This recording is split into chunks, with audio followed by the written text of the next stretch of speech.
So take me to the finish line, 'cause you're never gonna stop me trying.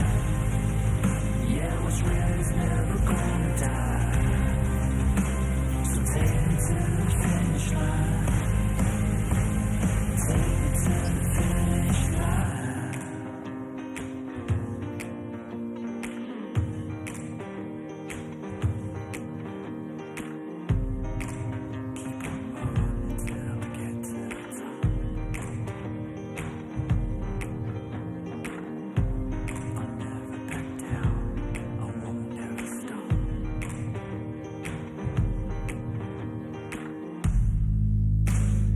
Take me to the finish line, 'cause you're never gonna stop me trying. What's real is never gonna die. So take me to the finish line. Take me to the finish line.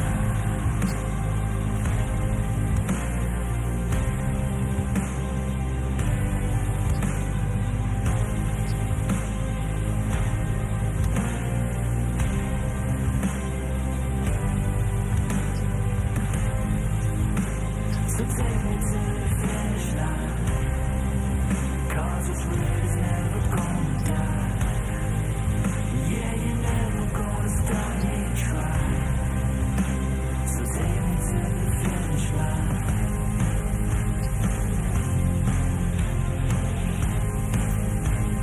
Take me to the finish line. Take me home.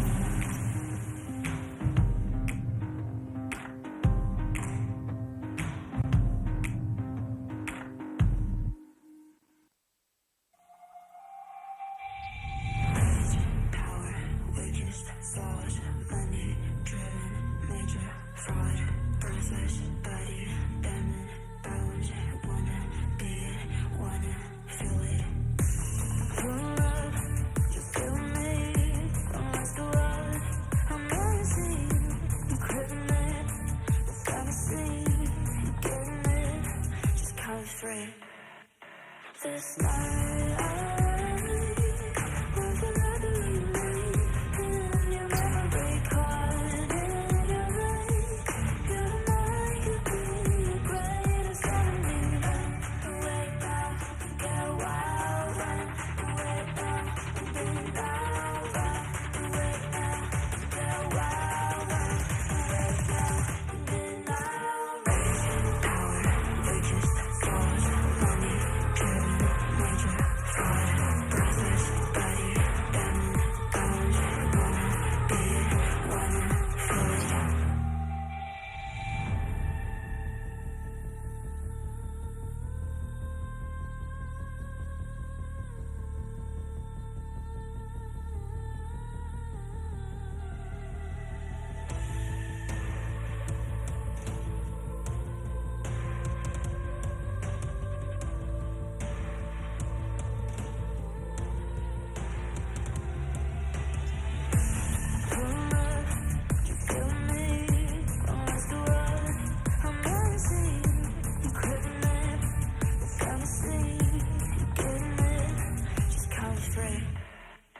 This night was another evening, and your memory caught in your rain. Your mind could be the greatest enemy. Wake up, get wild, run. Wake up, be loud, run. Wake up, get wild, run. Wake up, be loud, run. Power, riches, force, money, driven, major, fraud, brothers, body, diamond, gold, wanna be it, wanna feel it.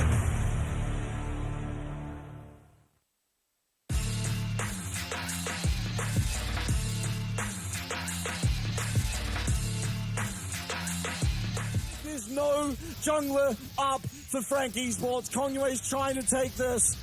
Here come the teleports. These two AD carry champions are back on the rest. It's Frank trying to defend. They can't let This dragon go down, the stun, down will go Char9, but the flash was on Lilvi. Lilvi's gonna find the kill off the Pretender. He's looking for Wako. What can Wako do? Nothing. He's the Ziggs, and Lilvi's going crazy. It's gonna be West Point in a desperate attempt to turn the game. They're gonna get the Elder. 什么情况？那这局只是让凯威加一剑。 在第一场比赛的 match 的放出来，似乎有一些沟通状况的情况下，这时间点一剑 Q3 R 闪进去，全部杀掉。两个往前小站长那边 CC 控制，暴风弹展开，但并没有将人给击杀。有居民收割，居民赶了回来，要来反手收团战，反手吃巴龙，并进来中了。 曹总里有视野，这边向前的冷酷晋级，射向了人头，回头接巴龙 ，FAK 我逆转，你的逆转。这巴龙哦，这巴龙吃的，哇，这什么？刚刚这什么？为什么大家全部喷了一大堆血？什么东西？哎呦，这就是这个巴龙新形态巴龙的威力吗？太猛了吧！ 因为自己家打野在上半部的关系，这里下半部就变成 FAK 展开进攻，上半部单杀了 Bio Panther， 这里直接出大事是，而且他是有等级上优势，只是他一开始血量就比较低。好，这边有 Q3的时候还过去皮，这个真的是自找的。因为其实对面拿着 Q3，你等多1-2秒，这就没 Q3了，你就很安全。哇，这是自己膨胀了，招直接接嘛了 ，nice， 有喽。 那另外一个后面一剑也有 TP， 宣发选择走过来，但没想到被针对了，控制利用立场一剑躲掉了风带的牵引，直接走到正面的位置，被开交的闪现拉开距离，后面军本奶进场，队友是没有跟上，不过来了一个压力，搭上了凯威的双重开战，又是一个 one ball combo， 军本奶是控制了，这是军本奶控制了4个人，但还是被 D 给控制住，走在草里面的 Fighter 是被闪现进去的军本奶给绑住，被击杀右边位置，虽然军本奶倒下，但一剑。 选择站出来，跟着挖口来做收割，收掉了 Fifth。 But he ends up being able to do so. Kaiwing's in there. He does use that solar flare, and down comes that red carpet as Harry's stuck in the pit. He can't even contribute. This is the guy that picked up 2 of your early kills. Jimmy's on the black. There's a massive ultimate potential. They do get the first kill to a team blitz, but 5 people all locked up. And it is a massive team fight. This Aurora champ needs nerfs desperately as Frank. Get the ace, only Gemini goes down, and it's a quadra for Wako. He does do okay on Biopanther, actually looks pretty intimidating in this fight, but this is all happening while Aurora is not even there, and I believe that is a 5-man Aurora ultimate. Yep. Every member of Team Bliss trapped in there. Violet eventually chased down. Nice snipe by Wako. Nowhere for Violet to go to. 关键时刻，握着阿嬷帮我准备的球拍，让我更有把握赢球。阿嬷，好睡吗？睡哦。家人的爱是多年的依赖，就像我多年以来依赖中华电信。金白来，最疼我的家人，最挺我的中华电信。舞动精彩，共创未来。永远走在最前面，中华电信。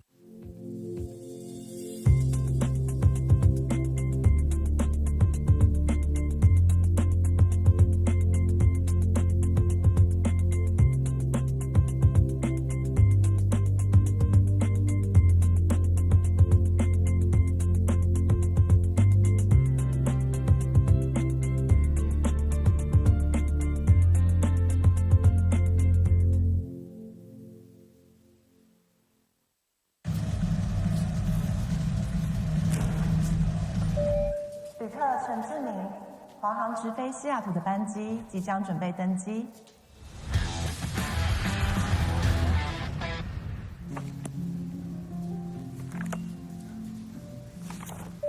旅客何淑慧，华航直飞西雅图的班机即将准备登机。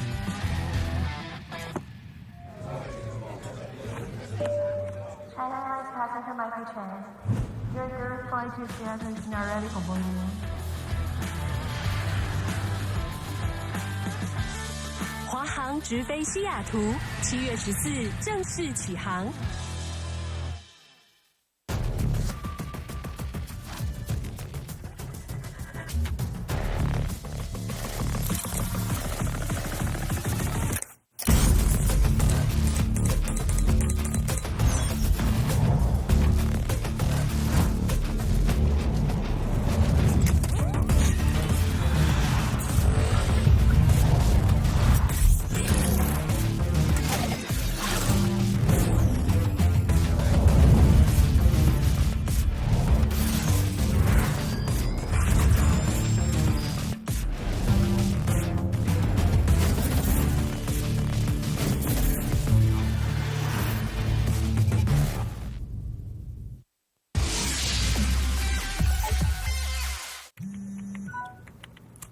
好想吃花雕鸡面哦，可是还在加班。阿嬷，加班也能来碗酒香补一补哦。就是这味道，这碗花雕鸡面帮你补身又补心，好满足哦。还有麻油鸡面，赶走你疲累的寒意。要不要再来碗花雕酸菜牛肉面？暖心酒香的丰盛美味，台酒酒香经典系列。难得皇上莅临蒙古，臣等备好贡品向皇上进献。好想吃哦！特此献上，此为酒香蒙古锅牛肉面，就是这味道。浓郁的汤头为牛豚骨风味，还有孜然香，淋上五加皮料理酒，更有层次。这真是宫廷御膳顶级享受。台酒御膳堂酒香蒙古锅牛肉面。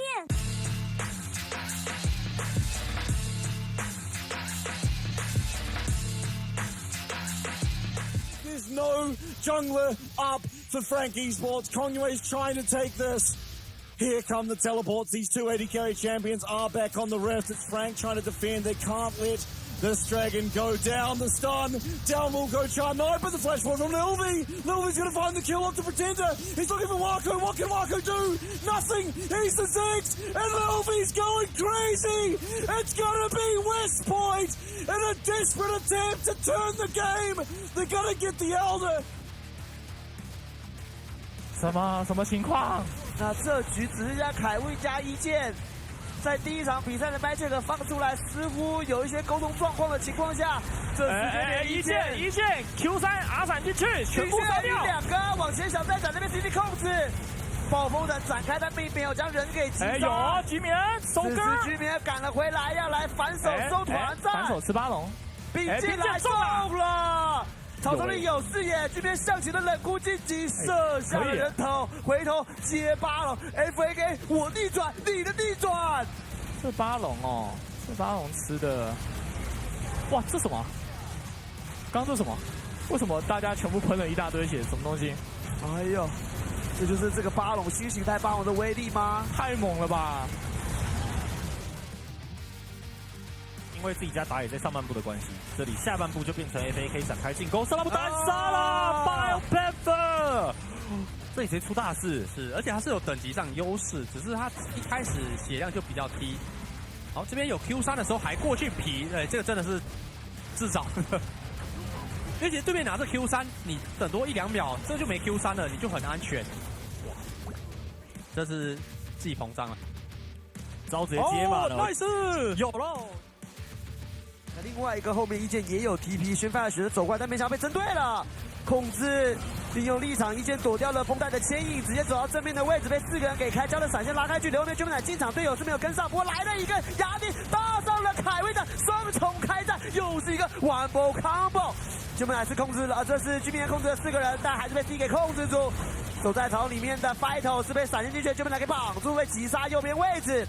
虽然军本仔倒下，但一剑选择站出来，跟着挖口来做收割，收掉了 Finn。But he ends up being able to do so. Kaiwing's in there. He does use that solar flare, and down comes that red carpet as Harry's stuck in the pit. He can't even contribute. This is the guy that picked up 2 of your early kills. Jimmy's on the black. There's a massive ultimate potential. They do get the first kill to a team blitz, but 5 people all locked up.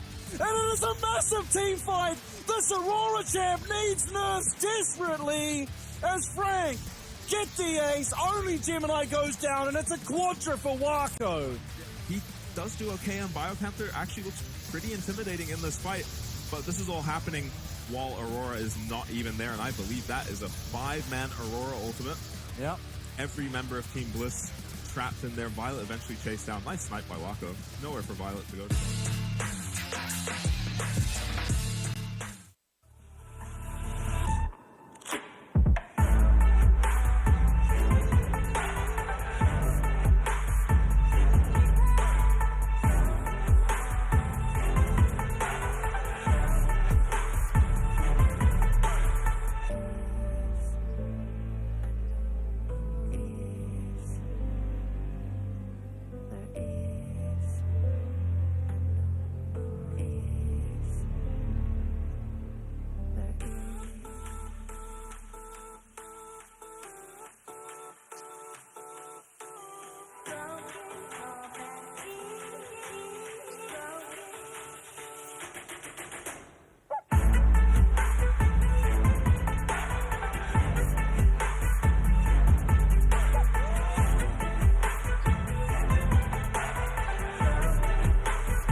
take me for a fool, I'm taken for a ride. The more my feet are battered, the more I'm taken down. The more they think I'm innocent, I'm fighting from the ground. 'Cause I can take this pain, it's changing me. I will rise up to the moment and I won't stay the same. That's my decree. Burning like a flame, I'm coming a train, I'm coming your way, your way.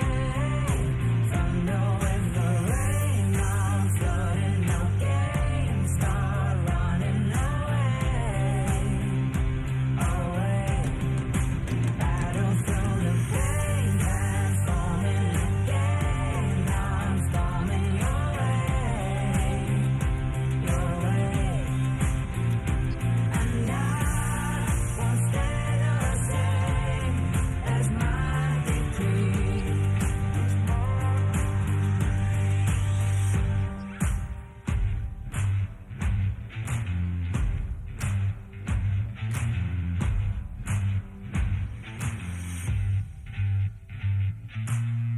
I'm no immortal, but my fire will never die. They take me for a fool, I'm taken for a ride. The more my feet are battered, the more I'm taken down. The more they think I'm innocent, I'm fighting from the ground. 'Cause I can take this pain, it's changing me. I will rise up to the moment and I won't stay the same. That's my decree. Burning like a flame, I'm coming a train, I'm coming your way, your way. Thunder with the rain, I'm flooding the game, start running away, away. Battle through the pain, transforming the game, I'm storming your way, your way. And I won't stay the same as my decree.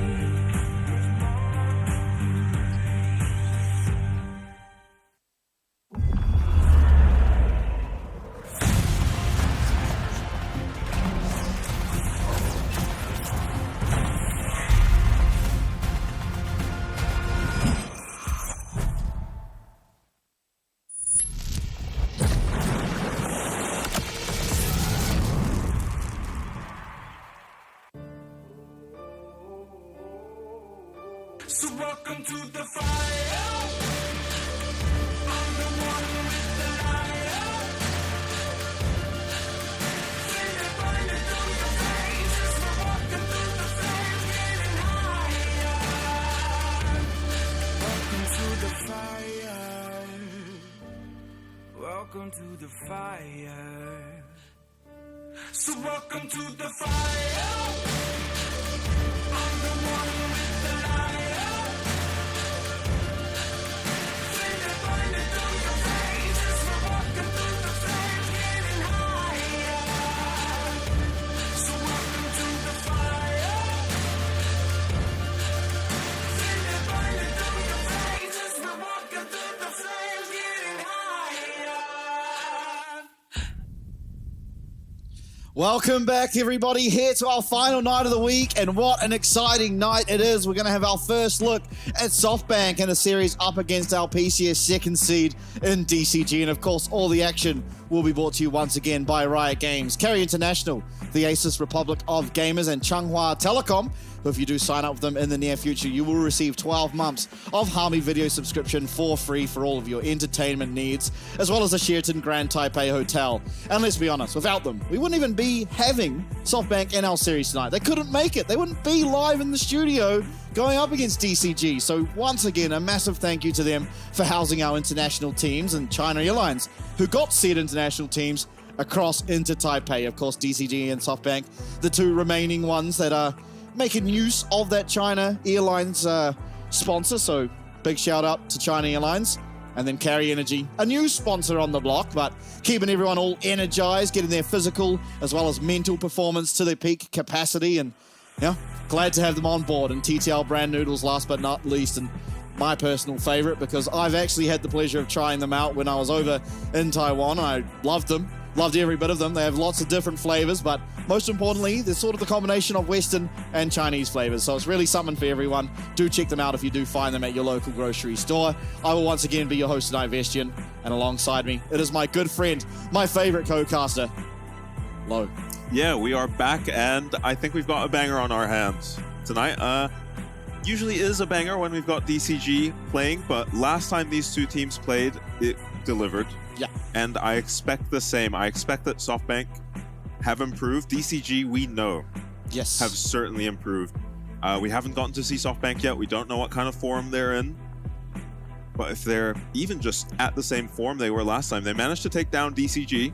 So considering they beat DCG last time around and DCG have improved, who knows? Yeah. Who knows what's happening tonight? Yeah, and I think the interesting part about this, the thing that I am most looking forward to, is the last time these two teams went up against each other, Lee Sin was kind of the deciding factor of all the games. It was whatever team got Lee Sin won. Now, the only person to pull out Lee Sin of recent memory, kind of between any region, is 665, who did obviously use that champion in his last series up against DFM to great effect. So we certainly know it's a champion that can be played, it can find wins. Will Forrest won it? He was really good at it. Obviously, 665 is really good at it, so it could be a contested pick in this series more so than ever before. Our series yesterday was a 3-0 in favor of PSG Talon, finally getting to see them here in our playoffs, and looked just as good as when we last saw them, so no big surprises. And with that loss, Frank now go down to the lower bracket to play up against DFM. That will be a best of 5 on the 20th, and we are deciding who will be playing against PSG. The winner of this series will be doing that, and then the loser is going to play up against CFO. So kind of pick your poison, really. Neither team really an easy team to be going up against, but these two teams I think are some of our very best. Yeah, absolutely. I think alongside PSG Talon, these are the two teams you're most looking towards to who is going to represent the PCS, represent the LJL and the LCO, of course, over at the World Championship. And a very important series here because, again, the winner goes on to that winner's bracket. I, full honesty, expect whoever to go up against PSG to probably lose. Yeah, you know, you only get to lose to PSG one time if you go down to the loser's bracket, whereas at least if you go to the upper bracket, you lose to them once, you go down the lower bracket. You know, if you lose to SoftBank here, you're probably not going to beat them in the lower bracket later on. Confidence is going to be lower than you'd perhaps want it to be. Yeah. But whereas if you win it here, you meet SoftBank later on down the line, or you meet DCG later on down the line, you're going to feel a lot more confident going into that second head-to-head. Yeah. But a lot to prove here, especially for DCG. As you said, they lost the last time these two teams went up against each other, but they have leveled up a significant amount. Yeah. And we're just trying to find out how much of SoftBank also leveled up on the other side of things. Yeah, even just based on DCG's regular season standings this time around, managing to get second place is a ridiculous level up. Last time, I think they finished 6th or 5th in the league. As well as just watching their games up against CFO, up against DFM, they have looked infallible, really. As you expect from DCG, some cheeky picks that didn't go their way, but this team, SoftBank, Heavy Forest, Dasher, Marble, and Vista, have some cheeky picks up their sleeves too. Yeah, especially last time, right? Vista ripping out the Yasuo at one stage up against PSG to get that across the line. A lot of craziness, though, around the draft's last split because so much was about the Smolder. They used the Senna Yasuo into the Smolder to find that win. Yeah. Not necessarily expecting it to come out here, but you never know. And Evie, up in that top side, constantly finding new meta picks and using them to great success. So we'll see what he's able to do here. Yeah, and honestly, it feels like both these teams maybe just live or die by their jungler. So it's going to come down to 665 and Forest. Who is going to get the edge over the other one in more games? As they do just have star-studded lineups all around anyway. This is so cute when he just looks at the table, the camera. Gives us a cheeky little wave. Yeah, we got a wave from Forest. Yeah, too. we did as well, yeah. Forest, he's more menacing, that guy.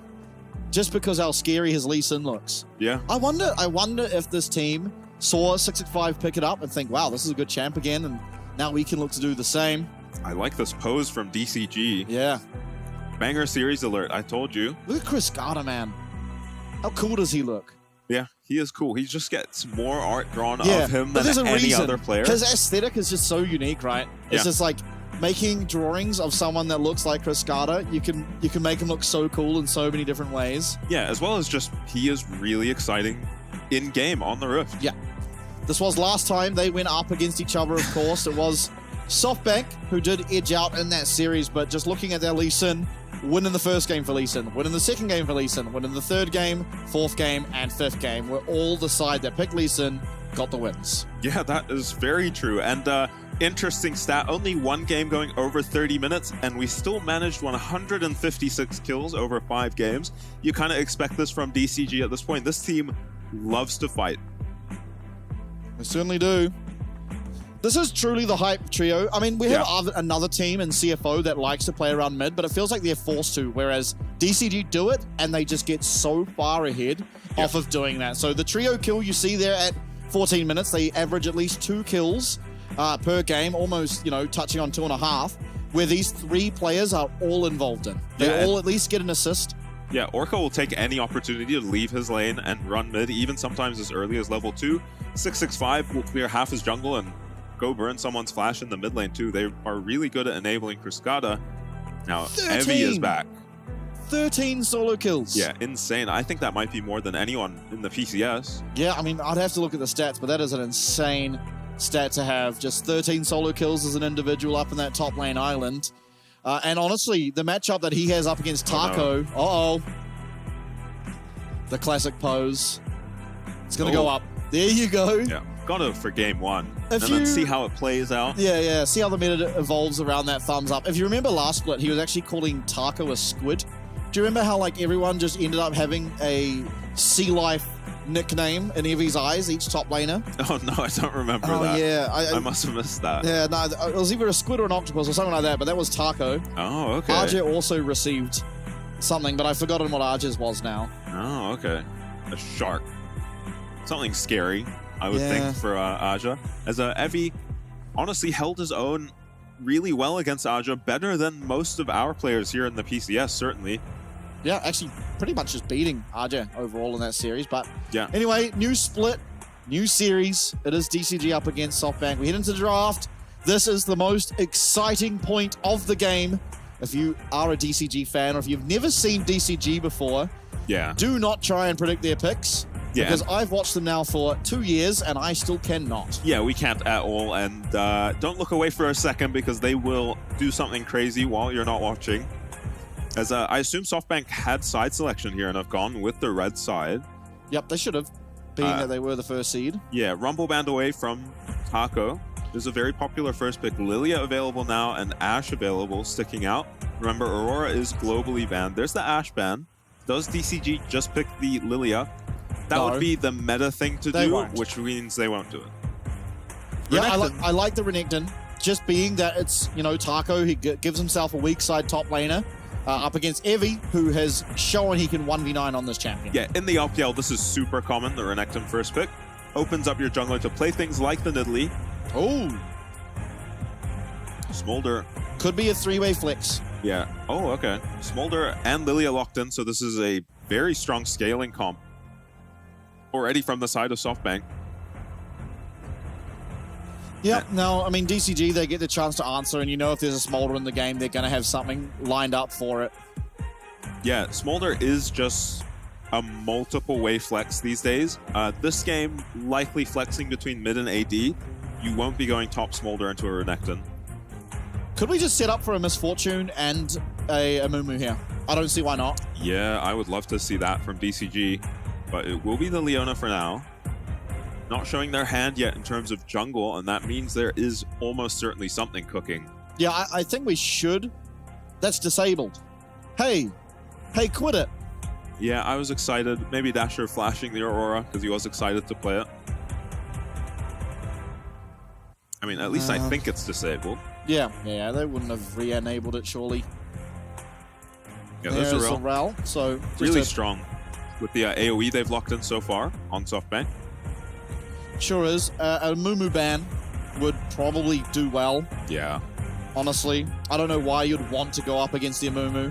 665 solo killing top laners last series. Yeah, especially because 665 is going to have way more experience playing the Amumu than SoftBank would have playing against it.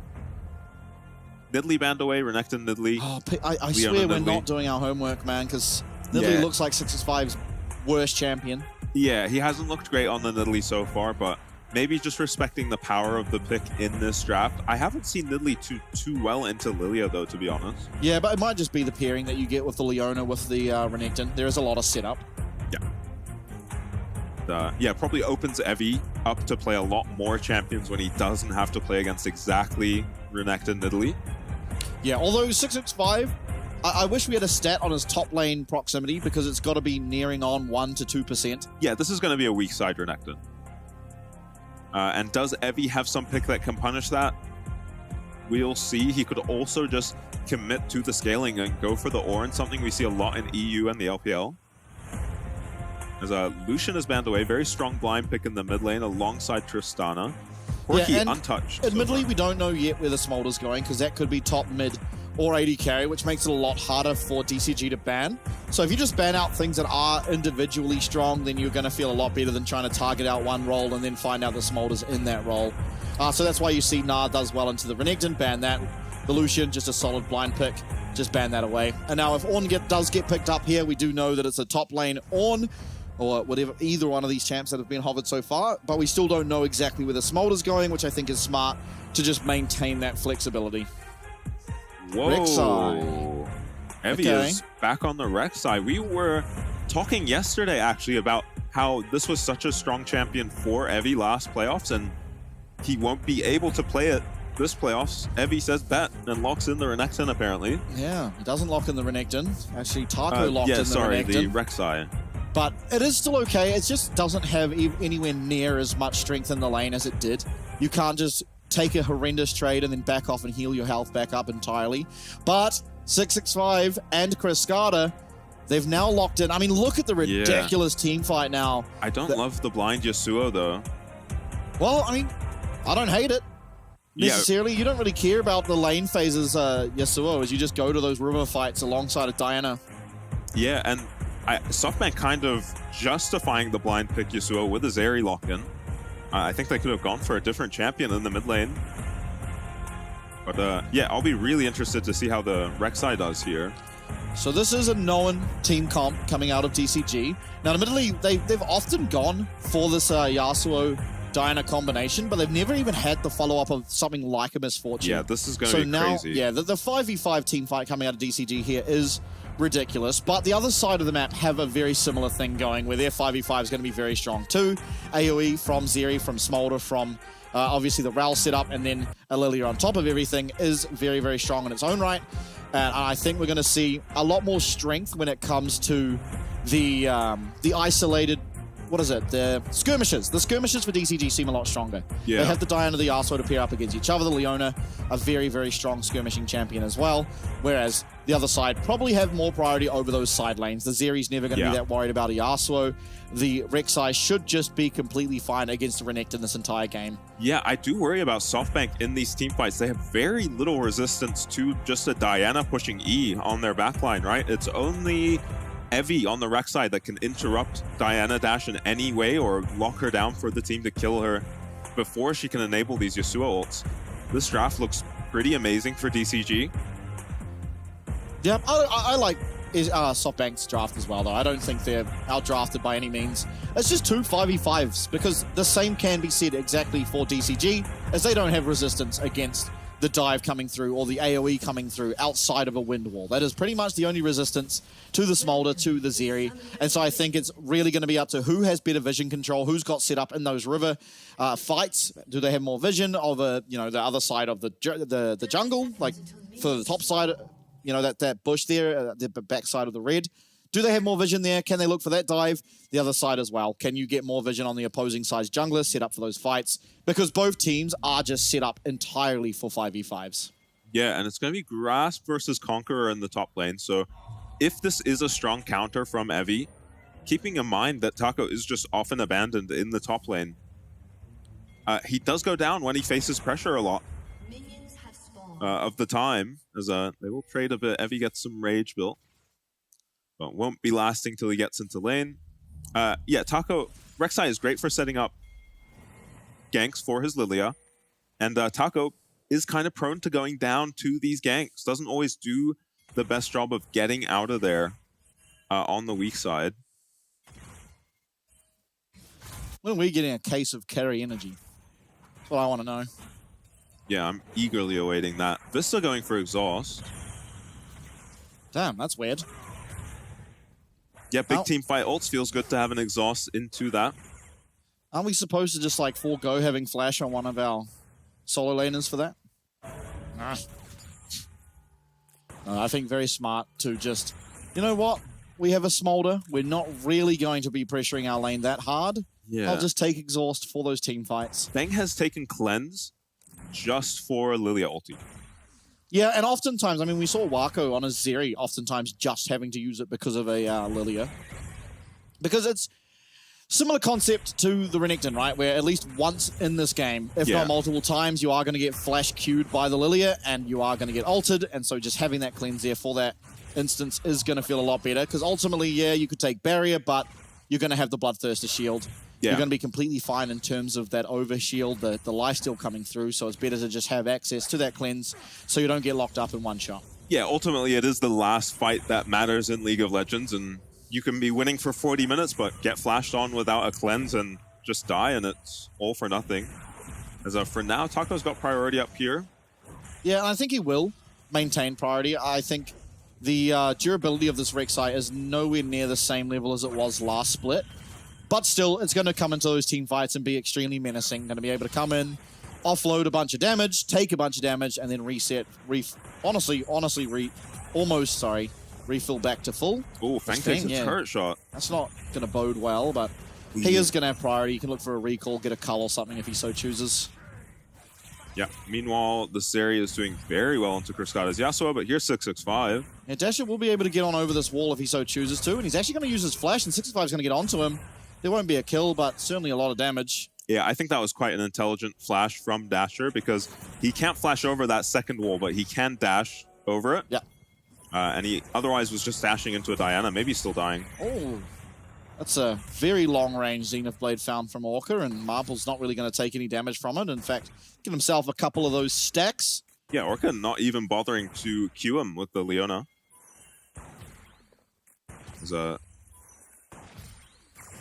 Yeah, 665 was actually behind the bot lane of SoftBank for a second there, but does finish his recall.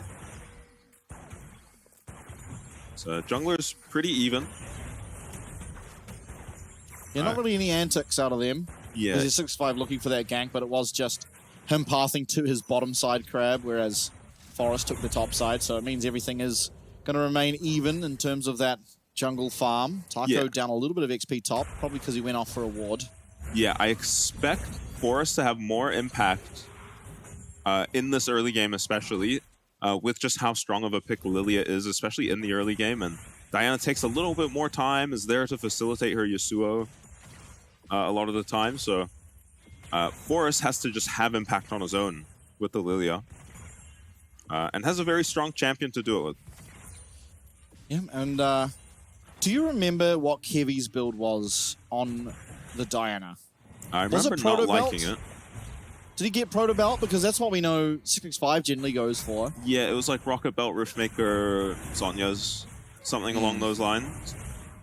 Yeah, we'll see what 665 goes for. We have seen his Diana before. I don't remember the build path, but it was mostly focused on damage last time he went from it. That is what I do remember. Yeah, solo AP feels amazing to build damage. Looks like SoftBank might contest this. Yeah, they're looking like they're trying to come down, and this is something that DCG has been the best at in our league, is just focusing down this first dragon before there's even a spawn of the Void Grubs. Orca getting very low, but he flashes away, and now Forest is going to be taken out at 65, taking up first blood. Dasher sliding on through that wall, but will be moving very, very promptly down the bottom side of the map, and DCG, they strike first. Yeah, it's a couple sums used by the DCG bot lane, but they're happy to pick up a dragon, and the bonus kill off the end there just looked a bit hesitant from the side of SoftBank.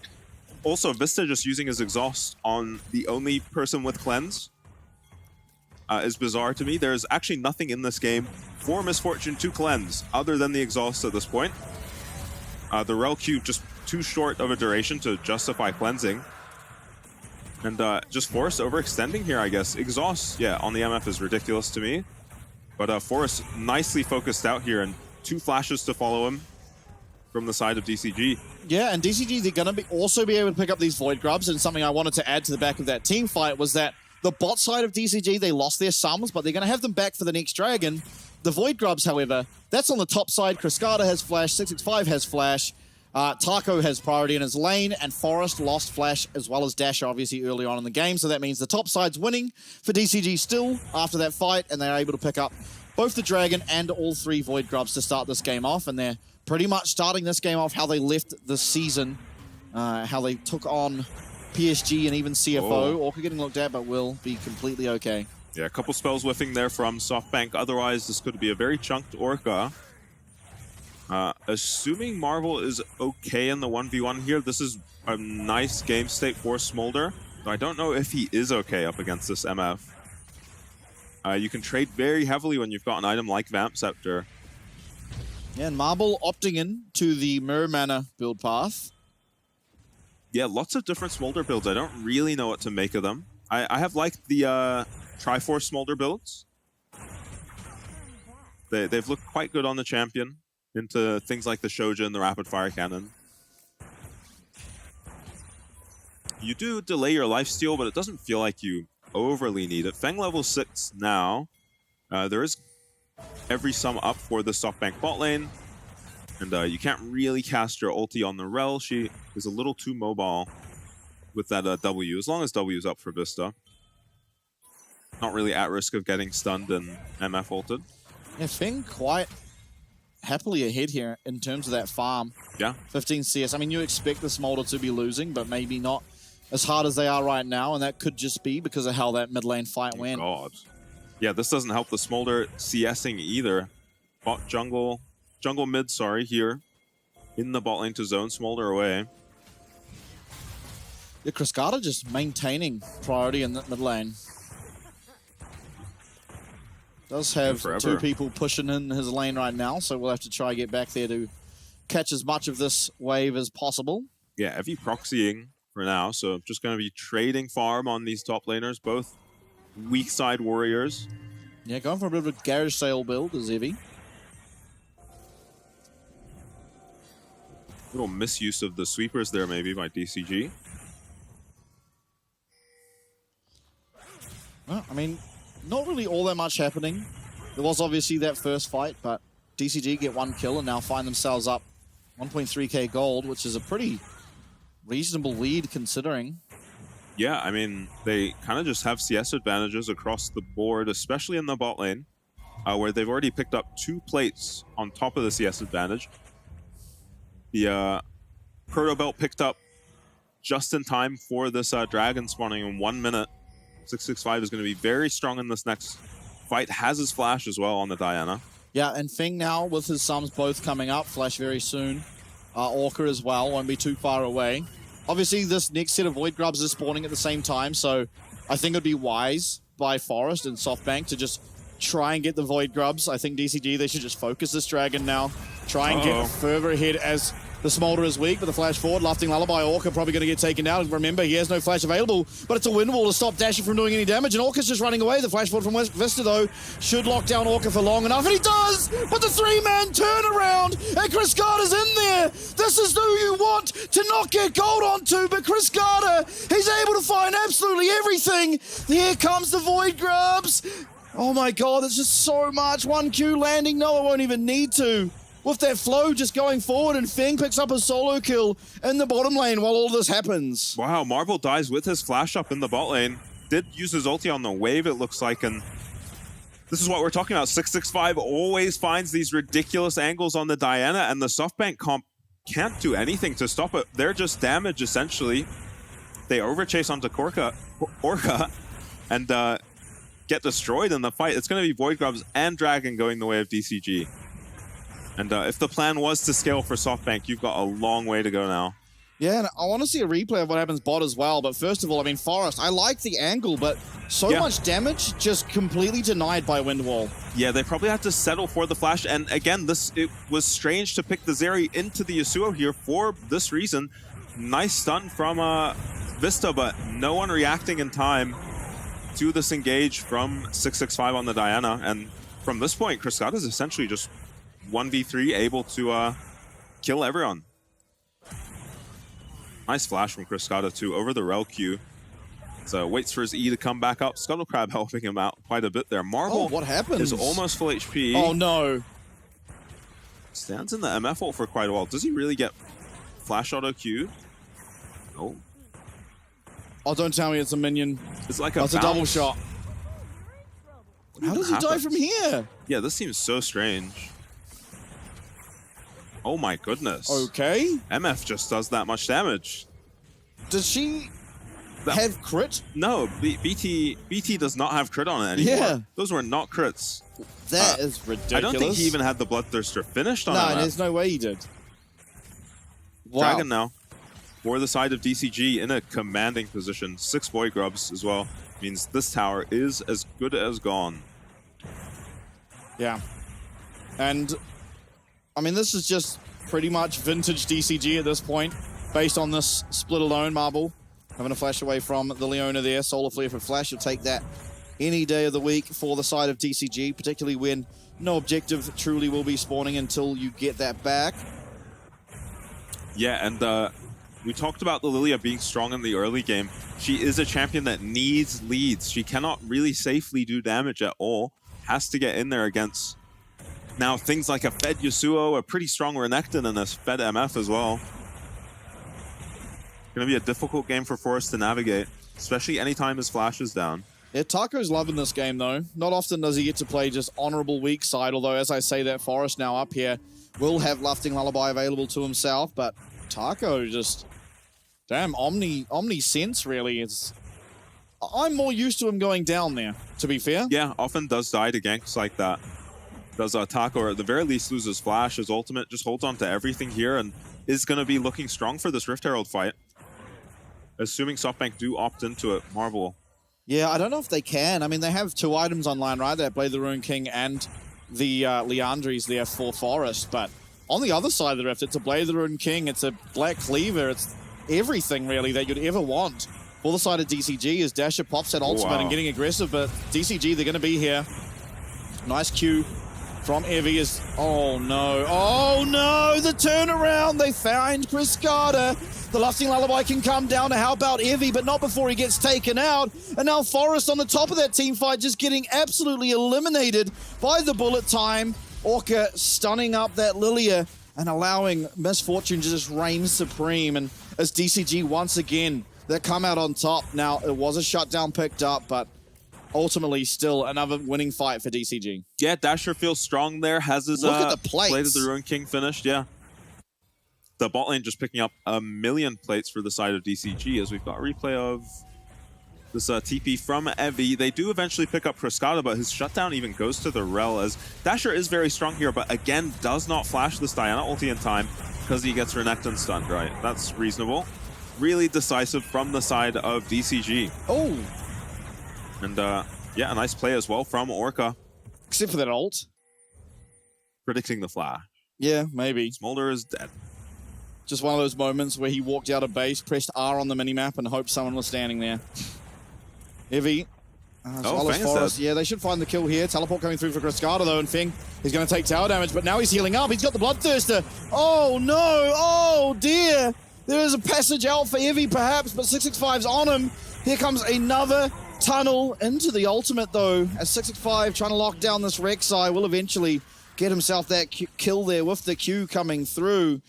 And I thought for sure Fing was dead, but just somehow DCG, right place, right time, teleporting so instantly, helping out their AD carry and just winning everywhere on the map. Yeah, and it's a 7.5k gold lead at 15 minutes for DCG right now. They have come out of the gate sprinting in this game. Forest is just so weak in this game. He can barely kill Feng. They have the tower helping them too. And they don't even manage to get Feng. Maybe Evie had to just commit. Doesn't even have his ulti. so probably can't kill the MF, even if he did commit. And 665, I mean, looking so good on the Diana. Yeah, as the Zhonya's finish now, is probably the strongest champion on the map, considering he's got 2 items completed. Yep. We have Feng approaching his second item, which will be that Infinity Edge. And I mean, look at 665, just going forward into towers. Yeah, no ult needed. Cascada getting chunked. Yeah, Cascada Has not winning the battle with the tower. Lifesteal's a little bit off the wave there and will be fine to contest this dragon. Not his job to really do all that much on the Yasuo. It's up to 665 to find a nice ulti that Cascada can follow up on. Alongside Feng, also able to follow up on those Diana ultis very well. Yeah, I think, honestly, this is one of the games where SoftBank probably can just start thinking about the next one. Yeah, this one's a complete write-off. Things went wrong really quickly, and ultimately, both drafts, they scale perfectly fine, but they scale as 5v5 team fights. All 5 members of DCG are just stronger than their counterpart right now, so you're never going to be able to look for those 5v5 fights without just getting completely one-shot, and I think, yeah, it's just a bit too hard to come back from this position. Yeah, there are just so many go buttons on the side of DCG between the Diana and the Leona, even Taka willing to flash onto people on this Renekton. Means that it's just kind of unplayable. You have carries on the side of SoftBank that do not do damage from behind. Lilia, Zeri, Smolder. Maybe Smolder does a bit of damage from behind, he's okay. But the rest of the team is just useless from behind. And they have no tools to really stop these engages. Forest trying to find something here onto Orca, but it's just going to be too hard. He's just completely one-shot. Finds a nice ultimate, but no one's there to follow up. And even if they were, it probably doesn't look all that good for the side of SoftBank. And so this Rift Herald will be picked up by DCG, and they will continue on their commanding lead here in game number 1. Yeah, and at this point in the game, as a Lilia, you need to have a Seeker's Arm Guard or some sort of advantage for yourself. Forest 0, 5, and 1 so far in this game. Not a hot start for him on what seems to be the most popular jungler on this patch. At least internationally. Yeah, but you can get away with it against DCG because they don't care about a meta. So it doesn't matter if this is the strongest jungler on the patch because you're not playing against what else is usually played against it. Yeah, that's a good point. Taco finds himself up a level now. Marble with 116 stacks, gonna get his 117. Now just nowhere near being relevant on the Smolder. Needs to finish his Mirror Mana. Same deal for the Zeri here. And yeah, it's just... Yeah, I mean, 122 is... Yeah, and it doesn't really feel like there's a massive way in for SoftBank. They don't have the champions like MF, like Diana, that can find these big ultis. Sure, the Rel and Smolder pair together very well. The Lilia can find some big ultis too, but where's the damage coming from on this comp when you're this far behind? Yeah, you kind of need that 2-item spike, but as I say that, Forest is just completely one-shot again. Dash is going to be able to make his way out, but I mean, that is just the 6th death now. Forest really having a rough one here in game number 1. It does feel like it's just get that reset in for game number 2, right? As the Rift Herald now crashing into that inhibitor tower mid. Will, of course, get the crash. 6 Void Grubs as well means there's so many Void Mites if the side of DCG want to just walk up. They don't have access to the Diana ult and Yasuo ult pairing. Solar Flare comes through, forces out the ultimate there of this Leona. Yeah, and at this rate, DCG are trying to end pre-20 minutes. Will back off after taking an inhib. They have the Soul point now, so they can wait for the Dragon. They can do the Baron on a whim, really. Extremely fast Baron with the Diana Yasuo. And we're just going to see in the picture-in-picture here how the Lilia has been caught. And you guessed it, Diana Yasuo. Yeah. 2-man sleep here for Forest. If he doesn't pull the trigger. Yeah, the problem is the 2-man sleep is just on a Renekton.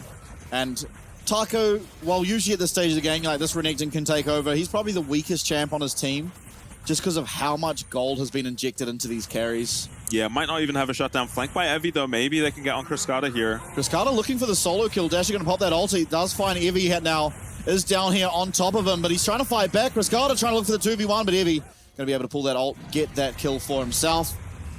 Yeah, one of the weaknesses of Yasuo. This is a 2-man sleep again for Forest if he wants to pull the trigger, but this yeah, but it's just a 4v3, and they're already weaker. Yeah, that is the weakness of Yasuo. He actually just can't get out of those situations. He pretty much has to fight. So it looks like Cascada's maybe griefing by not running away, but you just can't escape on the champion. Only goes in one direction, does the Yasuo. It's just wherever he has minions. Yep, Rabadon's next for 665. Wow. Who got the shutdown? I didn't see. Hopefully Dasher. It was Evie. Evie got it with his ult. Yeah, and then you wish the gold went on to your Zeri, but I think it probably doesn't matter that much, and even maybe having that extra resistance on your tank actually might be better now that you're never winning in the damage, even if the Zeri got that kill right. So having a little bit more durability might actually help, but DCG, they're unfazed. It's 665 right now, soloing this Baron as Feng will go join him, and Evie's going to be able to know this is going on. Thanks to the passive Rek'Sai has available, Vista warding over that wall will find his way in there, but Gemini is not in this game. Yeah, the Lilia's just straight up not here. So DCG can just finish this. Yeah, and they've already lost the mid inhib, have SoftBank, as Taco going to be able to march some minions down that bottom lane, and the rest of DCG, if they so choose, can march down the top, but it looks like right now they're actually playing aggressively here in the mid lane. Marble, 170 stacks. There's a Baron gone down. The Soul is coming up as we speak, and we are still 50 stacks away from hitting that execute point, that ultimate smolder strength, and I don't think we're getting it this game. Yeah, this might be one of those smolder games where you hit your stacks as your Nexus is exploding. Gonna be Soul picked up, just soloed out by Cascada now. Doesn't have TP to join the fight, so his team have to be careful, especially 665. Should not blow his ulti here. Marble's flash gone. Evie's flash. Marble loses his flash, but as does Feng. There is the Mountain Soul now coming through, and with that, the Baron, the Void Mites, everything really, as Forest flashes on in, but he only finds a sleep onto pretty much people that don't matter. Feng able to just walk back, not even close to being in range of anything. 6-5 only finds a 2-man, and it's not a pull trigger there by Cascada, as I'm not even sure really what he's doing. He's just taking out the tower. Dasher finds 1 kill. Cascada's not found his way into this fight as Orca limping away on the most minute amount of health you've ever seen, and the burn eventually will take him down. When War comes out, Dasher's still trying to play aggressively. It's a 4v3 this time in favor of SoftBank. They do lose that inhibitor tower, but Cascada not able to find his ult in there off the back of that ultimate from 665. Yeah, and 665 commit his flash for that ulti too, so either Cascada wasn't in range or just decided that was not the go. And yeah, SoftBank pretty impressively hold on to the inhib there. It's a nice play from Forest, but now he's without flash, and Zhonya's on this Lilia, as against this comp he can only play with his flash, really.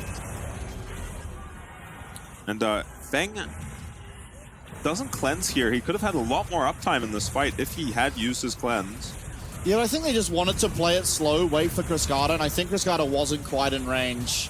Yeah. And so never really had an option to actually get into this fight, as Dasher certainly doing damage on the side. Yeah, alongside Marble is able to take out Taco, and then Orca bleeds out to the Leandries and Lilia passive. And DCG, I think, more intelligently right now, because they're individually so strong in this game, decide to push several lanes with this Baron. Only 30 seconds left on it, though. Yeah, 30 seconds left and not everyone with it. Cascada dies on the top side. Evie able to get out. Massive ult coming through though from 665. There's so many low health bars, and he's going to get taken out eventually. It's Dasher who's able to pick that one up. Actually, it's Forest that got that shutdown, but here comes Cascada. Cascada dashing on forward. He puts up that wind wall. Vista's going to be taken out. It's only Dasher and only Evie left to try and defend this base against 4 members of DCG. Now Cascada still has ultimate, but he doesn't have a knock up on his team to set up for himself, so he has to do it some way on his own. But down will go that mid inhib, down will go that top inhib. The bot inhib has minions crashing out, and now Dominus pop from Taco as Evie is just getting taken out like hot knife through butter. This Rek'Sai is just made light work of, and Cascada had to find the knock up himself, and he's good enough to do so as DCG put their stamp on game number 1. Yeah, and we really barely got to see a game here out of SoftBank. They just got destroyed from the first minute of that game, did not even look close. By the end of that game, Feng was just 3 autos to kill that Lilia. Massively fed on the MF that he just straight up found a solo kill on. Yeah. Yeah, very well played across the rift, I think. Obviously, it all stemmed, at least in my opinion, from 665 quite literally just strolling through mid lane, getting Dash's flash, And then Cascada was able to have lane priority that entire time because Dasher had to be so scared of possibly getting taken out. It meant that we had roams go down to the bot side where we found play in the jungle. Obviously, we had that big Rift Herald fight that resulted in Cascada and 665 finding a bunch of kills just before the Void Grub. So I think ultimately just the team play coming out of DCG was just superior, at least in game number 1. Yeah. Now, I think they drafted pretty much the perfect DCG comp, right? Not necessarily the strongest champs by any means, but when you think DCG, you think, all right, let's all group as a team and play as a team.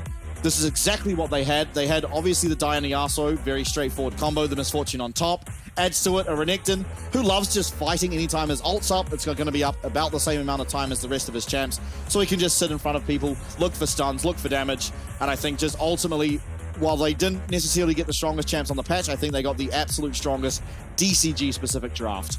Yeah, and just going back to your comment about the mid play from 665, I think that is a pretty big mistake made by Dasher, that you would lose your flash pre-level 6 to this Diana Yasuo combo. It just makes the lane pretty unplayable from that point on as the Zeri. This is just a level 4 Diana. You would hope you can get out of that reasonably well as a Zeri. Should be a very safe mid laner. Taco as well, honestly, shout out to him on the weak side. Kind of just farm minions, but importantly, he didn't make some of the mistakes we've seen him make in the past. So he had his flash available for that third dragon fight, able to flash onto the Zeri, stun her up so that the Diana ulti can't be flashed away from, and that sealed an already very difficult game for SoftBank. Yeah, I think obviously if you are the side of SoftBank, you can sort of go back to the team room and just be like, you know what, this game kind of fell apart really early. It's fine. We just, you know, make a little bit more, what is a better word? Precise decisions early. Like we don't have to fight this dragon. We don't have to make our Smolder leave lane.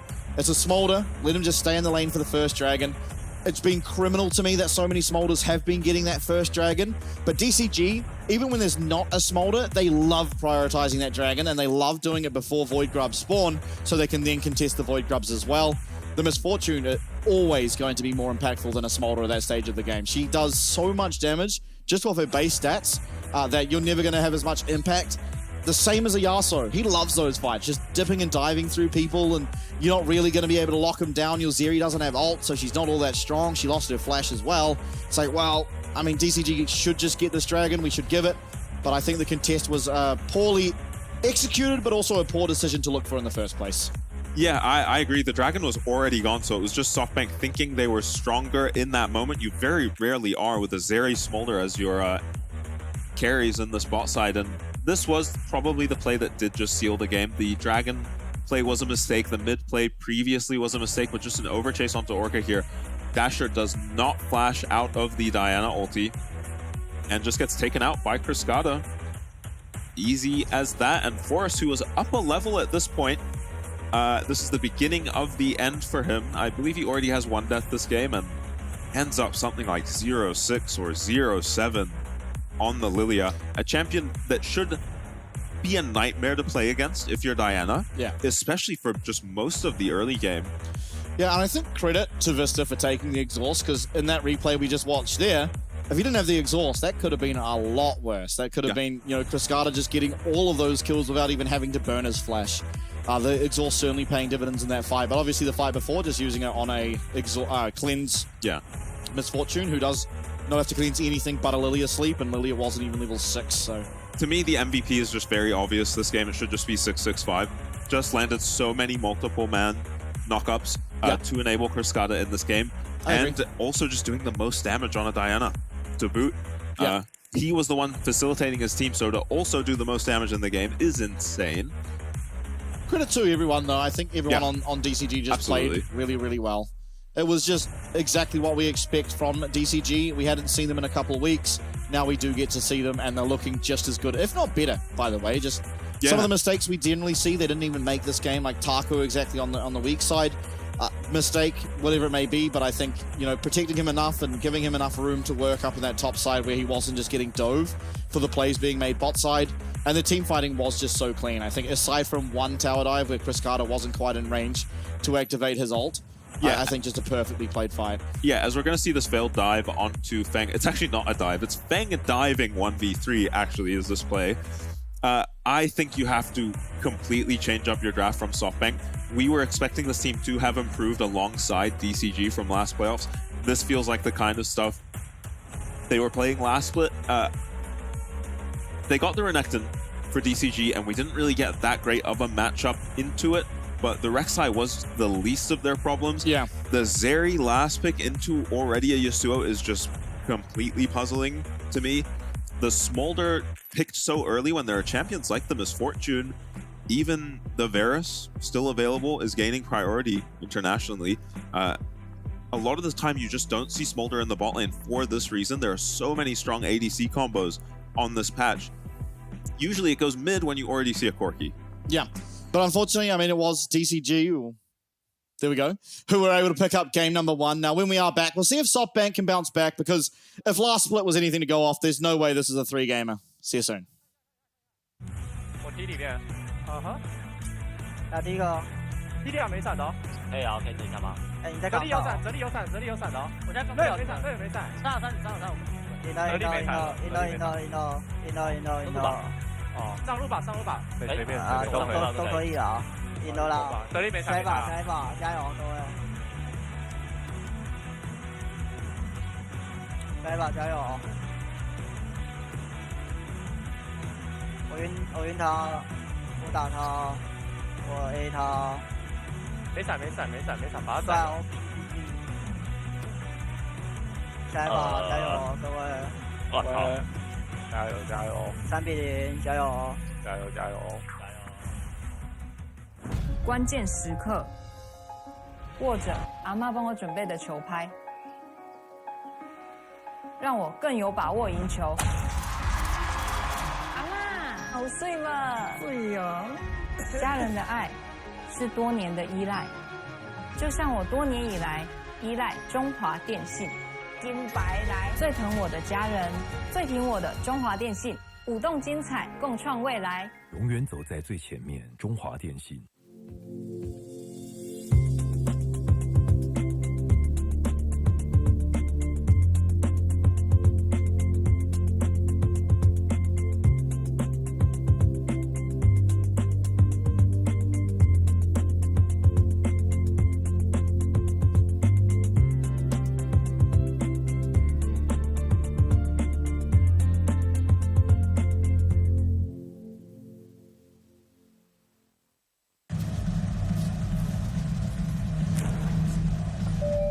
旅客陈志明，华航直飞西雅图的班机即将准备登机。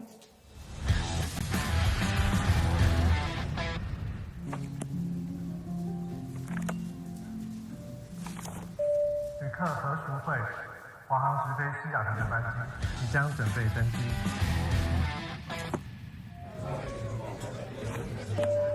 China Airlines passenger Michael Chen, your direct flight to Seattle is now ready for boarding. 华航直飞西雅图，7月14正式起航。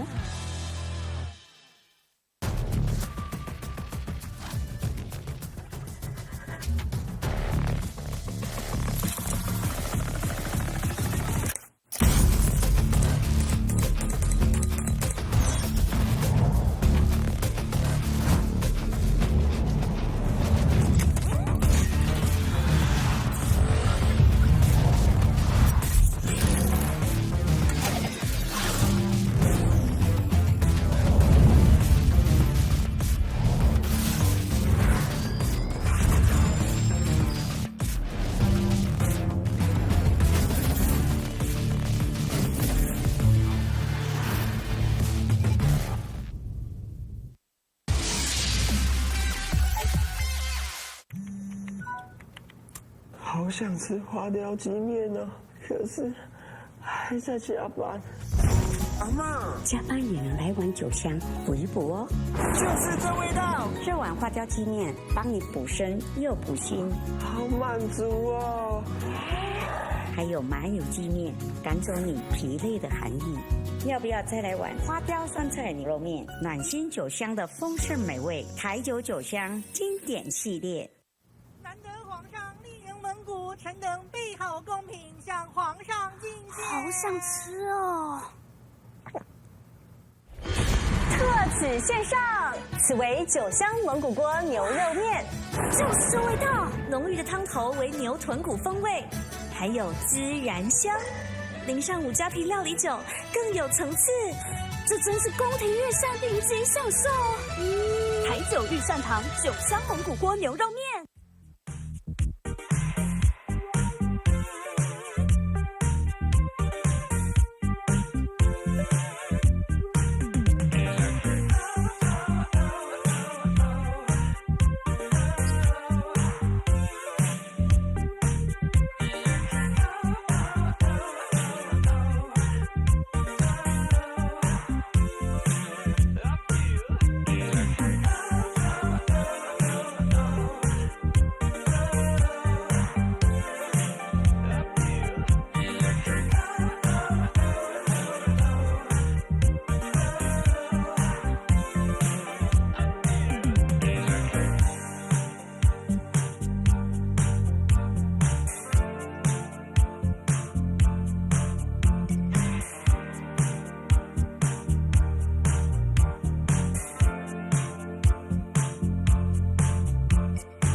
Said I hate to see you go, but you're always back for more. Said I hate when things move slow. You're oh so far yet so close. Oh so far but so close. Oh so far but so close. So far, but so close. So far. Oh, love you all night. Oh, no, me not alright. Oh, la di da right. Oh, la di da right. Oh, this is hello paradise. Can't decide. Show me the light, show me a sign. Said I hate to see you go, but you're always back for more. Said I hate when things move slow. You're oh so far yet so close. Oh so far but so close. So far, but so close. Oh, so far, but so close. Oh, so far. Oh, love you all night. Oh, love me not alright.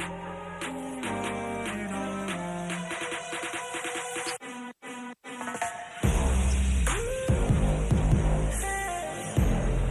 So far, but so close. So far, I'm so far, but so close. I'm so far, but so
welcome to the fire. I'm the one with the light. Feel it burning through your veins as we're walking through the flames, getting higher. Welcome to the fire. Welcome back, everybody. Game number 1, all done and dusted in a very, very quick fashion. It was DCG dominating the Rift in that one, and now SoftBank, they got to prove to us that they have fight within this PCS playoffs and try and change something up for game number 2. Now, they did select the blue side, so automatically something's going to be different, but I do worry because DCG have been favoring that red side. Yeah, I think DCG prefer the red side, honestly, so we'll see how SoftBank manage the draft now. I did not like their draft, so I already like the switch up. For this time around, they don't look too phased, especially Forrest has to keep his chin up after that last game. That was a rough one. And just a rough one all around. Anytime you're taking an inhib pre-20 minutes, and I'm not complaining that it's too early, is a good sign that you have thoroughly stomped the game. Yeah, it was like 10k gold at 20 minutes. Yeah, like 7.5 at 15, just crazy. It's always hard because DCG, like what they had, the champs they had, you never look at them and be like, okay, they've just got absolute Exodia. But for them specifically, it is. Yeah, having watched this team all year, you just know this is the kind of comp they feel so comfortable on. And maybe more importantly, just more comfortable than their opponents are with these champs on the Rift. How many times have SoftBank played against Diana Yasuo? Yeah, I don't know, but probably not as many times as these guys have played the combo themselves. Yeah, and anytime you give Chris Carter a champ that everyone on his team can play around, it's usually when they find success. Yeah, because that is just how they play regardless. Yeah. So something has to change. I already hate the Nidalee ban.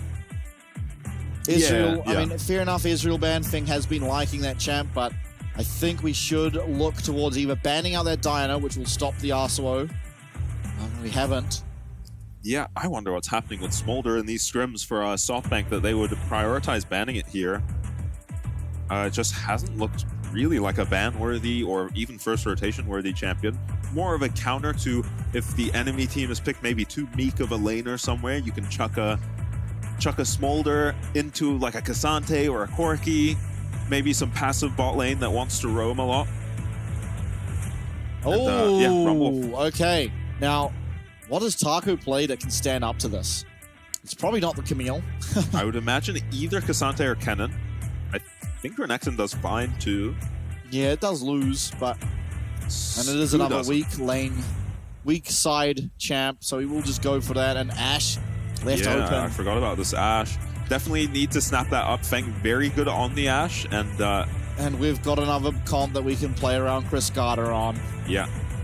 And Vi locked in, so Vi... Okay, I like this a lot better. Yeah, this is crazy. Vi MF, Rumble, looking pretty good. You're about a rel away from just kind of winning the game in draft. If you're SoftBank, I expect to see Rel either banned or first picked. 6-5 going for the Lilia, not something we typically expect. Yeah, we'll see how he pilots it.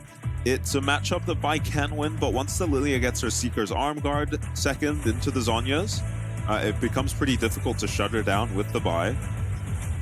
Alistar ban by DCG. And I think you cannot afford to give up Rel here. If you're DCG, I think you pick Rel or just ban it away. They will have first pick out of these bans. Yeah, and then leaving last pick to Cascada is something they often do anyway. That's what they usually do. Now, what will SoftBank ban? Okay, that is not a Cascada champ. Although he was the first one to bring out the Lucian in the PCS, he's just been not picking it recently. Yeah, and I feel like they've lost a pretty decent mid-blind pick for themselves in banning the Lucian. I'm curious what they will be picking in the mid lane. Yeah, it should be an AD carry. But yeah, you can't go for the AD carry despite having an AD jungler here, right? Because you've got the Rumble up in the top lane to fix your damage.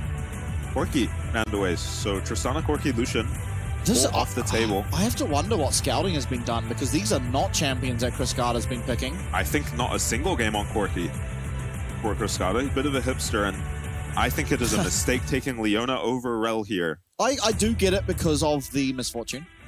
Yeah, Misfortune and Rumble. Yeah, and ultimately, the Leona is going to be able to reach the Misfortune a lot easier than the Rel. The Rel kind of looks for an engage. If you don't find the Misfortune, she is just going to pretty much one-shot you. And you're never going to be able to react. Now it looks like Vista going to actually be picking up the Poppy here. Yeah, it does interact quite well with the Lilia. Can never push W665 and can interrupt the Leona engages.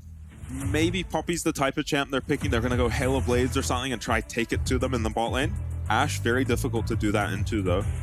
As Orianna, the blind pick. Yeah, Orianna alongside the Vi, and then you have a Rumble ult on top. I mean, they have put together a fantastic 5v5 team comp. Yeah. But boy, oh boy, is Cascada possibly looking to punish it. And I mean, I like the Ziggs. I've always liked the Ziggs as long as we didn't take it in the bot lane. And maybe Cascada will be the answer to my prayers. Yeah. Although it's not looking like it. There we go, the Yone. Yeah. I kind of did like the Ziggs too, because look at these champions. They're just sitting ducks. No, not that many dashes or escapes on the side of SoftBank. Same deal with the Yone ulti, but maybe gives Vista another champion to disrupt in the Yone. Yeah. We'll see how the lane phase plays out. Yeah, you can't disrupt the matchup. R, importantly. Yeah, yeah. So mostly gonna be using the ulti from the Yone in these team fights, but yeah, he does lose a tool in the Q3 situationally against the Poppy, but I think it'll be an interesting laning phase in the bot lane. And I'm also very curious how mid will go. This is not a matchup we've gotten to see at all. Yeah, this is, I think, our first Orianna to split. Yeah. I think I saw G2 play the Orianna Nocturne. Used to be very popular here. Yeah. In the PCS last split. And it sucked every time we saw it. Except when PSG played it. They lost that game. It was against CFO. Yeah, for like the first half of that game. Yeah. When PSG played it, it looked amazing. And then they lost. Yeah, and then they lost. And then we stopped seeing it. But the Vi, Orianna, I mean, similar concept, right? The Vi, very strong champion, and it just, as a standalone, appears well with the Orianna, of course, with putting that ball on. It's a great delivery system, and then you have the Rumble ult that can come on top. But this does mean that Magic Resist becomes quite valuable for the side of DCG. Not that anyone on their team is particularly tanky, and mostly will be itemizing health in the Renekton. Yeah, same deal with the Leona. Just build an HP for most of the game. Maybe can chuck a Locket in the build. Feels pretty good against Rumble MF. So. Yeah. Won't be the Halo Blades Poppy for Vista, going for Aftershock. As much as I do give DCG credit with their creativity, they are often not the greatest at purchasing items. This might be a game here where if you're 665, you play towards the bot lane for an early gank rather than mid. He does just early gank mid every game, but if you can blow just Marble's cleanse, you don't even have to get his flash, and he is level 6 without cleanse against an Ashe Leona, I don't see how you're supposed to survive as the MF. It's a lot of work for Vista to do to keep him alive. Ashe, super strong level 1. Evi's here. Forrest is hanging out. This is what we saw last time as well. Yeah. Evi was, last time was Twisted Fate, last split. Oh, now Vista getting focused down. Fing trying to find something onto this Poppy. One more auto attack will do it, and that's first blood. He's going to go down. But how much time can he waste? That's really what's important here, and he is certainly wasting time. Yeah, I think Forrest had just pre-skilled his E on the Vi there. I think that's a horrific mistake. If you are dragging your top laner down here to defend your bot side, to take E on the Vi here, he's not going to get any of this. Yeah, he might have got one of the small ones. He did. And yeah, God bless 665, because this is what you should do every game with the Lilia.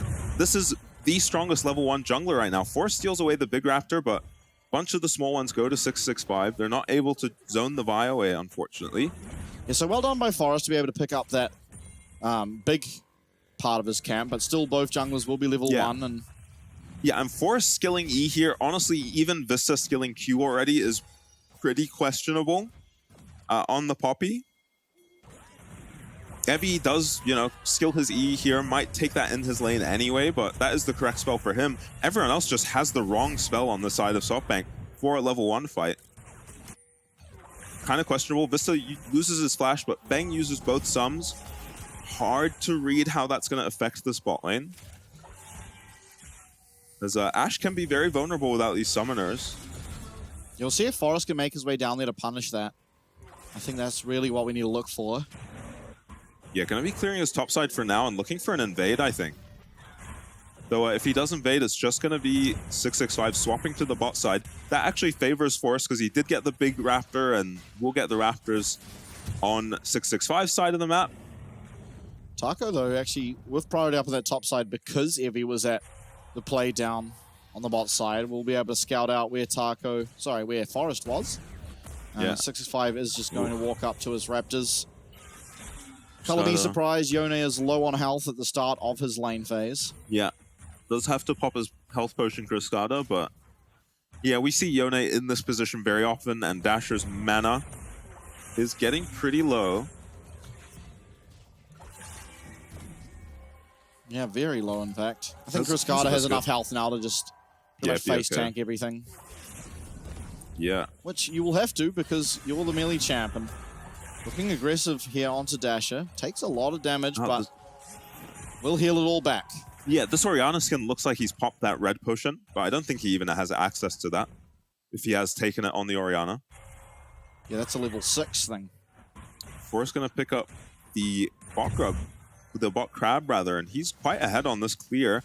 Can they make a dive happen? Feng has no sums and might be cut off from getting back to his tower here, though Forrest is going to need help. He can't 1v2. Evie, almost finding the trade, but now he's really struggling against 665, and without flash is going to be taken out. It's going to be the second kill of the game here. This one going over to 665. There's a deny on the They are Leona trying to deny, gauge. but I'm a little worried. Feng gets jumped on. He has barrier, but no flash available to himself. Vista looking for that stun, but unfortunately not quite got the range, but they still will find that kill. Cruscada teleporting down the bot play now. Going to miss out on a bunch of minions in the mid wave, but he's going to make up with it. Just clearing out the bottom side. Yeah, I think that was a really big crash for the side of SoftBank, just based on the XP on these bot lane champions. So going to be a big wave picked up by Cruscada that would have otherwise gone to nothing, and Feng will be able to get something in the mid lane. As yeah, look at the CS between these ADCs. That was a massive wave that Feng was unable to pick up. 665 losing PvE a little bit here. As a much better start for Forrest. Still has his flash too on the Vi if he wants to make another visit to the bot lane. And yeah, this is what I expected. SoftBank did have to bring their bot lane up, otherwise Vi is in danger of dying. Vista with this counter pick denies the engage, and then they kind of fake that they're backing away, and it baits Feng almost into walking up and getting hit by that Vi Q. Forrest feels really good about not having to commit his flash there. Dasher, too damn clean with it. Not going to get knocked up there, and much better start of the game here for SoftBank in this second one, as they are finding themselves ever so slightly ahead. 2 kills onto Marble is a much better look for the start of this game. Definitely, and Vista kind of recognizing the way DCG play maybe is just sitting in this bush to protect his mid laner. Has a lot of prio, does Dasher, so wants to be able to play aggressively in this lane and not worry about a Leona or a Lilia showing up. Yeah, and look at the Misfortune priority down on his bot side. Yeah. Just forcing Feng away from this wave. Not going to be able to be allowed to get to those honey fruit either, as he has to be careful now. Marble going to find yet another double up onto him. No barrier available for Feng. He's a auto Q from this Misfortune away from death. Yeah, look, I've seen Misfortunes in this position before. Less than 30 minutes ago. Just one shot the opposing AD carry. Yeah, it was Marble on the receiving end last time, getting some revenge onto Feng, who has a Vamp Scepter but isn't going to get much uptime on these waves. Maybe has his flash. Can he use it effectively here? Able to clear out that wave just was Feng, and is still very much scared. I mean, trying to look for that recall, and it seemingly will be okay for him to get it off. But more minions going to go to waste, more XP not going to be picked up, but the other side of the map, Taco looking aggressively onto Evie, does find a reasonable trade, but loses his ult importantly. As Walker actually makes it back, so he's going to be able to walk with his AD carry to get back into this lane, which is very important. Oh, Feng suffering. This is a fantastic start from SoftBank, and this is exactly what you want to see after how disastrous Game 1 went. Yeah, it's almost a role reversal. DCG do have a little more going on for them. 665 managed to pick up a kill onto Evie. Is going to get these Void Grubs and potentially dive this Rumble again, but here's the Equalizer. Equalizer comes out. Now Sleep is available. That Lufting Lullaby, but it's Evie trying to turn it around. 65, he should just need one more Q. Not going to be able to find it. He doesn't even have the mana for one, I don't believe, as Evi's going to escape. Yeah, Evi gets out there and gets the Lilia ulti to boot. Vista trying to flash after. That buckler is almost going to confirm the kill, but it looks like 665 might have just created enough space for him to actually run on out of this situation. Now Taco has to be careful because, yes, Rumble is low, but Vista probably just takes you out. Yeah, Vista made a nice play there to burn the Lilia flash, but goes for too much using his own flash there and Ignite. You'd love to use that on this Ashe now, who is getting an opportunity to get back into this game. Level 6 now. Yeah. Watch for Fing sending out ults from this bottom lane. Yeah, he's been very good at doing that. Yeah, been insane with these Ashe arrows, Feng. Not a champ he's been allowed to have very often. Off to a rough start this game, but kind of bouncing back, honestly. Yeah, I think the most impressive game we had out of Feng was almost overshadowed because of the amazing game that Cascada had at the same time. But Cascada was very fed as the Zeri, if you remember. But it was Feng coming into that late game and securing the win for them, finding really, really good team fights, just kiting like an absolute beast. And yeah, I mean, he's going to have to find his way back into this game because Marble, he has all the marbles. Yeah, should be just much stronger this entire game on the MF. And you can put a lot of pressure on this Ashe. That the Ashe can't really realistically, you know, put equal pressure onto the MF because the cleanse is there for Marble, and DCG have been unsuccessful in getting this cleanse off of the MF to make life for their bottom lane a lot easier. Yeah, 20 CS advantage for Marble. They're still walking over all the vision of DCG. Needs to check these bushes. Nice dodge. Oh, Marble. Hold on, Marble being looked at. He lost both sums. We said it's going to be hard to find, but DCG, they use the Enchanted Crystal Arrow, and I imagine a follow-up almost immediately from Orca. Fing is going to go down, but importantly, can he give this kill over to the support? Yes, he can. Cease and desist used there by Forest, but Orca may be able to make it out. Vault Breaker comes through, though. This should secure the kill, and it does. Yeah, ultimately it's 4 sums used to pick up the MF, and SoftBank's jungle and support are able to clean it up. Oh, hold up. 665 in a lot of trouble here. Is he able to turn it around? No, he is not. And fantastically played by that support and by that jungle of SoftBank. Find themselves even more ahead now. Yeah, we'll see what happened to Marble here. He's just trading way too aggressively without his team there. Does see Leona on a ward as well. Just gets flashed on. Well played by DCG. Cleanse lost by this MF is honestly the biggest deal here. Dasher is inventing new Orianna combos in the mid lane. As Cascada's going to appreciate being able to TP back to the lane where Dasher is not. Yeah, that's actually very big because it's the Yone that's supposed to be suffering at this stage of the game, but he's going to be able to get back to lane, get that wave pushed in, maybe look for something on the map. It might open himself up for at least one play, and just that little amount can actually result in a turn of this game. So we'll see what Cascada is able to do with it, but for now it looks like he's just going to start getting himself some more gold. Yeah, getting 2 plates in this matchup as the Yone is ridiculous, and that to me just means Cascada is completely outplaying Dasher so far. Orianna, as you said, should be winning at this point in the game because the Yone will be much more impactful in a side lane. Taco finding a nice trade there up against Evi. Does have dominance available to himself, and Forest not quite with that cease and desist means there's no real threat coming back towards him. Yeah, and I like Vista spending a little more time in this bottom lane with his very strong duo, Marble, though almost caught up as Feng, at least in terms of items. Evi teleporting into this mid lane, giving priority back, and they should be able to pick themselves up these 3 Void Grubs. Yeah, feels horrible anytime you've got a Renekton locked in and you cannot get early Void Grubs. Not because of Renekton using it, but just because of how strong he is in these fights early on. Yeah, Evi. Evi finding 665. All right, cease and desist coming out. 665 does have flash available to himself, but he's not even going to be able to use it. He just gets completely annihilated. And SoftBank, they're doing well to pull the trigger at the right times, and they're punishing these mispositions coming through from 665 and from the bottom lane in particular. Yeah, and I think it's 665's turn to suffer on the Lilia. If you cannot get your Zhonya's in time, the Forest doesn't have backup here. Yeah, flashed on, and he doesn't have that backup. Now he's got to try find his way out. Cascada might just get himself a shutdown. No, it does go over to Taco, but DCG, I mean, they're down a jungler. They still contest these Void Grubs, and they come up trumps. Yeah, it's off the back of Cascada gaining an advantage in the mid lane again. Dasher, I think, was just in base there. coming out of base. So a mistake from Forest to do the Void Grubs with his mid laner in base. You get why he felt like he could, just because the enemy jungle was dead, but yeah. Cruscada, without really any help from his team, kind of taking over this mid lane. Yeah, but it is still SoftBank who are in the lead.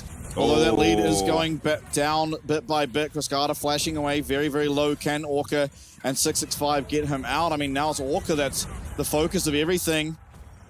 Looks like he's actually able to get up. No, the flash does answer it back, and it is Dasher who's able to pick that kill up.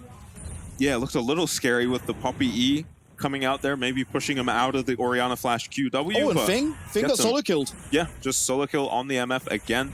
Feng is the one aggressing here, but there's a Bloodthirster finished on this Misfortune. Sure, he has barrier advantage, but it doesn't even look like he has ulti on the Ashe. Holds it to interrupt the MF ult. Not good enough for the Ashe to win that 1v1. Was awfully close, all things considered, but well played by Marble. He keeps both his sums. Feng losing out on that barrier now is going to make this lane much harder for him. Yeah, surprising that Feng goes for that play without his flash and the cleanse available for the MF. Misjudging his damage, probably not used to being this behind on the Ashe. One of the strongest laners in the game. Yeah, just some antics level 1. The series that we had last time these two teams went up against each other, it also kind of felt like every game was just decided level 1. And this game, while it was, you know, roughly an even trade, first blood for Feng, but dying and Marble able to start in his lane. Yeah, and both sums, right? Both sums used by the Ashe was punished heavily by SoftBank's jungler. Forest doing much better this game. Yeah, I mean, everyone. Feels like Forest is a jungler who does really well when he just has some direction for how he should play a game. He sees an Ashe with no sums. He knows exactly how he wants to play out the game and does it well. And Dasher going to be picking up the first tower, actually, despite taking a lot of damage on his mid lane tower.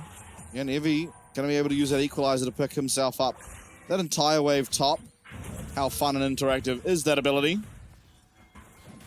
Now, possible Rift Herald fight. We have Cruscada up here already, wailing away at this top tower. And Taco with teleport if he wants to join. Yeah, 5 Void Grubs helping Cruscada out here. There's a SoftBank on the Rift Herald. Yeah, Taco, he's found himself a teleport flank though, but everyone collapsing on him on the side of SoftBank. There is a blast cone, and Orca's found his way here onto Forest. The lockdown is there, but it's not there good enough. There's no follow-up, and now it's actually going to be Orca who's looked at, and Orca has just been completely one-shot. Cease and desist on the other side. Is 65 trying to find his way out, and here comes the Fate Sealed. Evie getting so low. The bullet time is hitting nothingness, but it's Vista with that Poppy ult that's getting everyone away. All of DCG scrambling to get back into this fight. They no longer have ults available. The flash forward onto Cruscada. Cruscada trying to find the damage, but he's not going to have it. That sleep's not going to be good enough. 3 members now of DCG up against all 4 of SoftBank. They're trying to protect this eye, but Forest is going to be able to find his way into that pit if he so chooses. Taco, he is so strong. You see him full HP. There's so many suns down on the side of SoftBank. Vista looking for the stun, but won't be able to find it. On the other side, though, Forest, he gets that Vault Breaker. He gets the kill over onto Feng, and Taco loses a lot of his health. Now 65 trying to kite away, but again is just completely destroyed. Misfortune just doing way too much damage at this point of the game, and DCG not choosing the correct fight. SoftBank capitalize. Yeah, and it's such a long fight, and honestly, it comes down to DCG make more mistakes than SoftBank, because it was just a team fight full of mistakes. Orca engaging there, no one on his team following up. He goes down immediately, and then Forest also fails an engage here. Look at the Orianna ult that comes out here. Hitting absolute air is Dasher because he doesn't combo well. Same deal with the MF, the Poppy ult actually knocking everyone out of the MF ult there. As yeah, it looks like SoftBank just kind of have to bail here, but nice play by Forest to follow up Vista. Pretty much Vista the only person really playing this team fight well alongside Marble. So the bot lane of SoftBank just doing so much work in this fight. Evie doesn't have Equalizer this entire time, and it looks like when Vista wastes his Poppy W here, DCG take that as a cue to wait 1 second. Taco backs off a little, so does 665. Poppy's a free kill without the W, and it feels like they should be able to pick up more kills there, but we don't see how Feng goes down off to Forest. Monster game from this Vi. he just walked up and he was trying to trade with Marble, but Forest was behind him, sitting in that tri-bush for so long. Was able to come out, and Feng just couldn't go anywhere. Completely annihilated. And look at the gold. It's SoftBank that are firmly in the lead, 3K. Now, this is not an insurmountable gold lead like the last game is, but it should be a golden lead that is good enough. Again, we have another game where 5v5s are going to be very impactful, but DCG, they actually have a side lane threat in this Yone. Yeah, and they've taken the lead in towers, at least for now. There is the Rift Herald not available. And look at those noodles. Where's the Rift Herald? Ah, they didn't get it. The eye never got picked up. Right. Okay. That sucks. They lose their bot tower now. And yeah, the Yone, as you said, is just going to be a constant threat. In the side lane, the team fights are going to be a struggle for DCG. Now, Evie on the Rumble has about as much gold as Feng on the Ashe. So they've kept this Rumble behind also, but Rumble just feels so much more useful down these resources. Orca loses half his HP. Has Warmogs finished, though. Yeah, but he doesn't have that extra gold that you need nowadays. Oh, he doesn't even have the HP. Yeah, you're right. Yeah, all the more reason, I think, to build Locket these days, but... And this is a possible third dragon. There's no contest coming through for DCG. And so, 5-minute timer, really, on this game, where it can just be blown wide open by getting that Ocean Soul. Yeah, and as we've said, DCG are going to struggle in these team fights. So they're going to have to find a way to get a dragon. Equalizer doesn't look that great from Evie, doesn't hit the whole wave. Yeah, a lot of damage onto that top tower by Taco. And Taco sitting pretty at 2-0-1. Is a definite threat in this game, but the rest of the team just so weak in comparison to their counterparts on SoftBank. Yeah, even this Poppy feels scary from Vista. He's been very aggressive on this champion and Orca got Dash's flash. Well. Yeah. Yeah, I did not see what happened there. But very freshly used flash by this Orianna. Yeah. Forest going. Oh, yeah, but now with no ultimates available on your Ashe or on your Leona, it's SoftBank's time to play aggressive. Not able to find anything yet, though, as Marble. Oh, the nerves of Steel to hold on to his cleanse there. Carter, he was so low, but he's gone back in, and Forest has just been sniped away. Forest completely out of position. They've already used all their spells on the side of SoftBank. You have the Orianna Vi combo. You get the Yone flash with it, so you got to just give up on the fight there. When your cooldowns are back up, go for the next target. Go for the Yone again. Won't have flash this time around, but yeah, overstay from Forest. Able to get back in, get that ult onto Forest. It's enough lockdown for the damage to come through, and it's an important time now where there is less members on the map for SoftBank. Means it's a time that DCG can get some gold into their carries. Feng sitting at 2 and 5. Really having a rough one. Yeah, this was a nice play initially. You don't hit as many targets as you'd like with the Vi Orianna combo, but this is fine so far, and we'll see how long Forest hangs around here. He just goes for this ward without his team anywhere near him, really. Poppy is so good at denying these kinds of engages that it feels bad to not have Vista alongside you there as the buy. Nice pick, and I think it was a shutdown. I wasn't paying attention to how much his shutdown was worth on Forest. Yeah, but importantly now, Seeker's Arm Guard available for 665, so it's going to be more durable, less likely to be a focus in those Vi engages, and he is actually very close now to also having his Zhonyas, so we'll have one usage, shall I say, of the Seekers before probably having just the full Zhonyas available. Yeah, having that needlessly large rod is encouraging, means he will probably just have it. Forest going aggressive once again onto Orca, but Cascada's here. He does get grounded, he does get stunned up. And he is going to have to go back, but he's not going to be able to get there before he's taken out. It's the cross-map ult coming through from Feng to try and deny any further play, but that's 2 people going down. It's Cascada, who does have teleport, but Orca as well. And now it's an opportunity, I would have thought, for SoftBank to look for this Baron, but instead, they're just focusing down this mid tower. Yeah, I think it makes sense to take some towers if you're SoftBank. You don't have the fastest Baron in the world, though it's not the slowest either. And it's Vista making a monster play in this game, as he has been. He's been playing out of his mind on this Poppy and picks off the flashless Cascada there. Yeah, able to get him taken out before he's able to snap back. Yeah, Marble is the same level as the enemy top laner. Yeah, and Taco is no slouch in this game either. Yeah, he's not weak. 2-0-1, 200 CS on the Renekton. It's just that this MF is that fed. Marble truly in a position to take over. Dasher just building full damage, going for a Shadow Flame as his second item, and actually has That item now finished up will also get the Blighted Jewel to make work towards either the Void Staff or the Crypt Bloom. Yeah, I'm surprised to see the Shadow Flame, but I guess he was just so ahead on the Orianna that he can get this finish before any meaningful magic resist comes out from the side of DCG. So I don't hate it. As long as he can get this Void Staff and SoftBank can keep this pace up. Yeah, they're looking good. 1 minute until a potential Dragon Soul for them. Heavy being looked at by Chris Carter, and that's the damage that a Yone can do if you're left 1v1 against him. Yeah, nice chunk onto Evie. Should make you feel a little bit better about taking this dragon fight in 50 seconds, but Evie with TP means it's probably not going to be that impactful. He can always just recall and TP back. Which he is doing now, and Feng will be able to clear out this wave. Ultimately doesn't have the Triforce that he's building towards, not even particularly close to it, in fact. Yeah, meanwhile, this MF is looking monstrous for Marble. A lot of CC on his team, not as reliable as something like a Rel might have been, but I think Vista has justified taking the Poppy over the Rel this game and proved me wrong. Kind of been the carry, at least in my eyes, thus far. Yeah, straight up 1v9. Now, there he goes. Look at him.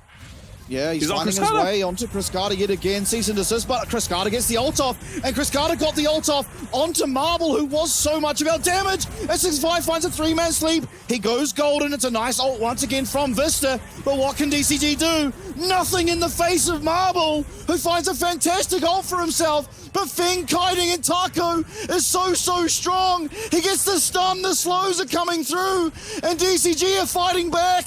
Now teleport available here for Evie. He recalls, he's going to be full HP, but what can Taco do? He can do every damn thing you need him to. The runaway now, Orca might just have to commit his life. Going down, Vista chasing after Taco. Taco is so much of this gold.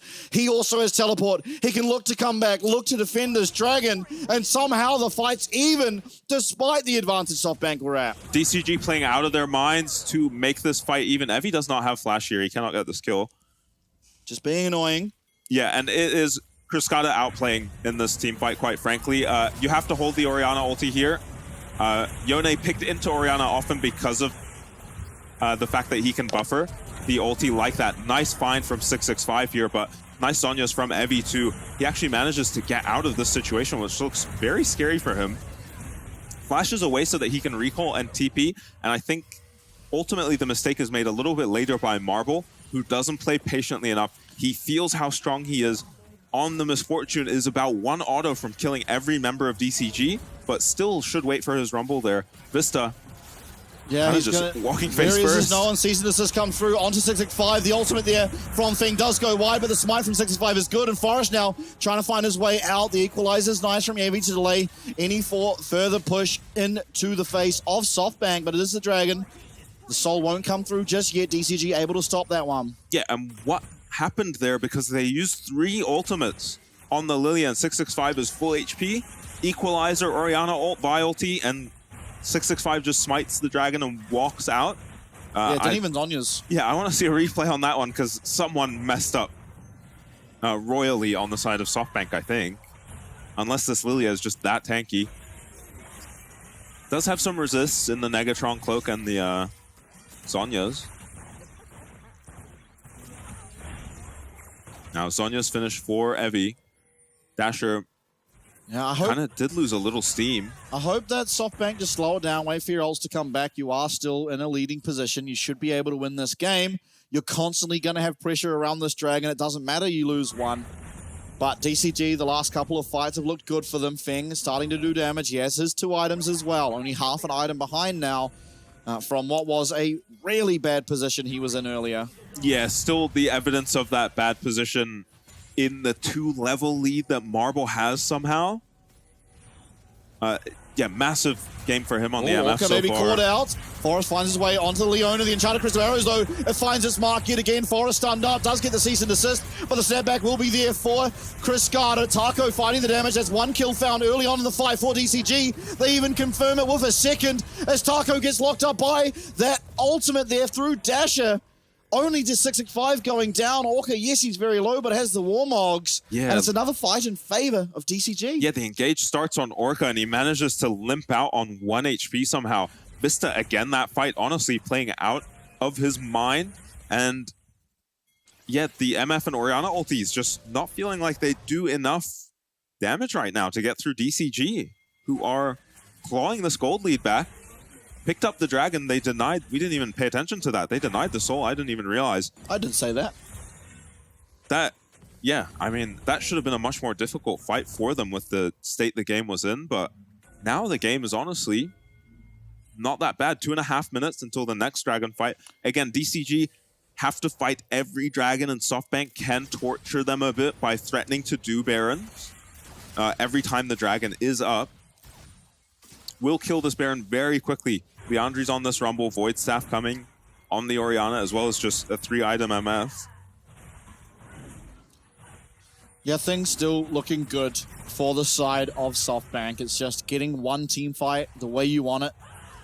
Taco, they need to know where he is at all times, because he's very, very strong here. 5-0 on this Renekton, and this might, if they do end up winning, be the first time we ever see Taco carry on this iteration of DCG. Yeah, the new iteration of DCG has had Taco taking a backseat. How long is he willing to sit on this flank? He's done with it now.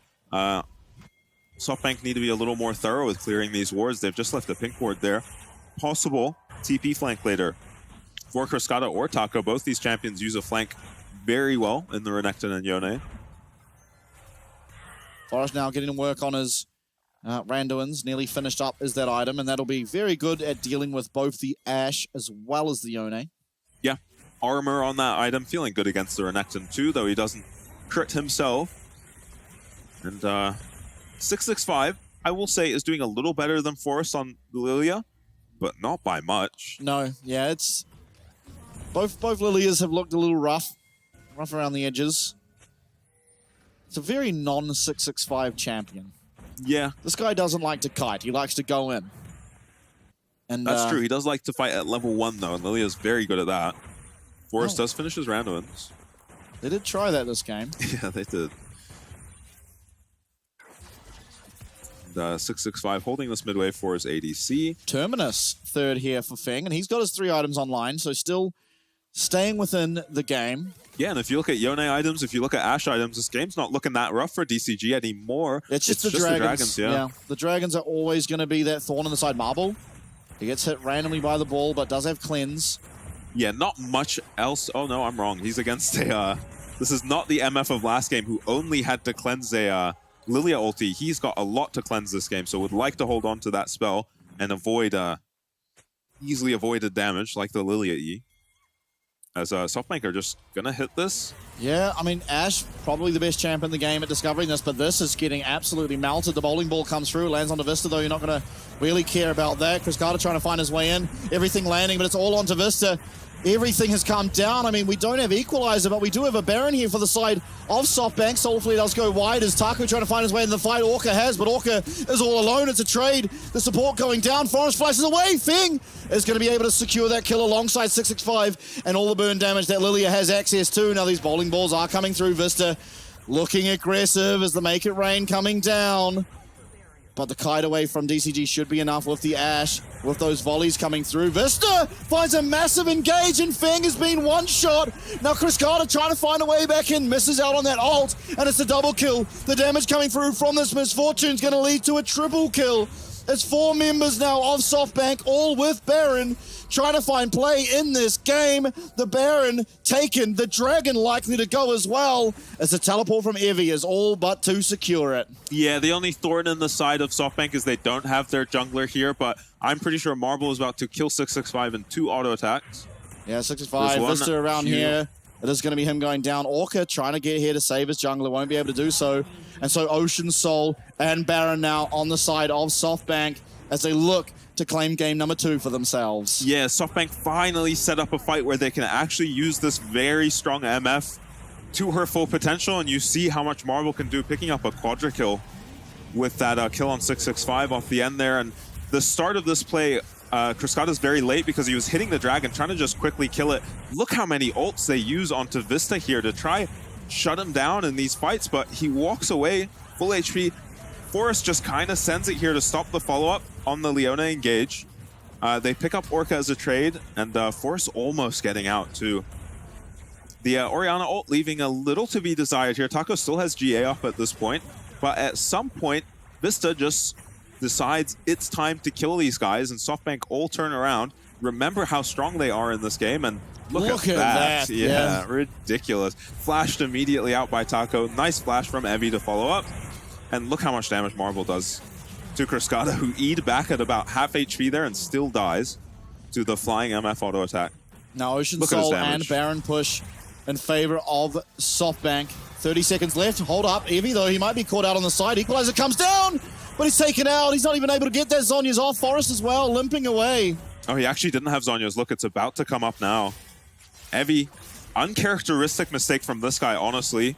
Usually a rock for his team who does not make these kinds of mistakes. Oh, and Feng in trouble. though, Feng is going to be absolutely one-shot, but what does it matter? Drowsy, the sleep comes through, and Cruscada trying to find the damage as well as 665, who flashes away from the bullet time, but the bullet time catches on to the end of this snapback as Marble. He's trying to do the damage here. It's Taco and Orca. Orca's going to get eliminated, and Marble just kiting as Vista's 1v1ing 665 up in the top side. Taco with nowhere to go puts down that pink ward, but is absolutely clapped by Marble. Yeah, and I think we're going to start seeing some MF first picks in this series because this champion has just looked unstoppable anytime it is picked now. I mean, look how much this champ heals. Is going to be able to get away. Yeah, a very strong champion, the Lilia, just not really being showcased in any of these games. Now, Feng was taken out very early. He does have access to his ultimate here. Evie teleporting to the bot side, and Vista just delaying 665 over and over again, not allowing him to look for that recall. But Feng back on the map. Cruscada very soon to be as well, with teleport available to himself. The Fate Seal too. Is there a flank ward? It doesn't look like there really is, and so should just be these towers and then an escape. But the Baron does go down. Alder now in 3.5 minutes. Baron in 2. Yeah, SoftBank decide to not take any inhibs there. I think that was a decision they made.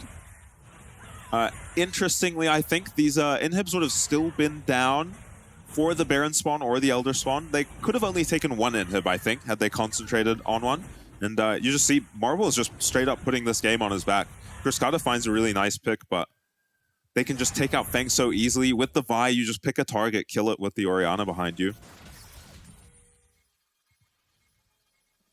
Look at the damage, man. Yeah, Vista contributing more damage than Ashe in that fight. Feng just not getting to play this game. Yeah, he actually got one shot.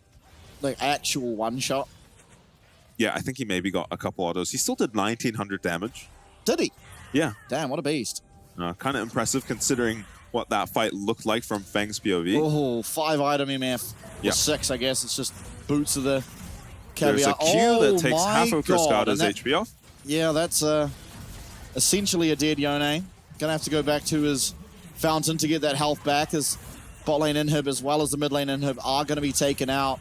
Final fight of the game, most likely around this Baron as the ult lands. All the CC coming down onto Evie. Can Cruscada find his way in? He's found it, but it's only one ult, and it's only onto Evie, who's just been locked up this whole time. Now he is going to get taken out. The bullet time, maybe not as good as you possibly wanted. The 2-man knockup comes through, but the cease and desist is going to be the answer. 65 does get the Zonya's off, and Dash is taken out. Feng, he's able to get away though. Marble is that carry, and Marble reigns supreme. This misfortune is causing so much trouble.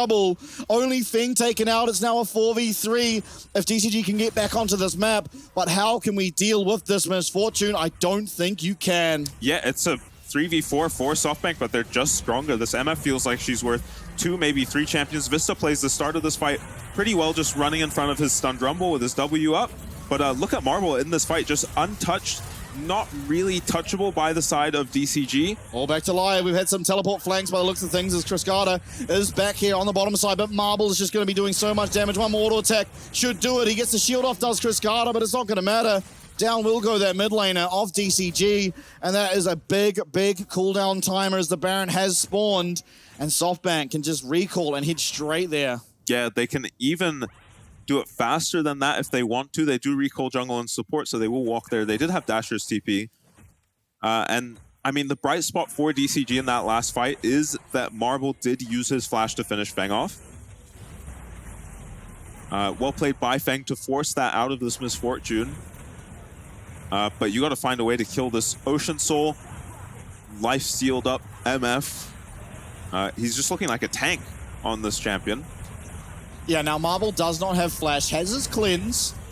So is going to be able to cleanse out of some instance of CC, but the carries for DCG do not have summoners. There is a Flash available for 665, who could maybe look for a massive ultimate, and that seems to be the only way they could possibly find a way back in as we look at the gold graph. Marble is so far ahead of everyone else that it's not even worth talking about anyone but him. Yeah, and honestly, just keep your eyes on this MF. I think DCG, they approached the last fight pretty intelligently and managed to take out some members around. Comes out, but Marble going to be able to keep his cleanse. It doesn't land on him, only the slow. If he gets hit by an Ash ult, but that's just another big cooldown now that's going to be off the side of DCG's Rift. Now, this tower probably taken down. Equalizer comes through. This could be the third and final inhib taken by SoftBank as they look to try and put an end to this game. Orca is so low there. You see him just taking so much damage from Evie on the Rumble. Yeah, maybe fishing for something as Force Vista. Whiffs his ult. That's an ultimate now down. Won't have that knock up, that certain amount of setup for Marble on this Misfortune. Cruscata has that Q3 available. Watch out for him. He's found his way onto Forest, but Forest is going to be completely fine. Too tanky on the Vi at the moment. Feng trying to find damage, but Marble walking towards him means he's just going to have to walk backwards. That's a bowling ball connecting onto Marble, but no trigger will be pulled. He pulls it here, but Marble's going to be fine. Marble can still wail away at this damage. Evie flashes away, and Taco trying to deal with two people on the bottom side of the fight. One Nexus tower is taken out. The season desist, and Feng is gone, but we found a massive engage. DCG, that's two, that's three. Can they find a four? Cruscata wailing away at Forest. I don't know what's happened, but DCG, they've turned the fight around. Elder Dragon's gonna be theirs. Vista will take down Orca, but should be found not long after, as he's actually working away on this Nexus. Vista flasher, he's dead. He is dead. Somehow DCG off the back of Cruscata and a magnificent ult, able to find that team fight win. Now Taco, has he got what it takes to defend here? Cruscata looking for this Elder Dragon. Only Taco to defend. Dominus not available. I'm worried. No one is spawning for a long time. This game's over. This Renekton can't actually defend. Yeah, once you take 3 inhibs with a Baron, it is just over. That is the most hilarious way for that game to end. Yeah. It looked like it was all SoftBank the entire time, and then DCG find one team fight and lose because of it. So, hey, color me surprised when DCG games don't go as expected, but well played by SoftBank. Marble in particular played so well, and Vista. The bot side truly dominating their lane, truly dominating that entire game. I think one mistake the entire time from Marble, getting caught at the end there by Cruscata, but aside from that, just a flawless performance. Yeah, had to commit his ulti to finish off Feng on the Ashe there at the end, and you're just a sitting duck for the Yone ulti there without your flash on the MF. Don't know what happened to the rest of his teammates, because that was a 4 or 5 man Yone ulti, which shouldn't really be happening in the enemy base. You have so much space to move around. And a nice bounce back from SoftBank. Yes. And very nice. Yeah. It did really just fall apart for DCG off of this bot lane. Yes. Their bot lane commit very early in the 1v1. You kind of get why they're invading so aggressively level 1, because they've got an Ashe, they've got a Lilia. Even Leona is pretty good, not in lane level 1, but in the 1v1 team fights for sure. It's a good rotation from Evie. How often do we see him do this? Even in this series last time around. In the PCS playoffs, we see it happen all the time. And yeah, it seems to always be there. Yeah. Omnipresent is Evie. And proving it once again, just having that top laner there. While, I mean, the trade level 1 wasn't the worst in the world. I think it was the sums. The follow-up trades were terrible. And Forest, I think, as well, punishing that bot lane a lot. Yeah. Just being there in between towers, not allowing Feng to get to the minion waves, fell so far behind, allowed Marble to have absolute free will that entire game, and he made use of it, finding all the damage he'd ever want. I mean, he was up something like 5k gold on the next highest in the game, not even on his team, just in the game. Yeah. 5k gold. So it was up to him to carry, and ultimately he did. Now, I mean, is there a way that DCG doesn't lose the game right there? Like if Cruscata sits in base, waits for Feng to spawn, and then teleport to the Elder? Maybe. But ultimately, that's not what happened, and it was just the minions ending that game. Yeah, probably. You probably didn't need to rush so hard to get the Elder. Just wait for your members to come up. Fing died first. Like, by far the first person to die. You know, like a good 10 seconds ahead of anyone else. So they would have had a lot of time, I guess. But ultimately, it doesn't matter. They even if they lose that Elder Dragon, SoftBank, they probably still just win the game. Nexus. Open Nexus with double super minions coming in. It's pretty unwinnable from that stage. And so they did enough to get it across the line, regardless of Chris Carter's mistake there. And I think well played by them, especially after game number 1 and how kind of destroyed they got, to then turn it around this way and have Marble just to play, like, have a clinic on Misfortune. Yeah, I mean, it's looking like MF is just first pick worthy. She is not only winning every lane, but also when left 1v1 with these ADCs is killing them. Yeah. 1v1, that's the second MF solo kill. When the supports roam, we never see the ADCs kill each other. We've been watching it all split now. 1v1's ADCs in the bot lane. This is the first time we're just seeing people die. Yeah. Yep, and then ultimately, maybe not in other series, but in this series specifically, it seems like Misfortune should probably be a core focus. And I think that is because both of these teams love to play these 5v5 styles. They love to group up in 5v5. Well, what is the best 5v5 champion when they're set up for it? It's Misfortune, and you're seeing it here. Yeah, we're going to get to see the final fight here. 665 straight up whiffs his Q flash there and eats, I think, one auto from Marble to lose 60% of his HP. And then, yeah, just really strange positioning from SoftBank here to make this game kind of scary, honestly. It looked like maybe, look at Vista, he just runs away from the fight and starts hitting the Nexus, goes for the X-Peke play on the Poppy. Actually kills someone here too, right? Yeah, gets Orca. Finishes Orca off. Looks like he's running the Yone and Renekton around, but Yone very good at killing these tanky champions quickly. Yeah, and I think if Cascada stays, even clears this wave of minions, then Taco might actually be able to defend. If Taco had ult as well, probably can defend, but obviously just using it in that fight. Yeah, it's at this point, and it's Fing's even 10 just seconds away. Yeah, it's even hard to just gather up all the minions. Like, Taco can probably tank all these minions, but they're not even on him. Yeah, maybe not. He was going down. He was going down probably pretty get quick. slaughtered by those things. But look at the damage out of this MF. Yeah, it was a great game by especially the bot lane of SoftBank, but also Forest for enabling that to be the case, because he was just spending a lot of time denying Feng, right? Sitting between those two towers. And yeah, he had some slip-ups in the mid-game where he was getting found out and caught.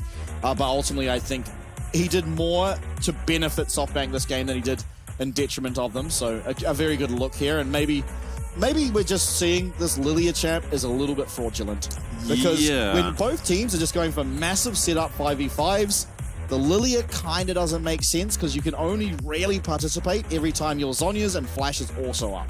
Yeah, just a very short champ, short range champ in the Lilia, and neither team has been able to use it in the early game to any great effect. Actually just losing early games every time with the Lilia. Marble across the board, apart from damage taken per death, honestly thought he might take that stat. Yeah, how tanky he was on the MF. I don't think he was taking any damage there. He was just so safe. Yeah, he was so safe that whole time.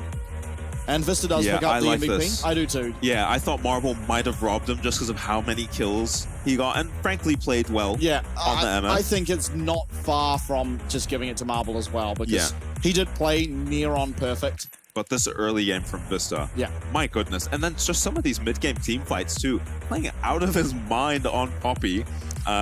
You don't see that, you don't say that very often. Yeah.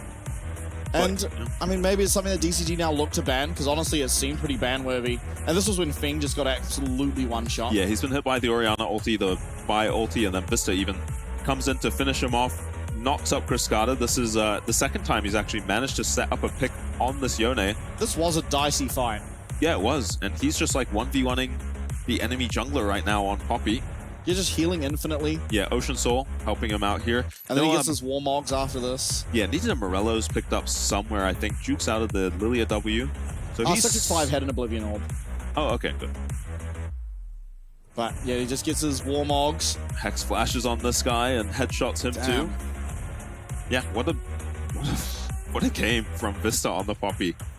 Yeah, what a pleasure to watch. Yeah, honestly. I mean, so often we see Poppy picked and then she kind of swings her hammer around, throws an ult at the start of a fight, and then stands around with her team. Vista Yeah, no, Built diff. he was not doing that. He was getting stuck in there and making it look good.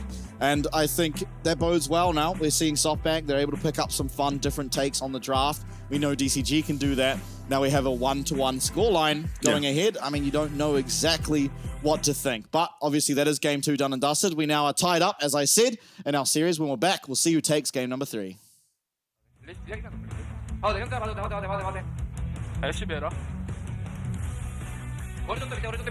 やべ。あーし。完全勝てるかも。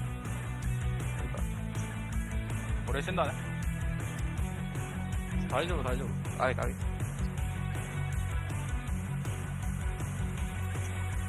ヨナ死んだね。ナイス。お、설마? 가비. 되게 예뻤어. 가비. 아, 이때 에더다네. 에더 왔다네, 애들이. 예. 아, 이때 마무리 시켜놔요, 그래. 렌 소리 무리다, 몇 아, 이때 히토리 대 느끼를. 우리 20몇 TP? 렌 소리 무리다, 그래. 오, 왔다. 게임 왔다. 왜 TP 탔다고? 오겠다. 쓰기면 간다, 쓰기면 간다. 코피가 필이야. 코피 킬. 关键时刻，握着阿嬷帮我准备的球拍，让我更有把握赢球。阿嬷，好睡吗？睡哦。家人的爱是多年的依赖，就像我多年以来依赖中华电信。金白来，最疼我的家人，最挺我的中华电信。舞动精彩，共创未来。永远走在最前面，中华电信。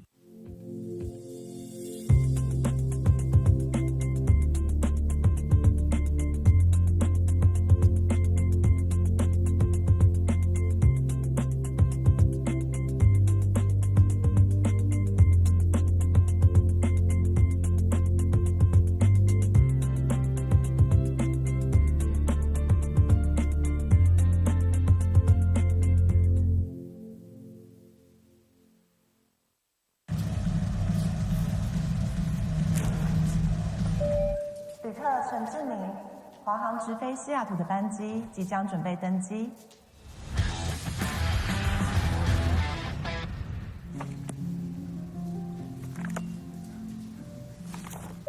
旅客何淑慧，华航直飞西雅图的班机即将准备登机。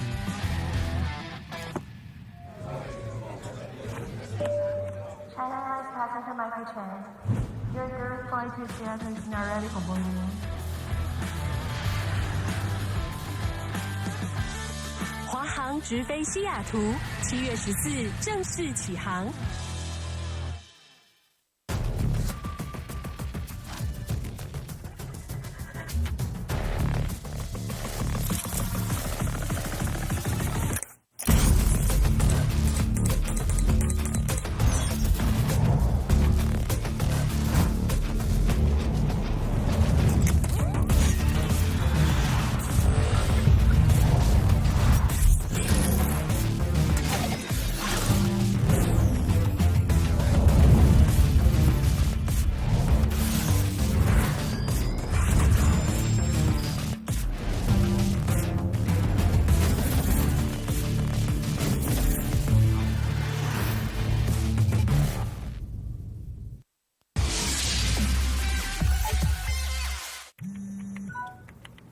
好想吃花雕鸡面哦，可是还在加班。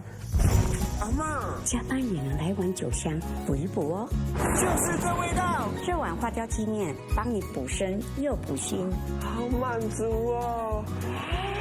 还有麻油鸡面，赶走你疲累的寒意。要不要再来碗花雕酸菜牛肉面？暖心酒香的丰盛美味，台酒酒香经典系列。难得皇上莅迎蒙古，臣等备好贡品，向皇上进献。好想吃哦！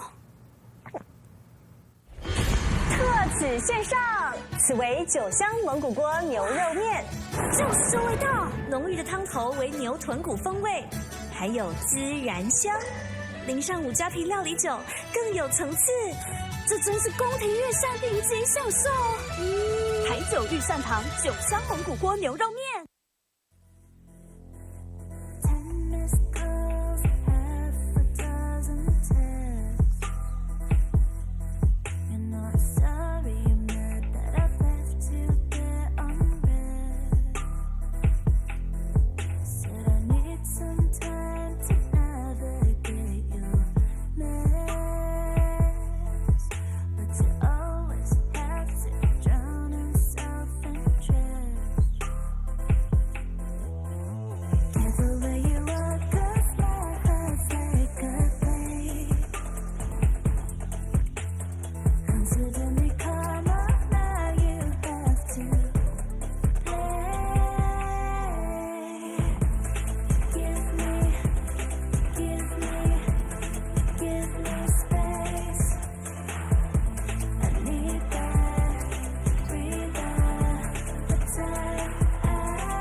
2 a.m. and you're knocking on my door. I won't answer, you're screaming out some more. This isn't love, it's a need to be in control. You always play the victim, whatever. Careful where you walk, 'cause life hurts like a blade. Considering karma, now you have to pay. Give me space. Yeah, I need that breather, the time.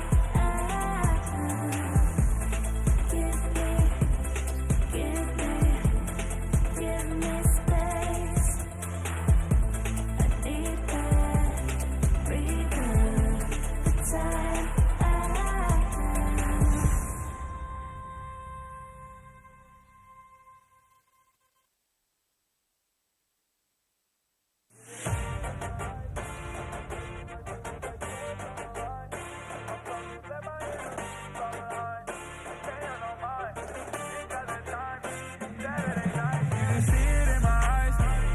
Too much to lose, way too much on the line.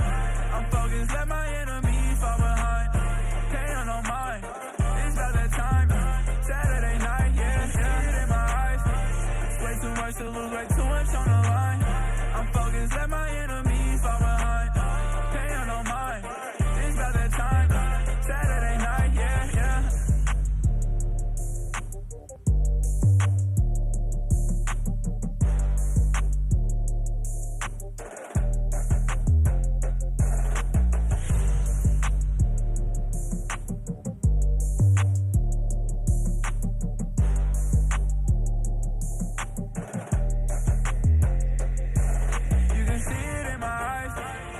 Too much to lose, way too much on the line. I'm focused, let my enemies fall behind. Paying on mine, it's about that time. Saturday night, yeah, yeah, in my eyes. Way too much to lose, way too much on the line. I'm focused, let my enemies fall behind. Paying on mine, it's about that time. Saturday night, yeah, yeah.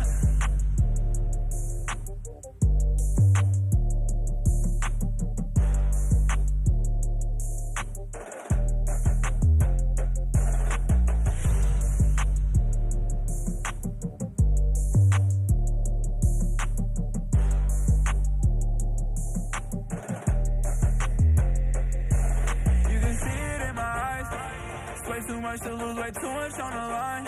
I'm focused, let my enemies fall behind. Paying on mine, it's about that time. Saturday night, yeah, yeah, in my eyes. Way too much to lose, way too much on the line. I'm focused, let my enemies fall behind. Paying on mine, it's about that time. Saturday night, yeah, yeah.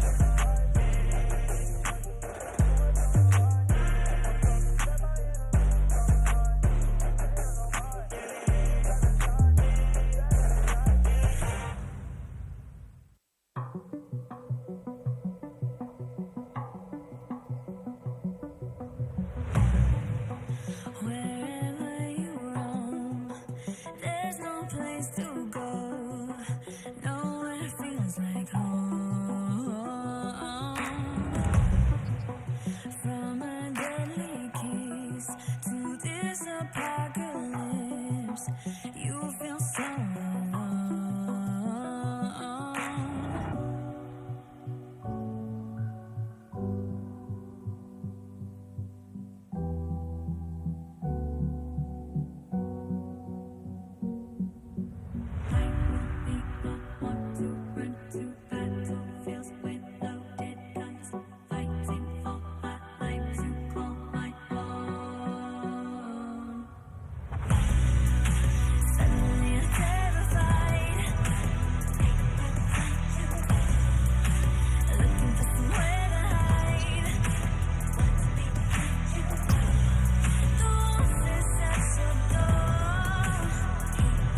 to speak?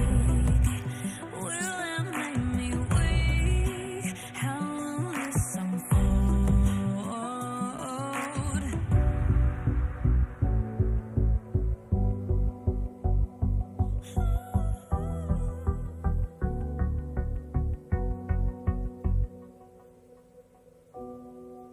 Suddenly terrified, looking for somewhere to hide. The wolf is at your door. Can you hear him roar? Maybe I'm the monster.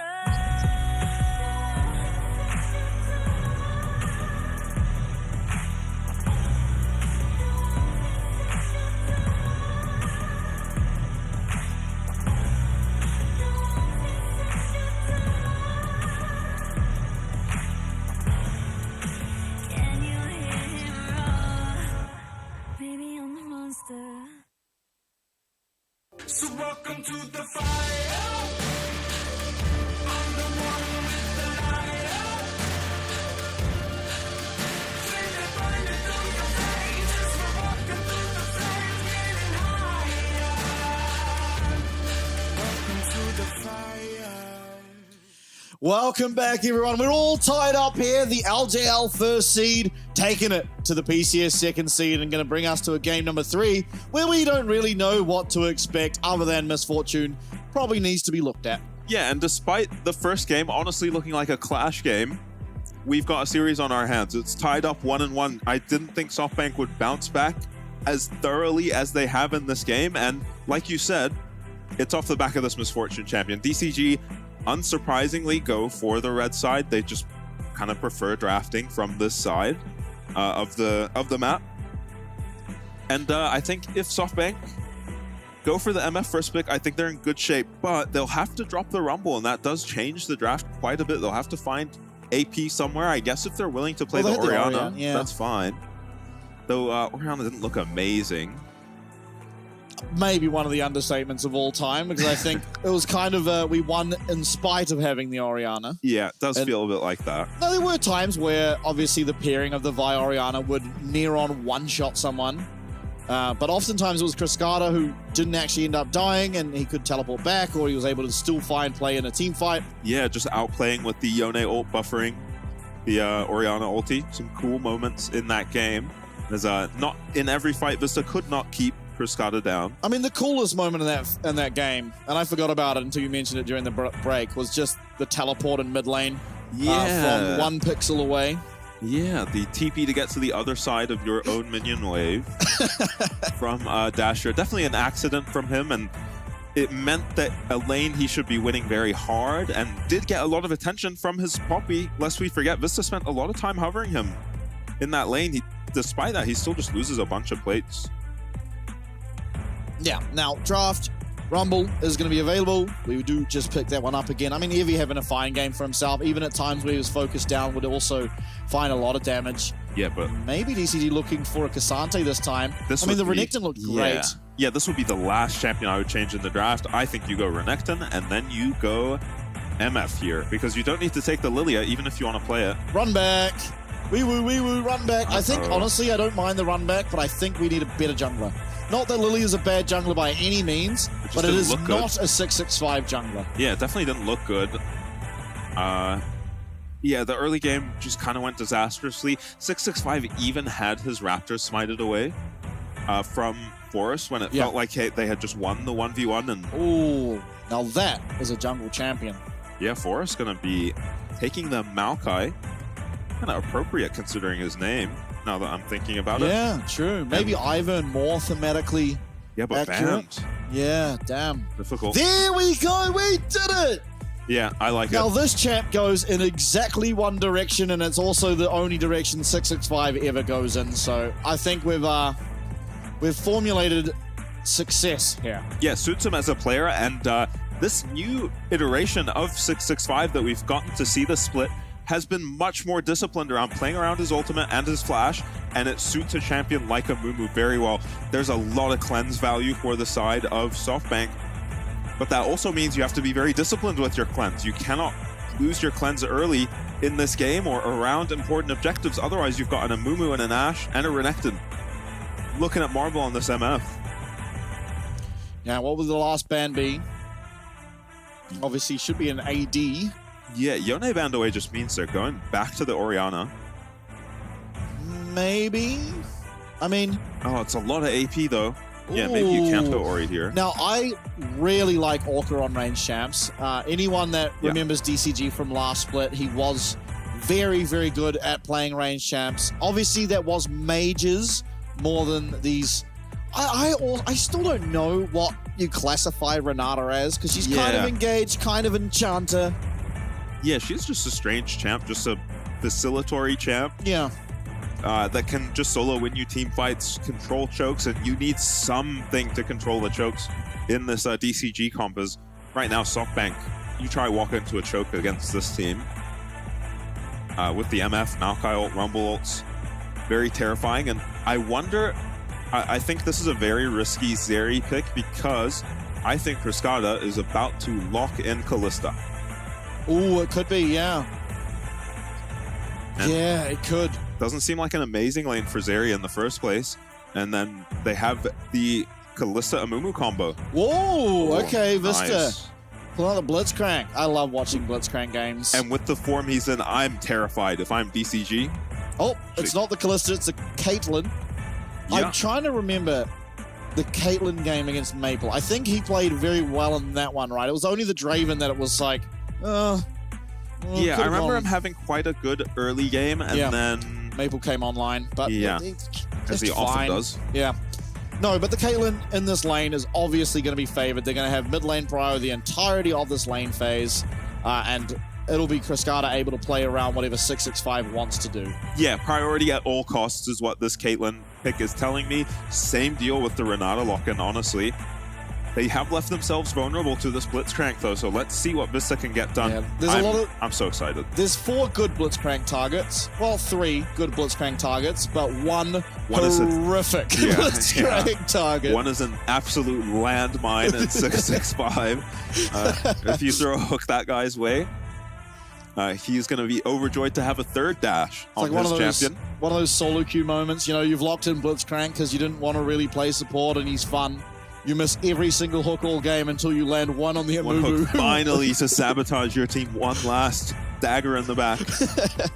No, but Vista obviously coming off the back of last game, he performed very, very well, and you have to feel pretty confident that he's going to be able to do the same here on the Blitzcrank. Yeah, nothing to really fault from last game. Yeah, there's also a world where you can hook the Amumu once you're ahead enough on SoftBank, assuming you have a nice Blitzcrank game for yourself. You can hook the Amumu once, when he's only got things like the Leandries, you can really one-shot him before he gets anything off. Only the Blitzcrank CC there, though, so they have to be very clean with the follow-up if they ever do hook him. Yeah, a bit from Maokai, but that's not going to stop a ultimate. Yeah.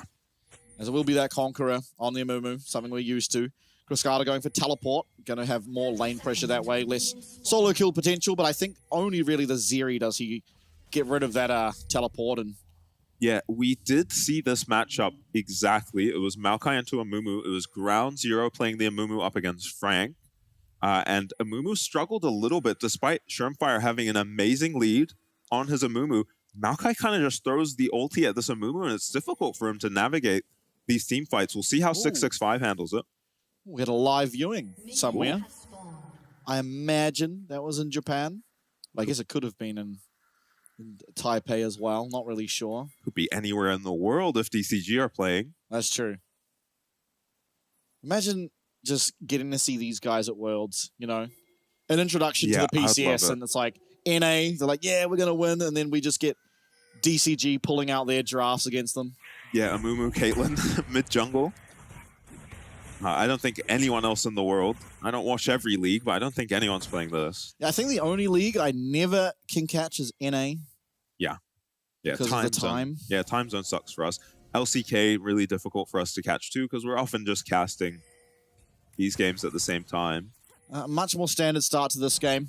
No antics level 1, and Dasher is playing Zeri 1v1 against Caitlyn. Yeah, SoftBank are being really weird about approaching this lane, though, and missing a bunch of creeps.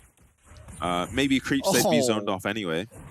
God, it's so miserable laning against Caitlyn in a duo lane where supports can do things. Yeah.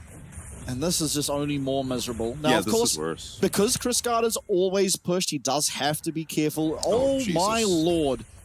Still ahead on HP is Chris Carter after taking a tower shot. This lane is just so dominated by the Caitlyn. Okay, but that is very bad, obviously. Yeah. Very silly. As, yeah, Dasher can trade back reasonably well. Bone plating into Caitlyn is crazy. Yeah, I don't think you're going to get much use out of that for the most part. 665, maybe learning from Fire and understanding you can just walk at this Maokai. Banish Toss will land. Very good with those. Forrest is he? has a flash, I think. Forrest, he tries to look for that Bramble Smash, but it is going to be just stopped up. The flash. Oh, ooh. I thought. Yeah, a little S-key push there from 665, testing Forrest nerve. It does definitely go down if he commits for the flash there. Yeah, now, Evie coming. Taco already here, but Evie going to get stunned up, and 665 maybe going to go taken down. He will. It's first blood. Taco trying to trade back. He does. The Triumph doesn't come through, though, and it's 2 kills very early on, and Dasher feeling relieved to be able to pick up a kill. Yeah, how amazing is that for Dasher, who's just getting, you know, pummeled into his tower by a Caitlyn, gets to dash over a wall and pick up a kill for himself. Double buffs now on this Zeri as he has his bone plating proc. Yeah, and, I mean, it looked like 665 and Taco should just win this on the Rumble with a, you know, stacked up Rage Bar on the Renekton, but it's the target selection that kind of damns them there. SoftBank coaching staff and support are all looking pretty happy there in the backstage. As I would be too if I just picked up 2 kills like that. Evie doing a really good job to get his Q off before he gets CC'd. Yeah. So even though he is stunned, he's still outputting a lot of damage. Yeah, and just throwing his body into the fight there, knowing his mid laner is going to be there first, and he is just so much healthier than his jungler. Tanks up all the CC from DCG, and then they try turn it onto the Maokai, who actually has Aftershock for us. Yeah, weird. We usually see the phase rush. Yeah, almost always. Ooh, -1 thing. Oh. CSing quite well in this lane is Marble. Strong laner, the MF, so despite having a Blitzcrank versus Renata, feeling okay. Yeah, it is somewhat hard for Renata to find the same pressure as usual against a Blitzcrank. Yeah, it's you a have good to play punish. around the... Oh, Vista. Yeah, gonna get slowed up. Forrest is here, but so is 665. Oh, God, and great usage of that vision toggle, as Vista will land that hook, but not before getting taken out. Now, Feng is just going to be able to continue wailing away at Forrest. The Aftershock now procced, probably wishing he did have that phase rush now, is completely taken out, is he? And Orca's going to yoink that one for himself. Yeah, Forrest hesitates for so long before moving over to help his laners. Vista lands a nice hook onto Feng that maybe should have been a kill. You see Maokai actually pulling the Krugs to the left side here, which makes no sense to me when this is happening to your bot lane right now. And eventually he decides to move over here once he sees the hook land, but he's just so late, and 665 cues onto him and I think smites away that Krug camp that Forrest was working so hard to get anyway. Bit of a misplay there. Yeah, a little bit of relief that Orca decided to yoink that last kill, but ultimately Feng able to pick up the original kill there onto Vista, so still DCG. They are now evening up the gold for the most part, in fact slightly ahead, but nothing really to write home about. Yeah, it's going to be Hexdrinker this time around for Taco, deciding AP in the mid and the jungle is enough. He didn't go for the Hexdrinker last game with the double AP solo lanes, but this time decides, because he's just interacting with Maokai Rumble for 90% of this game. Nice pickup. Serrated Dirk on Cascada probably means a collector. Yeah, I imagine. I don't think I'd like to see any other item that comes out of a Serrated Dirk. Taco level 6 here on their Renekton. Very strong. Yeah, if he is 6 as well, but not really willing to commit to it. 6 is 5, this is going to help him get to that level 6 a bit quicker, being that the Void Grubs do just have more XP involved in taking them. Look at Taco, he's having fun laning against a champion known as Rumble.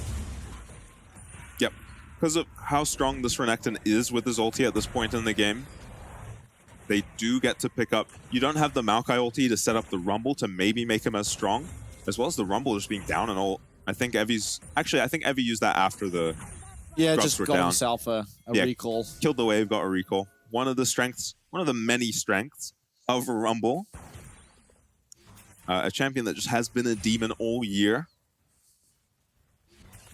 Yeah, good luck nerfing it. Yeah, has been just receiving nerfs this whole time too. Feng is level 6 now, but not willing to walk up here, is aware of Maokai positioning very close to his lane. That pink ward in the try, probably something DCG would like to clear out. Yeah, I mean, the lane state, very good for SoftBank. Yeah, it's going to be pushing away from them now, though. Hopefully they get 6 soon on this MF at least. Oh, 665 clears out that ward, now headed to the bot side. Is going to spot out Forest. Yeah, they know where he is now. Ooh, the turnaround maybe. Feng is going to land at least his ultimate. Does have flash, but oh no. Oh, it's a disaster. Nature's Grasp missing for the time, but it is denying 65 his way in, but he finds it there. Curse of the Sad Mummy, and Forest is just going to be taken out. DCG, smooth criminals, able to take down Forest for a 3rd time. Yeah, and everyone honestly just looks kind of confused this game. I don't know what to make of these plays. Feng kind of just throws his ult at a Blitzcrank with no damage to follow it up. It's only 665 really that, you know, has a big impact on this fight, as the hook goes wide from Vista. Yeah. And then Forest here knocks Feng. A cleanseless Ashe should just be a free kill here, it feels like. But he just knocks her out of the misfortunate, just puzzling play from Forest, who kind of ults backwards too. It's blocked by Orca. 665 still manages to get in. Grabs the cleanse, honestly, is a big part of this fight to pay attention to as well. Marble now, no cleanse against Ashe. Renata. Yeah, and looks like a dragon here. The first dragon of the game, 9 minutes in for 665 on this Amumu. Obviously, doesn't feel particularly contestable, although looking at top, Taco. Flash away from Evie. Wow, I did not expect that 1v1 to go so in favor of Taco, but... Yeah, Rumble usually winning those, but the Hex Drinker making a big difference in this game, it feels like. So flashless Rumble now on the top side. Yeah, could be something for 665 to play around, but I really doubt it with this MF cleanse being down. Nice. Asha able to connect there with that slow. Yeah, keeping Caitlyn to just about a 10 CS lead. Once he does pick up these creeps. Hook missing there from Vista. Ult coming now out of Feng. Marble should be able to trade back pretty well, but is going to have to flash away, and now Feng just wailing away at Vista's health bar. There's no way this results in a kill. In fact, I think Feng well overstepping there, meaning he ends up losing that trade, but they did manage to get out the flash there from Marble. Yeah, and importantly, 665 has his ulti now, has his flash available. Forest coming down, hook lands here onto Orca, and that is going to be one very, very dead Renata. It's going to be Forest claiming that one. Yeah, Renata without her summoner spells very vulnerable in that situation, and often why we see Kalista with this champion to pick it. Does Taco dive here? Or Evie.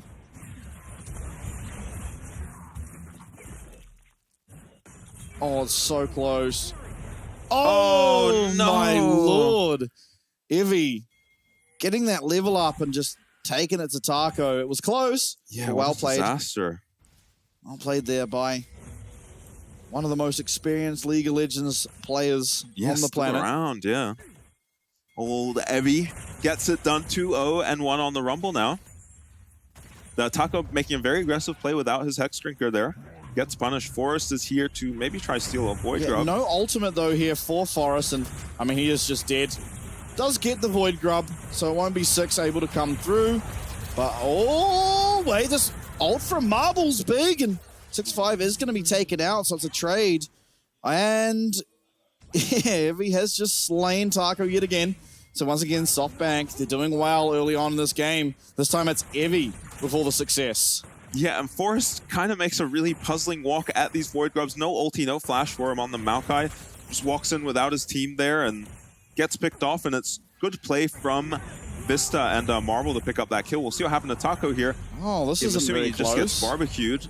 This is identical to the last fight, but this time around, Evie's picked up a kill. I didn't see if the Hex Drinker popped for Taco It did, but it just instantly disappeared. Yeah. I mean, well played by Evie to realize he is stronger and punish Taco for trying to be aggressive there in the lane. Yeah, and it looks like they've just swapped the MF into the mid lane. Honestly, MF probably fares a lot better into Caitlyn.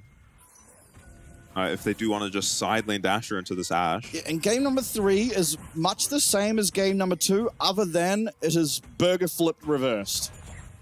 We have a stronger bot lane here coming out of DCG, and Banish toss again doesn't connect. Dasher able to sidestep away from that one and get himself back to safety. But in the mid lane, Ashe Arrow going to be exchanged for that cleanse, much shorter cooldown on the Enchanted Crystal Arrow, so that feels like a very good trade there for the bot's lane of DCG. Yeah, and you have to wonder about 665. Oh, steals these Raptors. Will he go for a fight? No ulti on him. Yeah, no ult, but Nature's Grasp here for the Maokai is Orca actually bringing Forest in very low now, and he's looking for that reset. One more auto attack will do it, and he does. Yeah, honestly, Maokai Blitzcrank is looking really strong into the Renato right now, but... Oh, Ashe is dead. Oh, that yeah. guy has no cleanse. Okay. Marble just getting caught out. Lost his cleanse not too long ago. Evie here to try and deal with this wave and deal some damage back. But it is now the bot lane thing especially. Wait, Chris Garter's dead.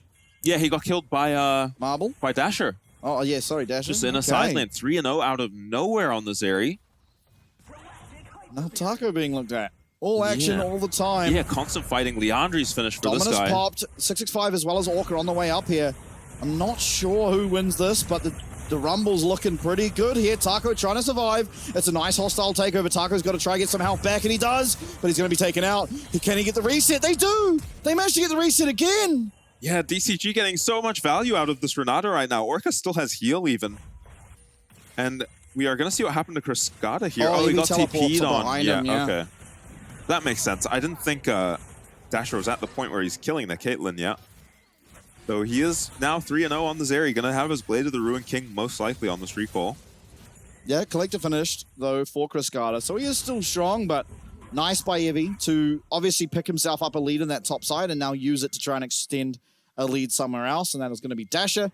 He is very strong now in this game, as is Evie. Foroso 1-5.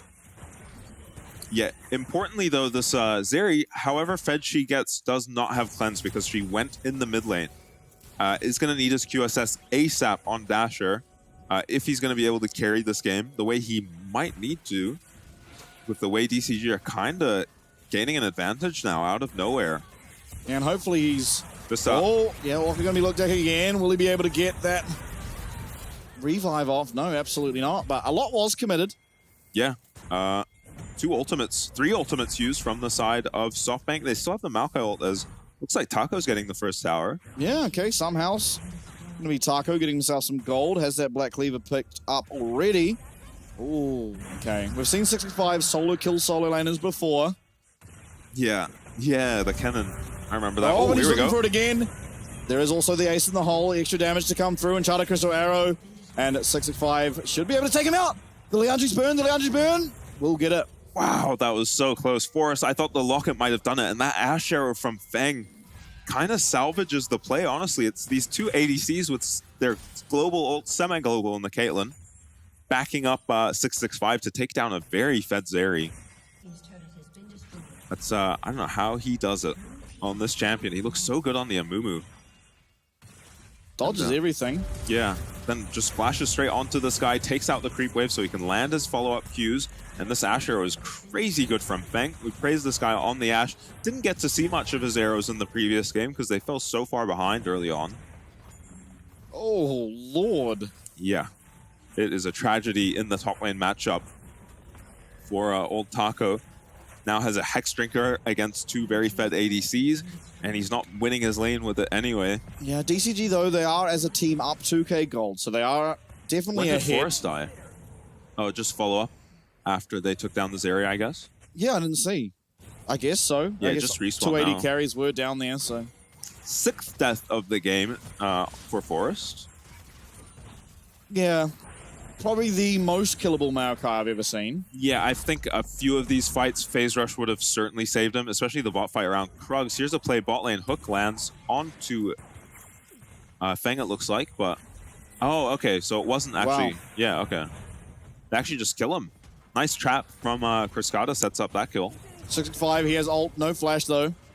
Can he get in here? I mean, yes, the teleport coming through. They're looking for the fight. Bandage toss does go wide, though. Well, no look bandage toss from 665. Nature's Glass coming through. Taco actually the one to pick up that Rift Shield, but 665 can't find his way in, and he's just locked up. The CC chain is magnificent from SoftBank as they claim 3. Only those 280 carries left alive, and Feng will be able to slow down Marble from his advance forward. Cascada is positioning well, dodges out there of that rocket grab, but what a CC chain coming through. Yeah, and we saw maybe a weakness of this Amumu there. He kind of just gets killed from range. The Maokai ult feels really strong against the Amumu, as it did in the previous series we saw this matchup. It was just an equalizer and an MF ult. Watch what happens here with the equalizer is perfect from Evi. Once it comes out, they kind of funnel. You just have to cast it along the Maokai ulti, right? As they probably are lining up to dodge it. And nice MF ult to follow up. Fight is instantly over. Taco goes down. Nice and easy too. And SoftBank not realizing it was DCG who actually got the Rift Herald. Won't be able to pick that up. Taco taking that one for himself, but still a lot of gold now given back over to SoftBank as they do close 1K of that gold lead. Evi's 5-1. Yeah, monster on the Rumble. Had a bit of a quieter game for himself last time around in an identical matchup. This time around, he's just murdering his opponent, Taco. 665 now, he has 2 items. He has that Abyssal Mask online. Yeah, most gold on his team, 665. Very strong with these items. Not even building the Abyssal Mask to enable his teammates, as we often see, just for himself. Yeah, but it's really Dasher and Evi, the big winners so far. And, I mean, we'll see if they can get it done. It is DCG overall ahead, but no one even compares to the amount of gold that either of those 2 carries on the side of SoftBank have, so.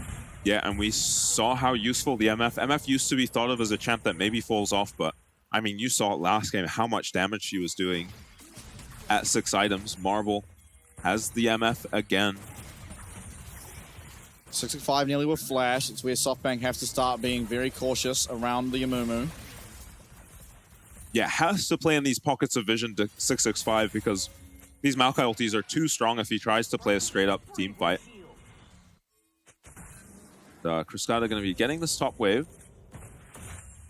Lead kind of dissipated now for this Caitlyn. Rough for Cascada when he was doing so well in his lane. I mean, first of all, to take that turret shot and then Dasher to roam and grab a kill and an assist without really investing much time at all. As Orca in trouble. Yeah, Equalizer comes out. He's able to flash away from that rocket grab now, and Chandra's arrow goes wide. And with that, I think so much used, probably not wanting to commit to anything further. Yeah, SoftBank can just wait for these cooldowns again, especially the Rumble ulti. Very important with how fed Evi is in this game. Cascada TPing in now. Yeah, looking for gonna hit the dragon. Priority over the dragon. 280 carries. He'll take this out pretty quickly. It is the Infinity Edge now finished for Cascada, so he's going to be doing a lot of damage, especially if he gets any uptime on these carries. He's trying to look for a Nature's Grasp, but he's just going to get taken out. Hostile takeover lands onto 2.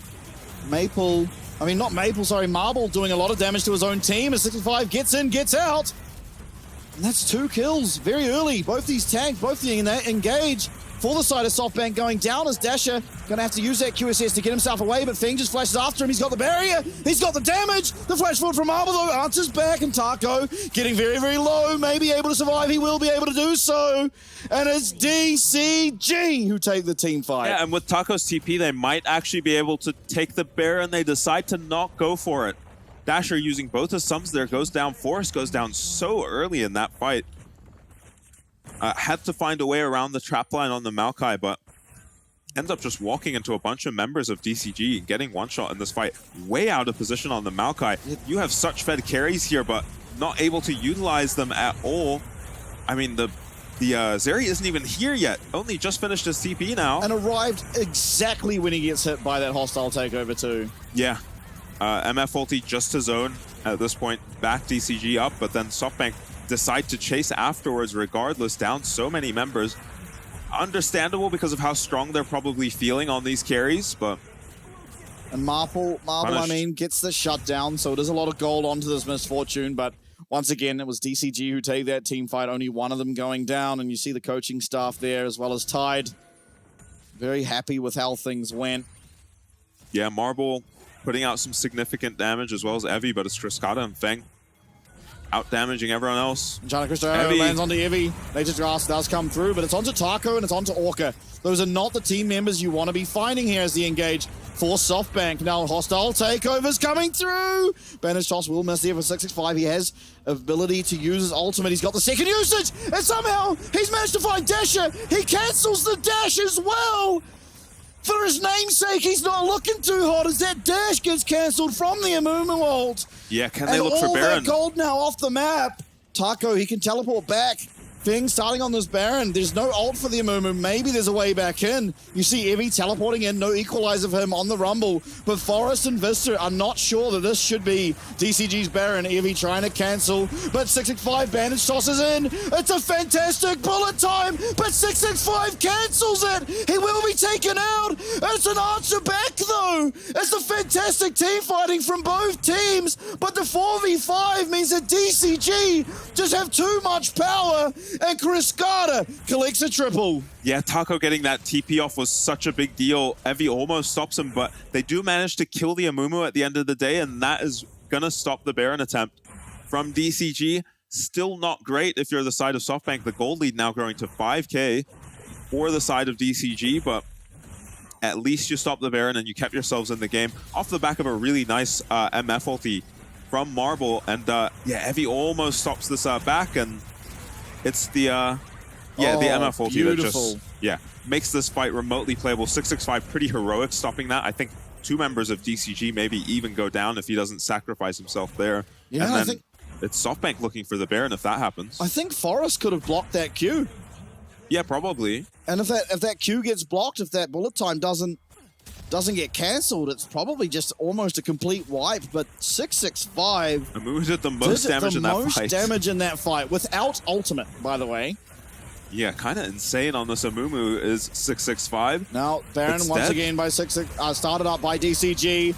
Nice hook from Vista is going to collect some names, and a 1,000 gold shutdown goes over to Evies. He claims 2 kills, but the team fight is not exactly sure yet. Forest should be able to secure the kill there onto the Ash. Will do so. A 65 trying to be heroic, but won't be. Only Taco survives. It's 4 members now of SoftBank off the back of Evie's heroic team fighting, and they should be able to pick themselves up this Baron, and they should be well within this game. Yeah, risky to start the Baron against the Maokai Rumble. SoftBank really leave it to the absolute last second to get that Baron, which is optimal, and they get rewarded for it. Incredible ulti from Evie in that fight. As well as the hooks are just been so easy for Vista. What a dream for Vista. He's been hooking Orca all game because he's rooted by the Maokai ult. Someone has to block it. And yeah, Evie carrying this fight, even getting the Amumu ult out of 665. Forrest able to tank up long enough, actually finishing off Feng. And these carries just free hitting on the side of SoftBank. Yeah, and it was Cascada. He tried to use that 90 caliber net to get out of the Nature's Grasp, but gets hit by it just before he uses it, so goes nowhere. If he walks up to him and just one-shots him. Yeah, that was an 8-1-3 Caitlyn too. Massive on the Caitlyn was Cascada. Yeah, still is, of course, as this Dragon being looked at. Marble. Marble's going to lose his cleanse. It's a fantastic ult coming through from Feng. But here comes 65. It's a one-mana Amumu. That's not what you wanted. It only being onto the Maokai means Forrest is able to get in there and maybe just get out. The flash forward from SoftBank. It's a hostile takeover as massive as Taco flashes forward. He sees his moment and he finds it. Cascada finds one, but Evie is so damn strong. Running at the carries. A triple kill for Marble. A team fight win from SoftBank. And they're looking good now in game number 3. Yeah, I was worried about Marble losing his cleanse so early in that fight to the Ash Arrow. Well placed by Feng, but the fight is not even close. 665 without his flash, not really able to find impact on that Amumu ulti. And like you said, it's Evie. Marble even got an extra kill in that fight on his own mid laner. Hopefully we'll get to see that in the replay. He 100-0 Dasher in the Renata ulti. As Dasher probably wishes Marble could have saved his cleanse in this fight, certainly. And I'm surprised 665 doesn't commit the flash here onto the MF and Zeri too. Ends up just ulting the Maokai. Uncharacteristic mistake here. And Forrest gets out on a sliver of HP. Watch Marble one tap his teammate here. This is fantastic. Finishes off Taco afterwards, and Evie is still full HP in this fight, by the way. Just barbecuing Cascada on the back line. Yeah, now this Cloud Dragon should be picked up for SoftBank. Baron going down in 30 seconds. They may choose to try and use what is left of that to their advantage, but not really much play really to come out of that 30 seconds. So just claiming some jungle camps for themselves. Taco trying to be annoying on this Renekton. Yeah, and Cloud Soul, not everyone's favorite, but it is very good for the side of SoftBank, I think, this game. Anytime you have a Zeri, you feel pretty good to pick that up. Maokai goes wide. Taco going to use that Dominus, and so much CC coming through onto Forest, but he is, as you said, just so tanky. Nice Nature's Grasp, even nicer Equalizer, as Orca is so low. 665, he's trying to find the way in, dashing with that QSS, does get himself out, but the reset comes through. 665 is ever living. Evie's trying to find all the damage that he can, but it's not going to be all that much, as he just comes back out of that golden onto a trap. Now the two carries are absolutely still alive. The bullet time not going to find the damage. Taco trying to get there to cancel it. And 665 finds his way onto Dasher. 665 does have one more bandage toss, but does go wide. The handshake, however, on the other side from Orca finds its mark, and the reset for Cascada is gonna come through. The health totals are so low. Dash is trying to come. He's trying to get in, but it's Cascada, the superior auto attack range on the Caitlyn to get it done, and this will be sole point now for DCG. Yeah, Dasher, no way to reach either of these carries in that fight, and Vista, he did the thing. He hooked the Amumu and got punished for it. They're getting so much value out of these Renata Ws in this fight, as it looks like Forrest is caught, but look how much he tanks here, and you're fighting in a choke ultimately against Maokai Rumble. Forrest gets his ulti off. Evie ults along it, as he has done very well in this fight. Cascada positions amazingly well, and then Vista probably overcommitting onto the Amumu here, as a 665 somehow survives. You can cleanse the Amumu ulti, or QSS the Amumu ulti, but then the hostile takeover takes you out of the fight if you are Dasher, and maybe if you're Marble, you have to hold this ulti and let Forrest flash onto someone. Miscommunication from SoftBank. Forrest goes one way, his MF ults the other. They do take out the Amumu, and well played by this MF to pick up a couple kills off the end. Feng almost goes down to the Dasher should have just taken those honey fruit. They're just sitting there waiting for him. Yeah, could have, but 280 carries that outrange him on the Zeri. Make light work of Dasher there. Oh, it's the little things in those fights too. In the middle of that fight. Oh, hold up. Arrow. Forrest being looked at again. There's so much CC coming down, but he is once again so tanky. The hook onto Orca. There's no resets to come through in this team fight now, as the ace in the hole not going to have that damage onto Forrest. Nothing is. QSS coming through though, and 665's in the middle of everyone. 665 is cooking people, but Cascada, he's last alive and he's taken out. Now only Feng, who is on the most minute total of HP, will be able to get back. He will be able to get to his base, but now it's up to him to try and defend against three very strong members of SoftBank. And frankly, I don't think he can. Vista has flash on the Blitzcrank. This should just be a cakewalk for SoftBank to finish this game, I think. Can he get these minions? They don't have much of a wave, yeah. Oh no, here comes another wave. Yeah, this should just be GG. Orca's back and Orca has ult. Okay. Oh, do they still go for it? I don't think they can. Orca can just get hooked if he wants to. Yeah, they are doing it very quick, but a handshake comes through. The hostile takeover, it hits him F, but the cleanse is there. But still, Feng is doing a lot of damage. So is Marble, though, but it's one kill for Feng. A second kill for Feng here as Forrest will go forward, but the reset's there if he needs it. No, it does time out, but Marble's going to be taken down. He does manage to find one kill, but will also go down. There's three members of DCG respawning and three members of SoftBank going down. Yeah, Dasher just TPs to get out on the map and kill some of these waves is going to just maybe pose a question to DCG, how they want to handle him in the bot lane as they run to the Baron now. Completely uncontestable for the side of SoftBank. Vista does get his flash onto Feng there, but honestly just outplayed by the DCG bot lane. No one is able to follow up. As I think Marble had to use his cleanse on not the hostile takeover. I wasn't sure what happened. Evie's here. Evie is here, but 665 is the only one in that pit. And actually, it's Evie that might be being looked at. Cascada gets over that wall, and oh my lord. Yeah, now you're down a member against this Baron buff. How much damage can DCG do? 2 minutes on the Dragon means that it won't be Soul going over to the way of DCG. Cascada is almost full build. Yeah, ridiculously fed on the Caitlyn. Picked up a kill there again. 16-4. He has teleport. He's pushing out this top wave. He can just look to remain in the side lane. Dasher doing much the same over in that bottom lane, but Taco should be able to answer it. Now, there is no teleport available for Taco, but Dasher recalling means it should be okay for him to just push out one wave, rejoin his team, or continue down on that bot lane if he so chooses. Marble, no cleanse. 665 has his flash. Wait for the timer of this Curse of the Sad Mummy, because it could be a game-deciding and series-deciding, ultimately, team fight that's ahead of us. Yeah, Dasher actually pretty intelligently managed to get a tier 2 while DCG overcommit members to the Baron.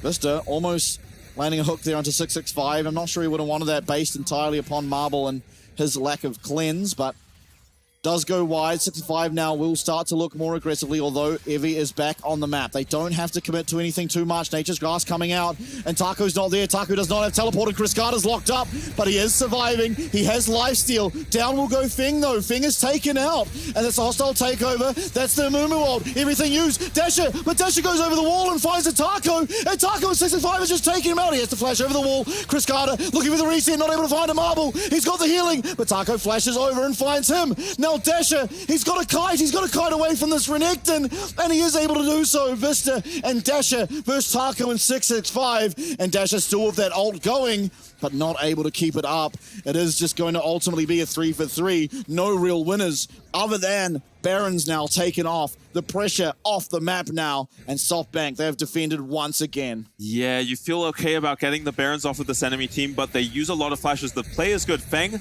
loses his cleanse here, so Forrest is happy to pull the trigger and set up a hook for Vista. The hostile takeover is pretty terrible from Orca, going off the map. Also, Dasher jumps into this Renekton, loops back around after flashing here, just steps straight onto a trap and makes this kind of scary for the Zeri, but Taco's not ultimately able to get onto him. Chris Carter almost one-shot that misfortune, by the way. Yeah. I didn't see it in the fight, but yeah. He was like 1 HP that entire fight, doing 8,000 damage. Evie with a fantastic equalizer, just sitting on top of Chris Carter there while he's locked up by that Nature's Grasp. And time again, he's finding so much value out of that equalizer. Now this could be, once again, the final team fight of the game. Both teams are so strong. Nothing separating them in this series or in this game. Nature's Glass coming down. Taco should be able to tank it up, and Feng landing the ult there onto the Maokai. Now this is going to be Taco almost immediately taken out. Can they find a reset? Absolutely not. But Feng and Chris Carter are able to do damage. It's a really nice bullet time. Taco goes out of that GA. It's the Dragon. It's 2 kills. Dasher gets hit by that Amumu Q, but will cleanse it. And now Marble running away. He's finding a lot of damage, but it's going to be Chris Carter. Chris Carter's running forward now. The hook misses, but it connects onto 665, who will narrowly escape. And Chris Carter, 90 caliber net forwards. He's just going forward. He's continuing on forward. And Marble, there is no escape. Chris Carter is inevitable. And DCG will take game number 3. Wow, well played by Chris Carter to clean up those kills and guarantee his team can end the game. DCG have a flawless team fight. The Maokai ulti looked really good from Forrest, but they weren't able to follow up. There we go. We've been missing these fights, the split where we have ADCs doing 12k, 11k damage. That might be the most damage I've seen in a single fight. Chris Carter just getting it done. I mean, pretty much playing Caitlyn the opposite of how it usually goes. Actually, Dasher came out of lane with much more gold than Chris Carter, but these team fights, it was Chris Carter doing all the damage, everyone around him just utility bots. Yeah, and she's ultimately not a bad scaling pick. Yeah. The Caitlyn's weakness is in the mid-game. Yeah, she'll win her lane very early on, and she needs to do that to get to about 3 items. From 3 items, she actually becomes a monster scaling champ because of her auto-attack range. And I think that's a very frustrating loss for SoftBank. I think they were in a position to win that game based on how strong Evie was. Yeah. As well as just a 3-0 Zeri. Yeah, Dasher and Evie very strong, but I think ultimately it's so hard to play those team fights. It's so hard. Yeah. The Mumu didn't find nearly as much value as we typically see out of 665. Cleanses, but QSSs. Still, so much value. I mean, just the amount of time that he was able to buy, as well as Taco, by the way. Yeah. who the GA came in out that of last lane. fight. He came out of lane like 1-4, 1-5, got solo killed twice, and then came into these team fights and was just drawing so much attention. I mean, Marble pretty much that entire time, every single fight, just sitting there, hitting this Renekton, trying to take him out. That last fight, as you said, he gets the Renata revive, goes down into a GA, comes back, and he's just still a huge part of that team fight. And it allows Cascada, who no matter what health he's on, is feeling confident enough to just keep going forward and keep offloading damage. And that is ultimately what got this across the line eventually for DCG. But I think if you're SoftBank, you don't have to be too disheartened because ultimately, you know, this is a very hard game to play. Forest started this game like 1-6, and even he was coming into these fights and finding so much value, taking Ashe ults and Mumu ults, double bandage tosses. The hostile takeover was hitting him, and he was just surviving through all of it for like a good 10-15 seconds and providing space for his team as well. But ultimately, it was sort of that late game scaling out of this just crit auto attack base AD carry in the Caitlyn that was able to get it done. Yeah, and Dasher just not able to do nearly as much as Cascada could on the Caitlyn there. I think the itemization is difficult for the Zeri because he does need to pick up that QSS, upgrades it to a Merc Sim. I think the shield bow is actually a mistake from Dasher because he's only interacting all in against these champions and should probably just get an IE ASAP to one-shot them.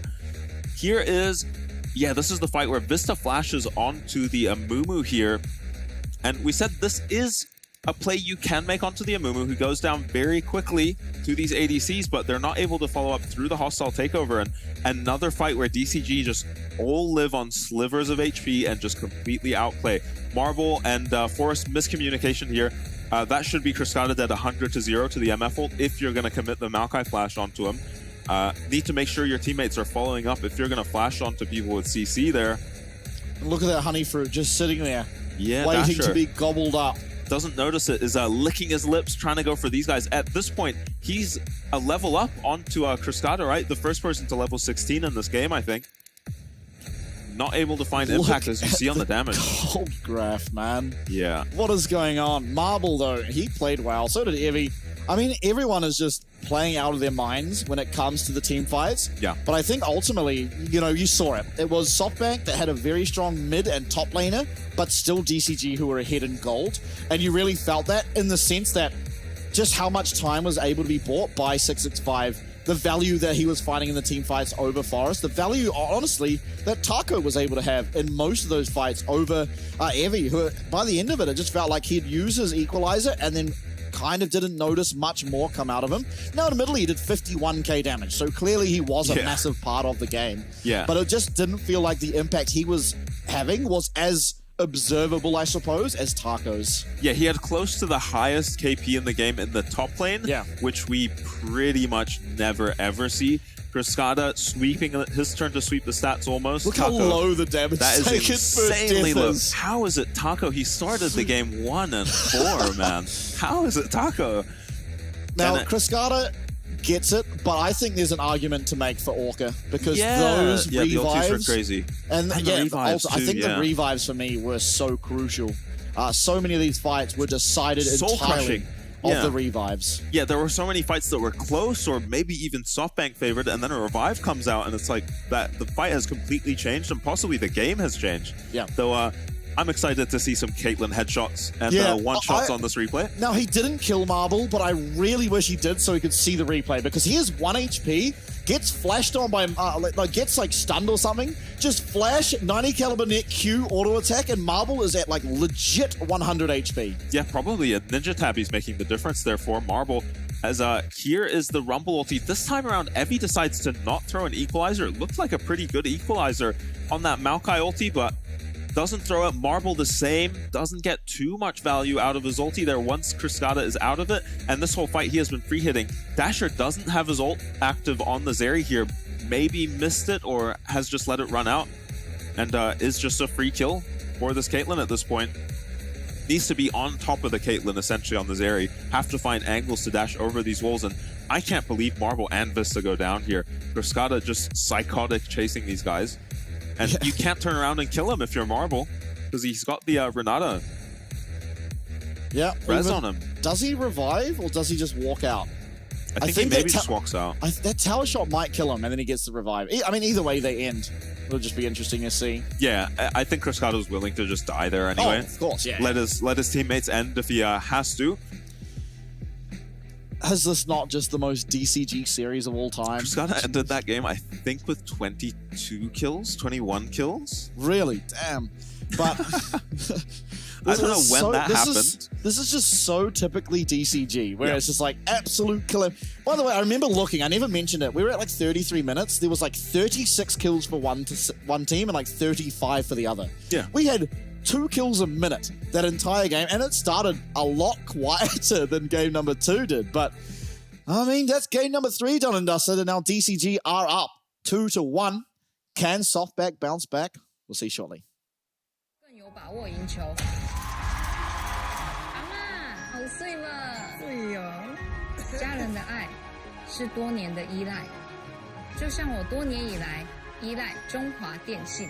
金白来，最疼我的家人，最挺我的中华电信，舞动精彩，共创未来。永远走在最前面，中华电信。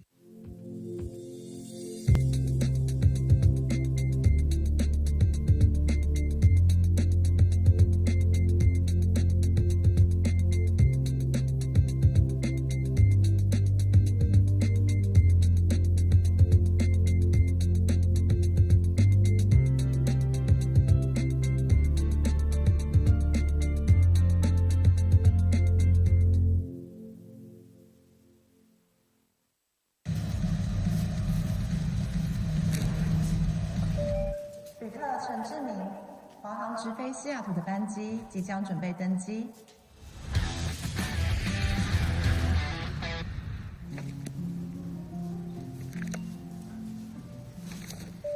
旅客何淑慧，华航直飞西雅图的班机即将准备登机。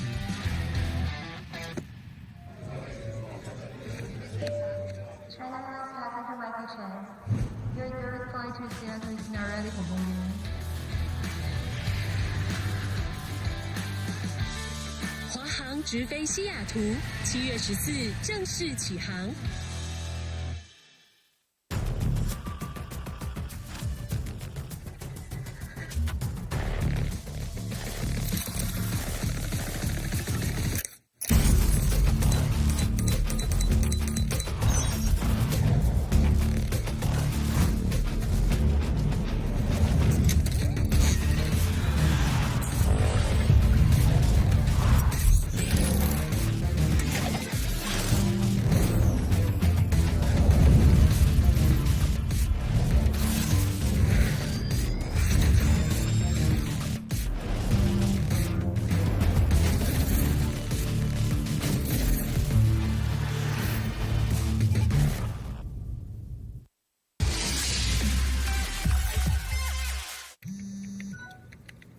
好想吃花雕鸡面呢，可是还在加班。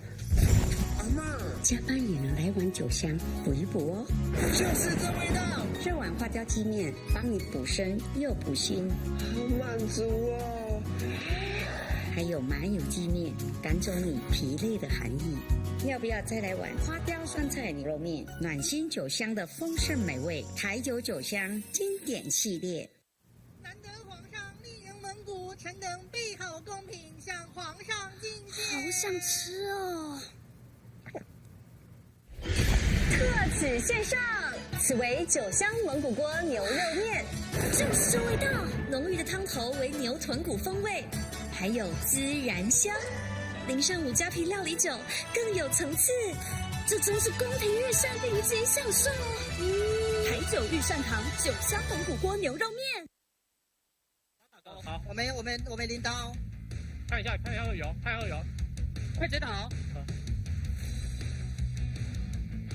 好一点，我还有煎，南波没接纳一下，小王先吃掉吧。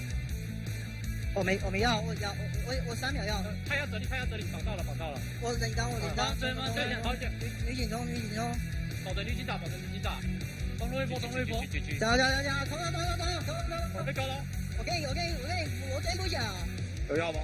我有药，我2秒。好，我们小心哦。找到，最后一个血了。帅！我操！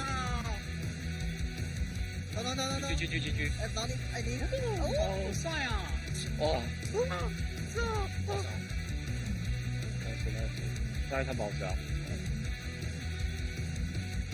反正夫加油啊，反正夫加油啦！我要赢了，反正夫拜托啊！打完这你好衰哦！别急啊，别急。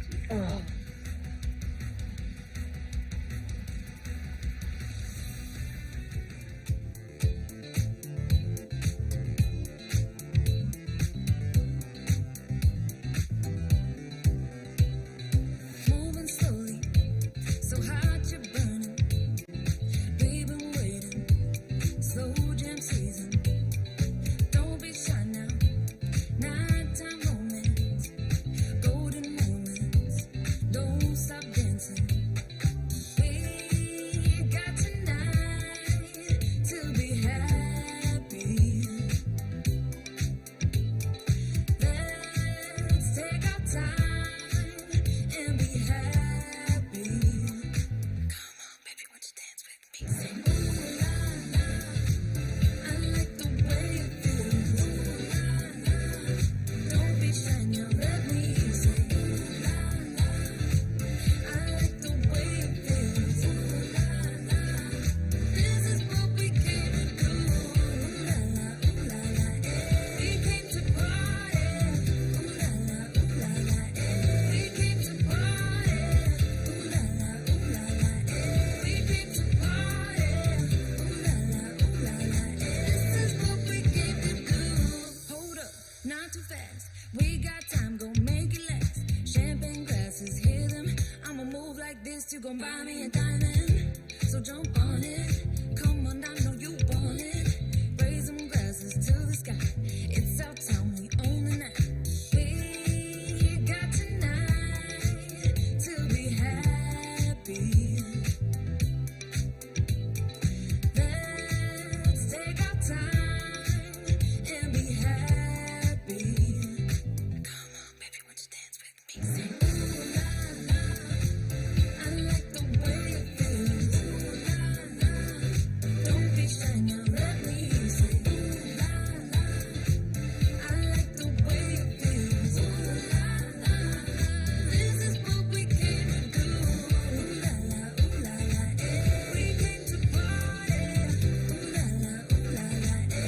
We came to party. We came to party. We came to party. We came to party. This is what we came to do. Come on, baby, don't be shy. Come on, 'cause you and I, we own the night. We gon' take it slowly, right up to the morning. You know it. Come on, baby, won't you dance with me? Ooh la la, I like the way it feels. Ooh la la, don't be shy now, let me say. Ooh la la, I like the way it feels. Ooh la la, this is what we came to do. Ooh la la, eh. We came to party. Ooh la la, we came to party. Ooh la la, eh. We came to party. Ooh la la,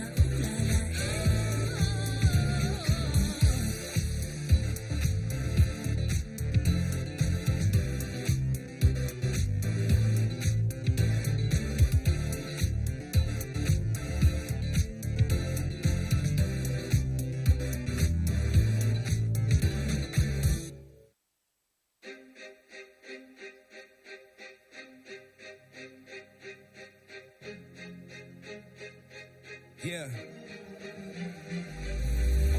Come from nothing in the world, but it's all good. Catch you looking at the stars like we all should.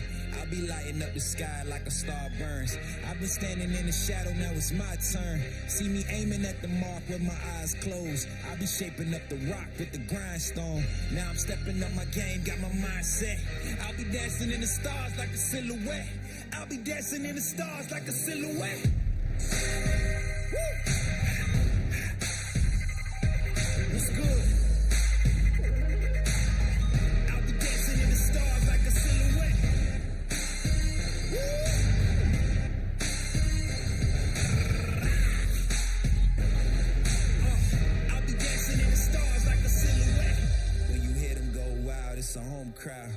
but you never slow down when it's sold out. I'll be ready for it, I can take it home. When you see me in the frame, I'm a Van Gogh. Watch the heads turn, see the sky burn. Catch you looking at my style, but you'll never learn. When it's all done, when it's all said, I'll be dancing in the stars like a silhouette. I'll be dancing in the stars like a silhouette. Woo! What's good? I'll be dancing in the stars like a silhouette.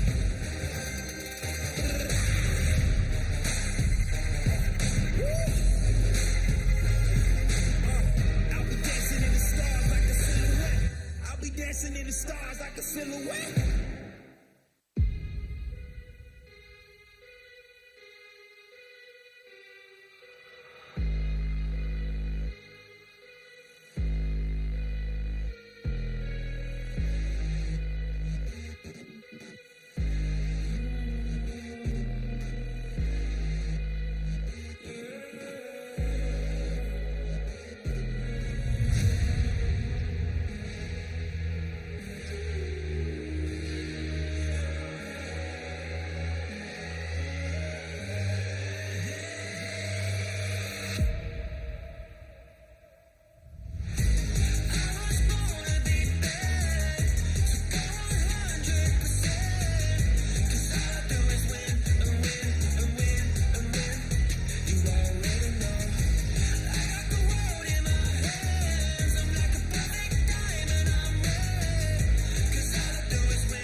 Touching on me, I'm getting so good. Go write that check, cause I'm feeling too much confidence on that heavyweight flex. I've been earning and working, everybody want this. I'm untouchable, stacked up, regard. I got the thunder and lightning, energy rush. I've been winning and winning since the day I was made.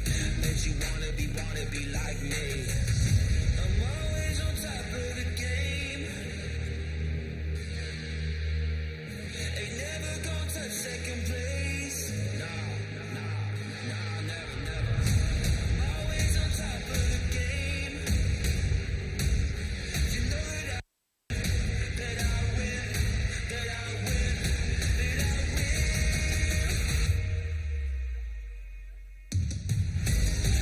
was born to be bad, so go 100%. 'Cause all I do is win and win and win and win. You already know. I got the world in my hands. I'm like a perfect diamond, I'm red. 'Cause all I do is win and win and win and win. You already know.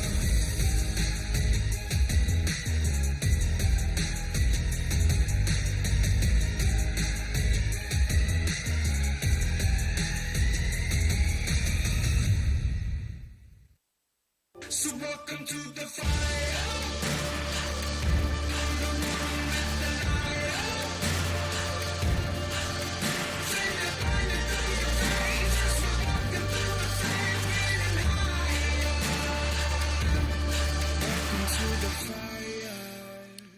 Welcome back, everybody. We do absolutely have a series on our hands because DCG, they took game number 3 and it was not clean. It was very, very close. We had like 60, 70 kills at the 33-minute mark and still had no idea who was going to win, and I absolutely have no idea who's going to win this next one. Yeah, staying true to the historical precedent set last time these two teams faced each other, 150 kills over 5 games. I think we're on track to beat that this time around. Game 1 was pretty quick. It could end in game 4 and we might even top it. Yeah, I mean, 60 kills in one game, 21 of them on the Caitlyn mid from Kriskada. And SoftBank do go for red side this time around, so recognizing DCG prefer that side of the map. It didn't work out for them in game 1, so we'll see what they've changed about their draft this time around.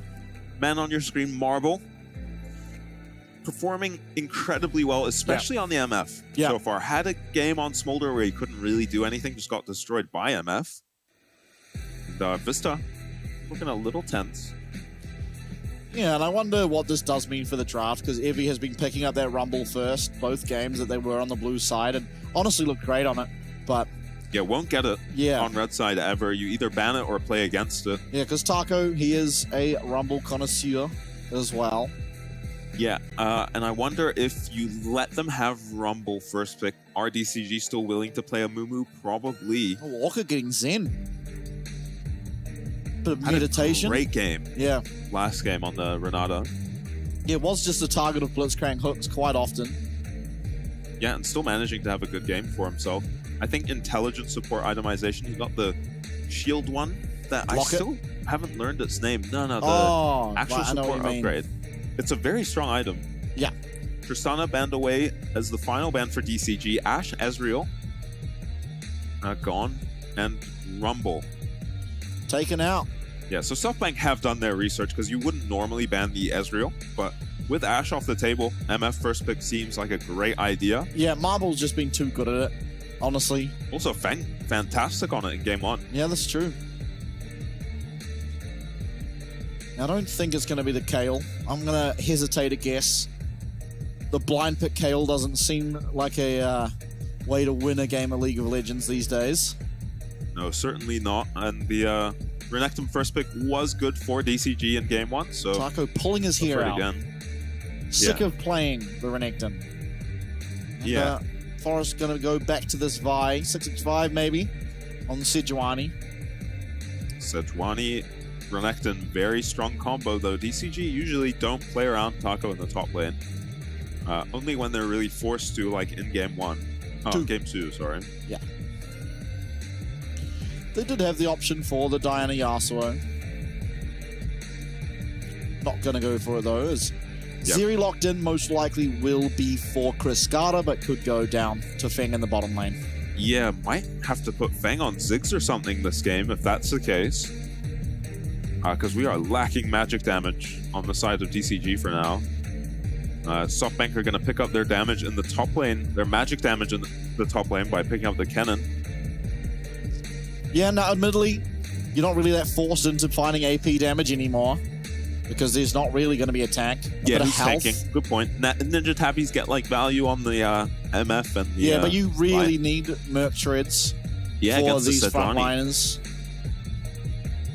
Good points all around, and probably a part of the reason the Sejuani has so much prio in this current meta. Maokai often an answer into the Sejuani, but Forrest has gone for the Vi. Looked quite good on it in game 2. Kind of feels like he turned the series around and has been a lot closer since he's locked in the Vi for game 2. Orianna banned. Yeah, the Vi Orianna won't be an option this game, and obviously a massive team fight comp being put together again for SoftBank. But still another ban to come through. Obviously 380 carries already banned. The Braum going to be the answer here. Does well into that Vi, so does make sense. Yeah, it feels like they're thinking Corki maybe on the side of SoftBank with a Braum Smolder ban. Don't want to play against Corki mid, and don't want to play against the Braum with double ADCs, especially the MF gets really shut down. The problem with locking the Corki here is you're up against Lucian, so do you just pick the Lucian if you're SoftBank? Yeah, I mean, they're not going to lock it immediately. They're going to be able to find out what their mid lane is. Now, hold your horses, everyone. This could be Varus mid. Kriskata's played it exactly one time this split and lost. But that doesn't usually stop him. Yeah, could also be an AP Varus game. Doubt it. No, it won't be. You don't need to. Corki, the logical lock-in, although, admittedly, Dasher looking a little rough around the edges on those 80 carry champs, so maybe something a little bit more familiar for a mid laner like himself. Why handshake the 80 carry player in that mid lane? Yeah, and you can afford to go for a little extra magic damage. Neither of these champions are concerned about sharing the AP role on their team. So you're happy to pick up, you know, utility AP champs. 2 of them will be fine. You got 2 AD champs. Yep. Looking good for team fights, SoftBank. And we have Orca once again on this Shen. He uses this pick very, very well into the Leona. Yep. And only Leona really ever going to get tanky in this game. Vista's not going to be able to, you know, pick up a Frozen Heart and a Randuin's, you know. Hard to get that many items on a Leona, especially because he's been going for the Warmogs first. Well, we did see Woody one game get 7 kills as Leona. That is true. You never know. Yeah, and if anyone's going to do it, Vista has been looking pretty good this series. The bot lane of SoftBank in general standing out. Yeah. I'm inclined to agree. Last game a little bit rough, but hard to fault them necessarily.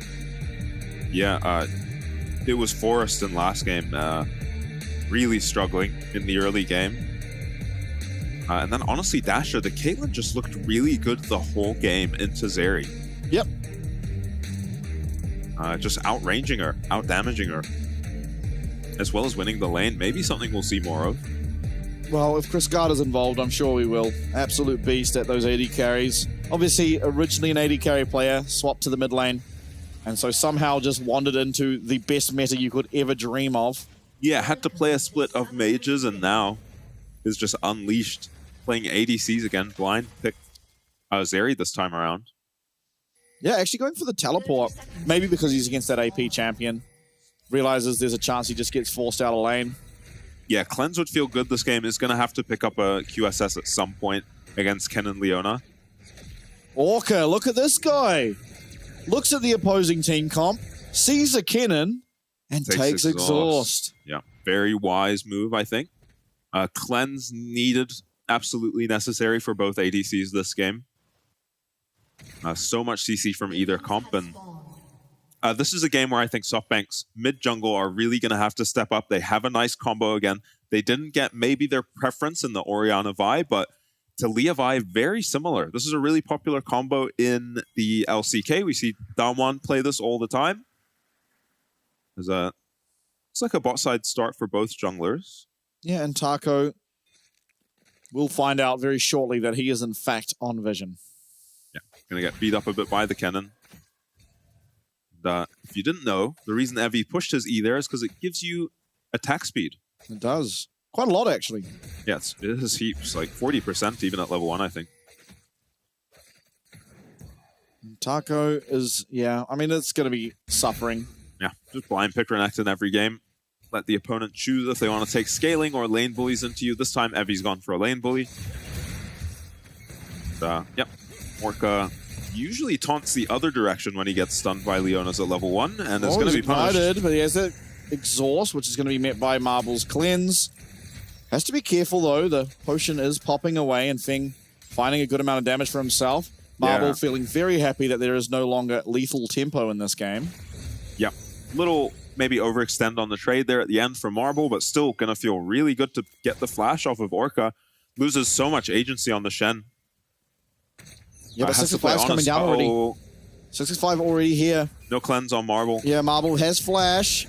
Oh, God. We'll be able to flash away, but the permafrost comes through, as does that piercing arrow. Now Vista going to have to flash away as well. This does give Forest time up in that top side to maybe look for some counter jungling.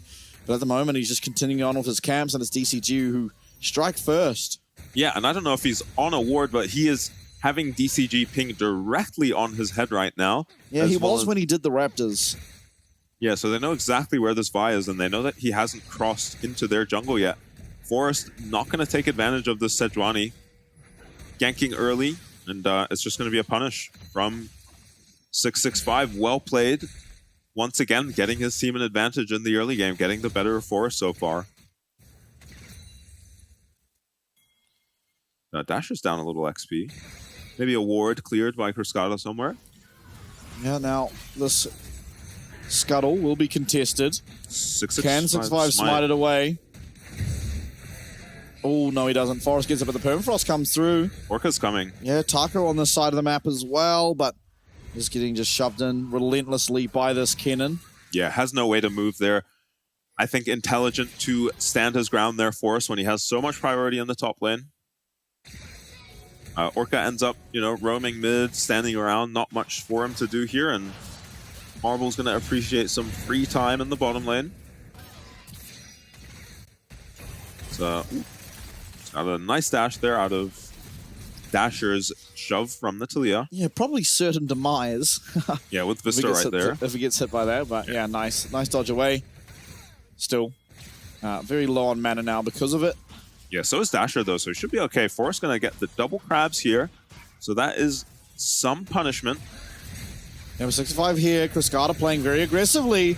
Is he going to be able to find these auto attacks, weave them through the minions? It doesn't look like No for flash, now. 665. But the cleanse does come through. 665 getting very low, stuns. Here comes the Vault Breaker, but they're denying all these auto attacks. The strength of the Shin is being shown. Chris Carter flashes forward, but gets immediately stunned up. One more auto attack will do it. He finds it. There's no Triumph, though, so he will just be taken out. Now, Orca trying to sidestep away from that seismic shove, not able to do so, and he will be taken out as well. It's 3 kills in favor of SoftBank, just the 1 in response there for DCG. Yeah, it was a risky play for DCG to take. They're down a lot of summoners here.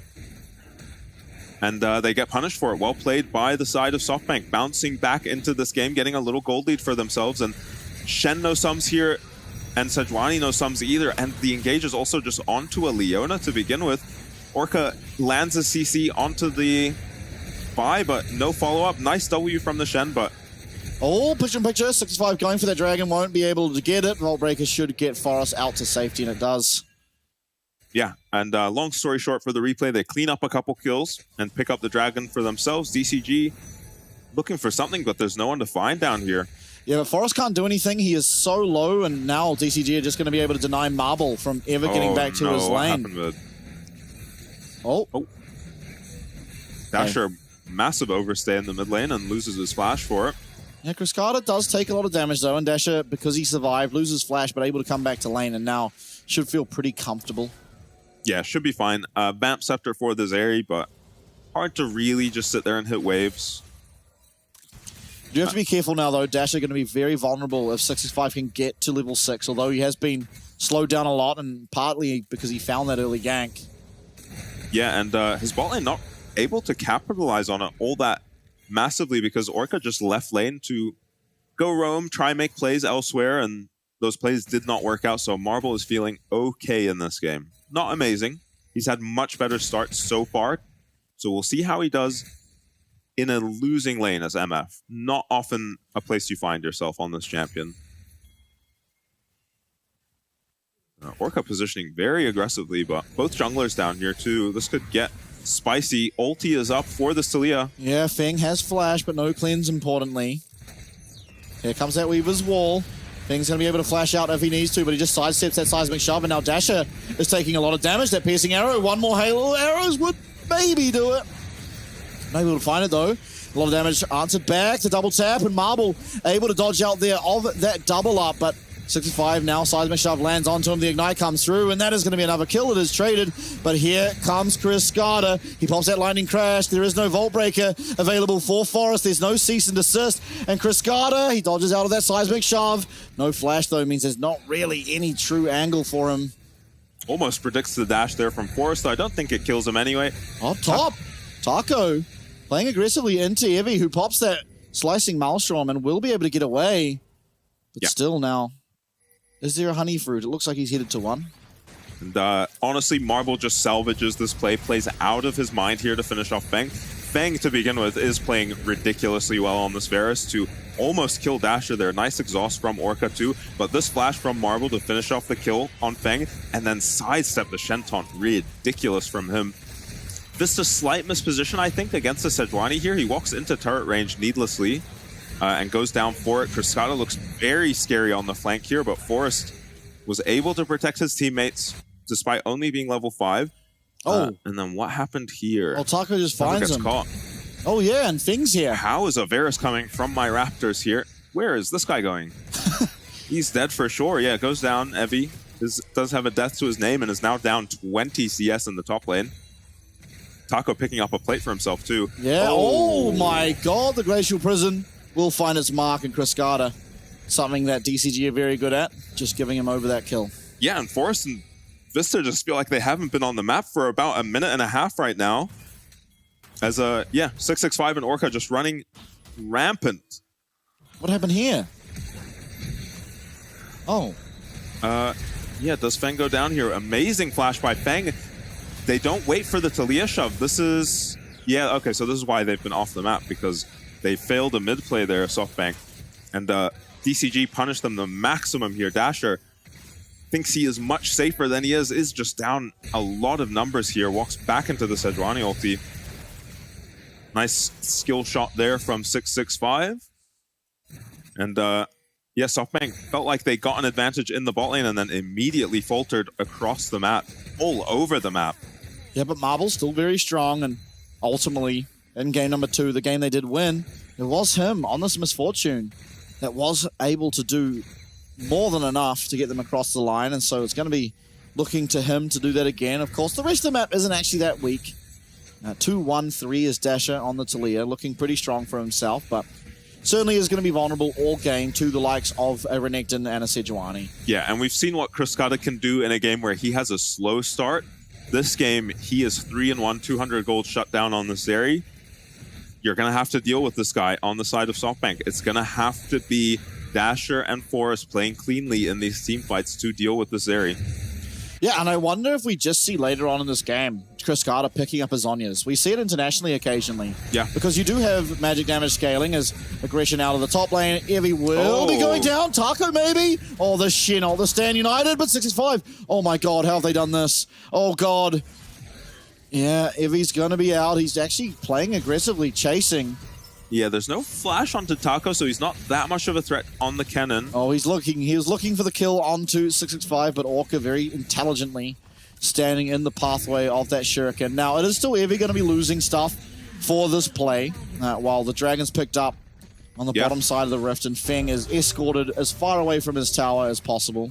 Yeah, it is just Feng suffering. Similar to Game 2, I think DCG have been just forced to play around the top lane. They have a very strong Renekton, and the bot lane fights are a little less one-sided, so you understand why they go for the dive. Evie plays really well there. Oh, Feng, he's going to get taken out. The cleanse coming through there from Marble. They're not able to find auto-attack damage, and eventually we are able to get the kill, but here comes Kriskata. That's one kill. Can he find another? It's Forest getting very, very low. 665 does go down, but Kriskata, he's able to flash forward. He finds another one. It's a double kill. Can it be a triple kill? Looking very low. No. Oh, my God. He almost gets out, but he does get taken down. A triple kill for Kriskata. Dasher gets that shutdown though, and he should be able to pick up the kill onto Orca, who was trying to sidestep, but there's nowhere for him to run. And it's SoftBank who come up trumps. A big shutdown there onto Dasher. 2 kills for him, but a triple kill for Kriskata. Yeah, Dasher going to be massive on this Talia now.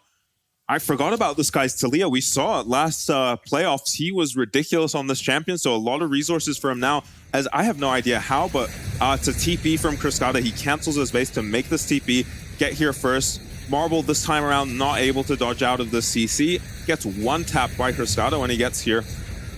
There's one nice shove from Dasher, and I think he's got a couple more in him. Both the supports playing out of their mind, trying to keep their mid laners alive here. Nice play from Vista initially, and then Orca with the taunt. But it's SoftBank who initially make the play, and then DCG who kind of try to save their weak side there, but don't manage to do it. 6 kills on Kriskata, though. Both these mid laners mega fed. Yeah, extremely fit are they both, but it is honestly SoftBank who have evened up the gold, in fact, taken a lead for themselves, and they're up those 2 dragons, so pressure onto DCG to come back into this one. They started off really well, and Taco is still an absolute menace up on that top side. Gonna have to see if he can join the rest of the team on these future dragons. Nice sidestep from Dasher, and that's just gonna be the Glacial Prison going wide, but no follow-up damage, and 665 just continuing to go forward. Yeah, 665 just runs around in circles and dodges every skill shot on the side of SoftBank. And we'll get out just losing his ulti there. Yeah, not the most damning cooldown of all time as Taco once again going aggressive onto Evie. He's going to be a trade of those 2 ults. The Merc Treads, meaning the CC coming through from this cannon, is pretty lackluster, I suppose is a good word. Yeah, 665 no ulti here. Yeah, oh, but what a fantastic dash from Kriskata. Gets him well outside the range of this Vi. Look for Kriskata, the lightning crash. It's a really nice bullet time, though. It stops Kriskata from being able to offload damage, and Vista finds a stun onto him. They found everything onto Kriskata. This is your 6th kill mid laner, and a double kill now for Marble. As down will go everyone on the side of DCG. Now, Feng able to find 1 kill back there onto Marble, but it's a bit too little too late, as it's once again SoftBank who are winning out in that extended trade. Yeah, Dasher unstoppable. The engage is whiffed by Forest initially onto Kriskata. Nice dash over the wall there. Oh my, look at Taco though. Yeah, 500 gold in plates, massively ahead in the top lane. Needs to get himself to these fights though to have an impact. Wow, and he's going, well, what is that item called? Stridebreaker, that's it. And honestly, this is just a montage team fight for Vista.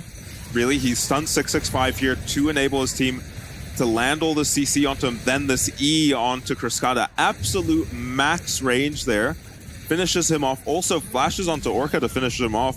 Maybe some support versus support spite there, as I don't think they needed that kill onto the Shen, and might have been more usefully to use his flash onto Feng. Ultimately, Feng goes down though. Does pick up Marble, but... Happy campers. Yeah. The LJ, our representative SoftBank's coaching team, as they still are finding some success here. Oh, no Dominus. No Dominus for Taco. He might have made enough ground though. Getting that stride breaker, getting that stun, and we'll just zoom on out of there. Cleanse now coming out of Feng as that Solar Flare connected with him. Stunning him up. Cascada though, he's going to get that first tower of the game up here on the top side. Just quickly answered back. Rift Shell drops. Yeah, we might be even able to look for a second as... Evie has ulti though, he can clear this wave. Yeah, but he can't clear the Rift Herald. Yeah, very good point. And he's only level 10. He'd really like to get level 11 before he uses his ult, but... Everyone up here, though. Evie misses out on that Shuriken as Lightning Crash used. Vista's found his way onto Cascada, and Cascada nowhere to go. Just CC'd for so long. But Taco's here now. Evie! Evie might just make it away! Evie's made it out somehow! Orca, 665, they're going down. Taco's next. There's no way out for this Croc. And Orca will fall shortly after. Yeah, and this is something we see so often. Kennen can falter, he can fall behind early, but he has so much impact in these fights. Taco not able to find anything at all in this fight. No cleanse on Feng. Evie might just kill this guy. One Q would can he do land it, the Q? but Feng... Oh! Wow. So close, but Evie able to get out on 1 HP, teleport to the mid lane, save his tower, and even pick up a kill there. And it's just SoftBank winning everywhere. Evie from so behind just puts his team super ahead with this play, dodges the side Sejuani ult with that sidestep, and recognizes that they don't need his ult damage to finish Cascada. It's enough that he's stunned him so that the MF can finish him off, and survives on a sliver of HP too. Baits 665 in, channels his recall now, and then goes mid and kills this Varus. Now Forest charging up that Q. We'll find a pretty substantial amount of damage there onto Orca. 2 levels up on 665 is Forest, playing very aggressively. Yeah, able to do so, of course, with that lead you just mentioned. Now it's Dragon number 3. This could be soul point for SoftBank. When they won game number 2, it was off the back of a lot of early Dragons, and DCG not able to stop it here. Yeah, 665 maybe can go for a steal here. Yeah, they're looking for a fight. Yeah, it's a flip. He is getting in there. The flip comes through, and it's going to be Forest who picks up the smite there. Taco finds his way now onto the carry, and a massive team fight coming out this time from DCG. Evie finds a lot of damage and a lot of time for his team with a fantastic slicing Maelstrom. Marble trying to utilize that Misfortune ult, but not able to find all that much. Dasher coming in. Cascada trying to kite, but he gets hit. What a fantastic seismic shove, and what a fantastic team fight once again from SoftBank Hawks. Yeah, well played by Dasher there. DCG making it difficult for them, though. I don't know where all that AoE damage came onto the front line of SoftBank. Vista and Forest just got one shot by something. Maybe just the Zeri damage, 2 items. 11-1 is Dasher now on this Talia. Yeah, and we weren't happy with his performance on these ADCs as the smite is so close. The moment it drops to 1100, gets smited away. And look at the damage on these guys. It's just the Zeri W plus the ulti. Nearly one-shots these guys, and Evie saves that fight for his team. Dasher is able to clean up an extra kill on the end here with his ulti.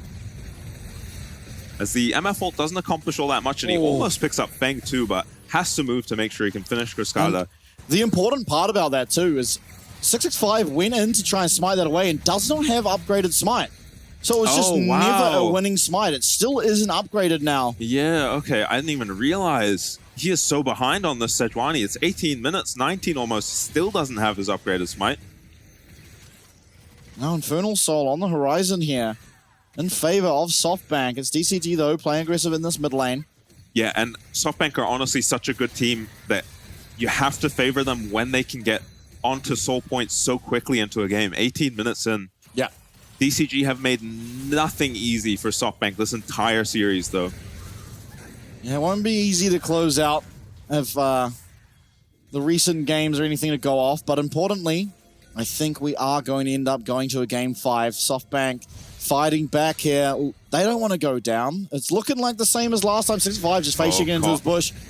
is going to get that Arctic Assault away. Match, though, by that ultimate from Viper. Cascada's here in 65. He's not going down. Flash forward from Vista, though. And what a decisive fight. But Cascada just out of range of that bullet time. Still will be found, though, as Dasher able to get here. Able to use the Weaver's Wall now, too. They're looking for 665 still as Feng. He tries to send that Chain of Corruption over, trying to find the kill there, but Evie is in there. Feng trying to find the damage. He does not have anywhere near enough, and 4 members of DCG go down. Nothing in response as Taco just heading away at this bot tower. Yeah, has TP, decides to not commit it. Maybe didn't have it up at the beginning of that fight.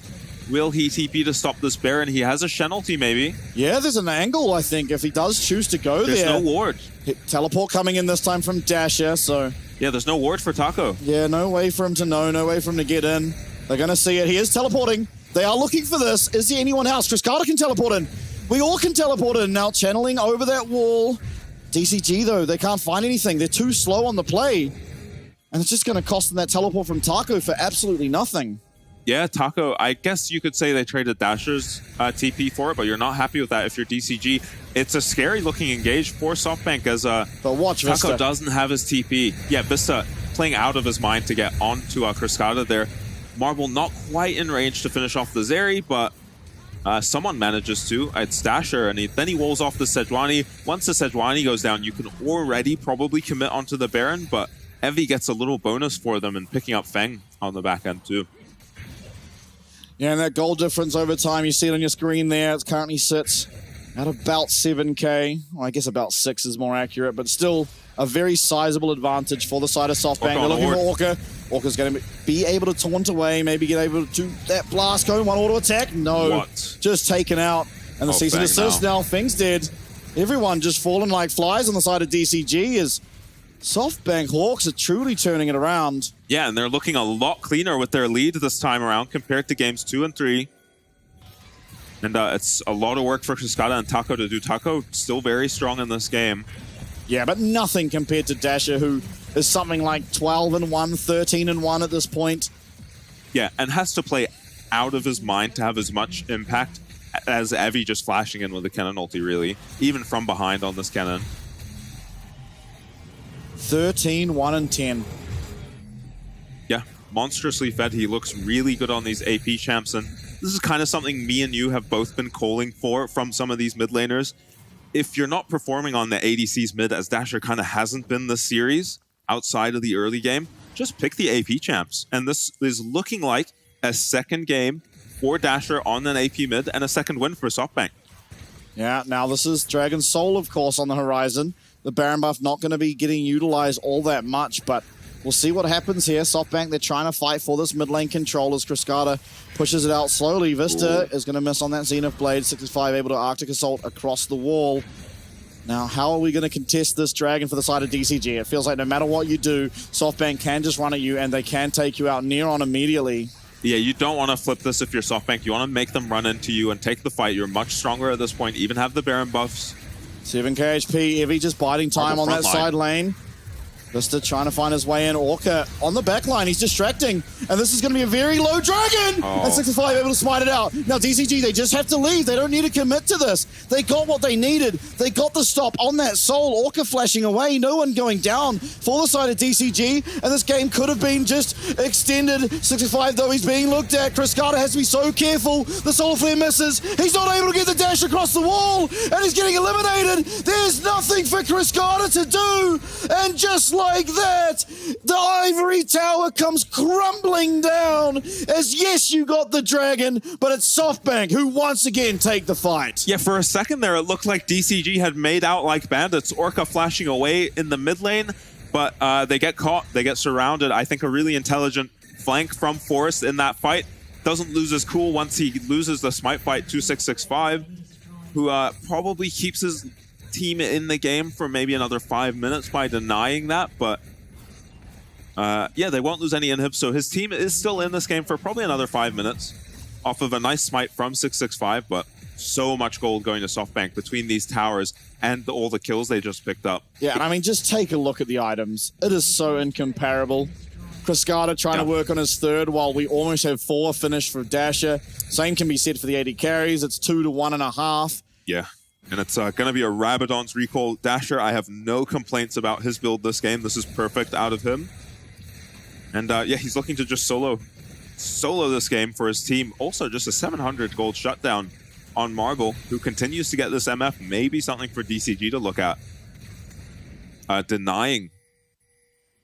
Assuming this is going to another game. Yeah, I have to think it will be. Yeah. Because DCG look well and truly clocked out. They're 12k gold behind. And it would take some ridiculous performance. Just look at all the deaths on DCG. So many kills for the side of SoftBank. Yeah, and we're certainly going to beat the record of last series. I think we probably already have. Yeah, we're on 50 kills again. Taco, though. He's finding Taco. I mean, Evie up on the top side. Not going to be able to look for that dive, however, but still, good look at Forest. He's gone way too deep. That's a shutdown in favor of DCG. Not sure what happened there, but Forest absolutely sending it. Yeah, Dasher must have been hit by the Varus ulti there, so he couldn't follow up on Forest engage. Yeah, looks like Feng used both sums. Yeah, they tried to get that tower there with that Weaver's wall, but just too much wave clear, able to come out there from the side of DCG. Yeah, and I think that would have made sense to use before you sent it with the Vi to see if you could fish for a free tower there. But yeah, ultimately Forest just goes down. They weren't able to follow up. Hopefully we get a replay soon. Vista not even using his ulti.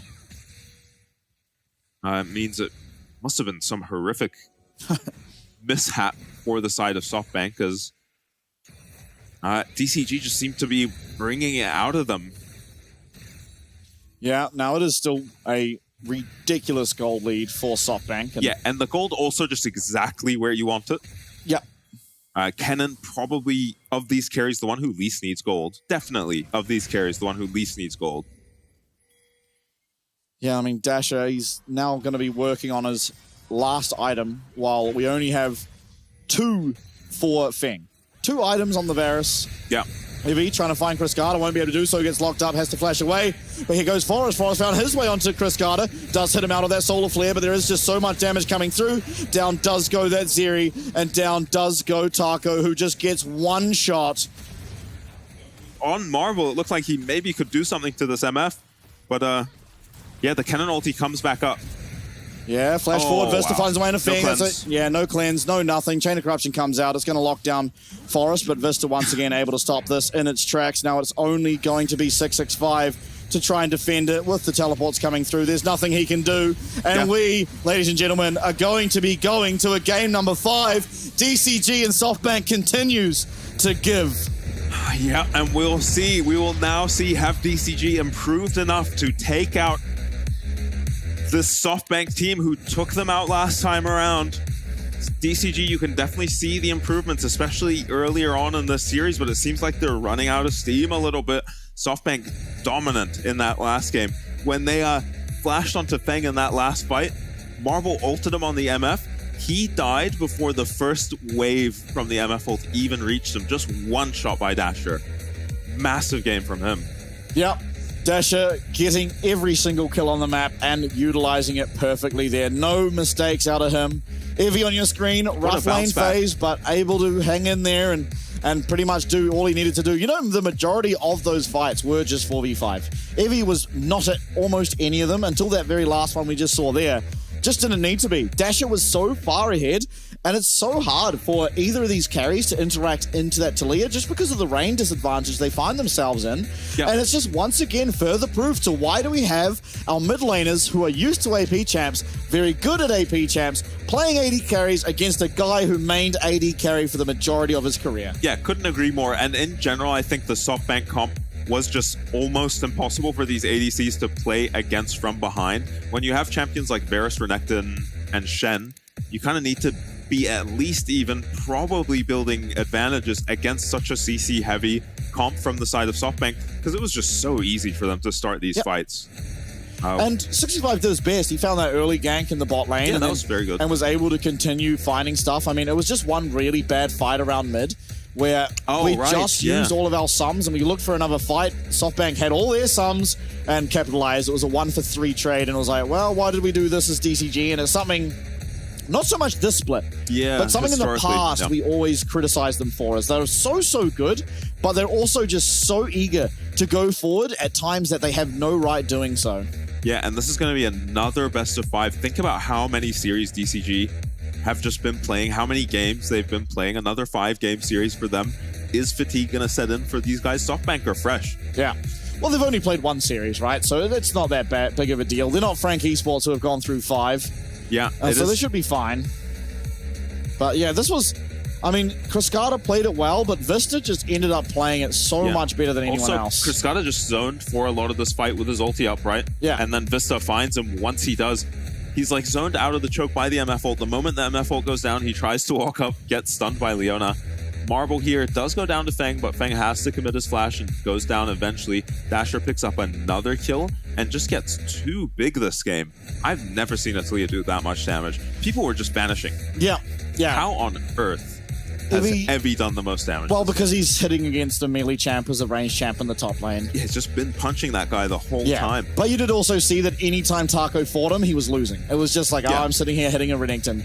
But it is Dasher. This was the Dasher show. I can't remember exactly how many kills he had, but out of the 34, I would dare suggest he had about half of them. Yeah. But yeah, I mean, going forward, it's now something that DCG have to think about. This MF. You found advantages against it early. You killed it early and still could not do anything in that lane. Yep. Do we just get rid of it because it looked good when we had it? It's looked good for Marble every time he's had it. Why are we leaving it open? Yeah, has it won every game? I think it lost last game. It did lose. It did lose last game, but game. It's just looked good every game. Yes, definitely. And has almost won every game. Dasher ends up taking the most damage per death. This is the lowest we've seen this stat consistently in any series. Last game, it was like 10k damage per death. So, 28 KDA, only the 1 death on the Talia. Yeah, just ended up actually barely taking damage. Everyone else just with a bunch of deaths. No one on DCG was getting it. I don't know if you look down the scoreboard. Oh, yeah. But on average, it was about 8 deaths apiece for the side of DCG. They're looking like my solo queue games. Yeah, team that only goes in one direction, for better or for worse. And in this one, it was for worse, but I mean, what a way to set up game number 5. It's just an absolute stomp from DCG. 2 games that you couldn't tell who was going to win. An absolute stomp from SoftBank. And now we get a 5th game to decide who it will be going up against PSG and to probably get 3-0. Yeah, and they needed this performance from Dasher this game because it feels like Cryscata has been outclassing him this entire series. Now he gets on the Talia, he gets a counter pick for himself and looks amazing with it. And what a confidence builder. Yeah. Just a 1v9 game, he picked up all the kills and then did exactly what he needed to do. Followed up on the CC from his teammates in situations like this where he doesn't have the CC from his teammates. Still enables, finds extra kills. That's a kill he found for himself. Yeah. Not set up by his CC. Absolute beast on the Talia. And it's crazy to think. These guys that played AP champs their entire career are better at AP champs than the AD carries. And you get Cryscata on the other side, he's like daring you, lock in an AD carry because I've played this role and I can pick any of them. Yeah. And now we see what happens when you get mid laner on mid lane champ versus AD carry on AD champ. It's a lot easier to play the game as the AP champ. You're having a fine lane, you don't have to worry, it's only sort of early game mana issues, you get lost chapter, don't care anymore. You're able to roam better in general because the only reason we saw Cryscata at the bot lane first was because he had to commit his teleport, whereas Talia was able to just go down there. And what a perfect setup. Going to game number 5 here at SoftBank versus DCG. It's another 5-game banger. We'll see you very shortly. 엔드 돌이잖아요. 엔드 새끼. 와요, 바스 와요. 바르스. 바르스 사그가 있네 그래. 여기 다. 포코. 오래 잡. 바르스. 타워. 나이스. 엔드. 올해 TP 마루요. 왔다네. 나이스. Let's go BO5. 나이스 또. 넷째 감았다 올해. 이나고 감았다 왔지. 나이스.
Welcome back, everybody. And it wouldn't be DCG if we weren't going to a game number 5. And, you know, we see them in their regular series. Like, I don't really know what to expect. But now, more than ever, I have absolutely no expectations. I have no idea what's going to happen.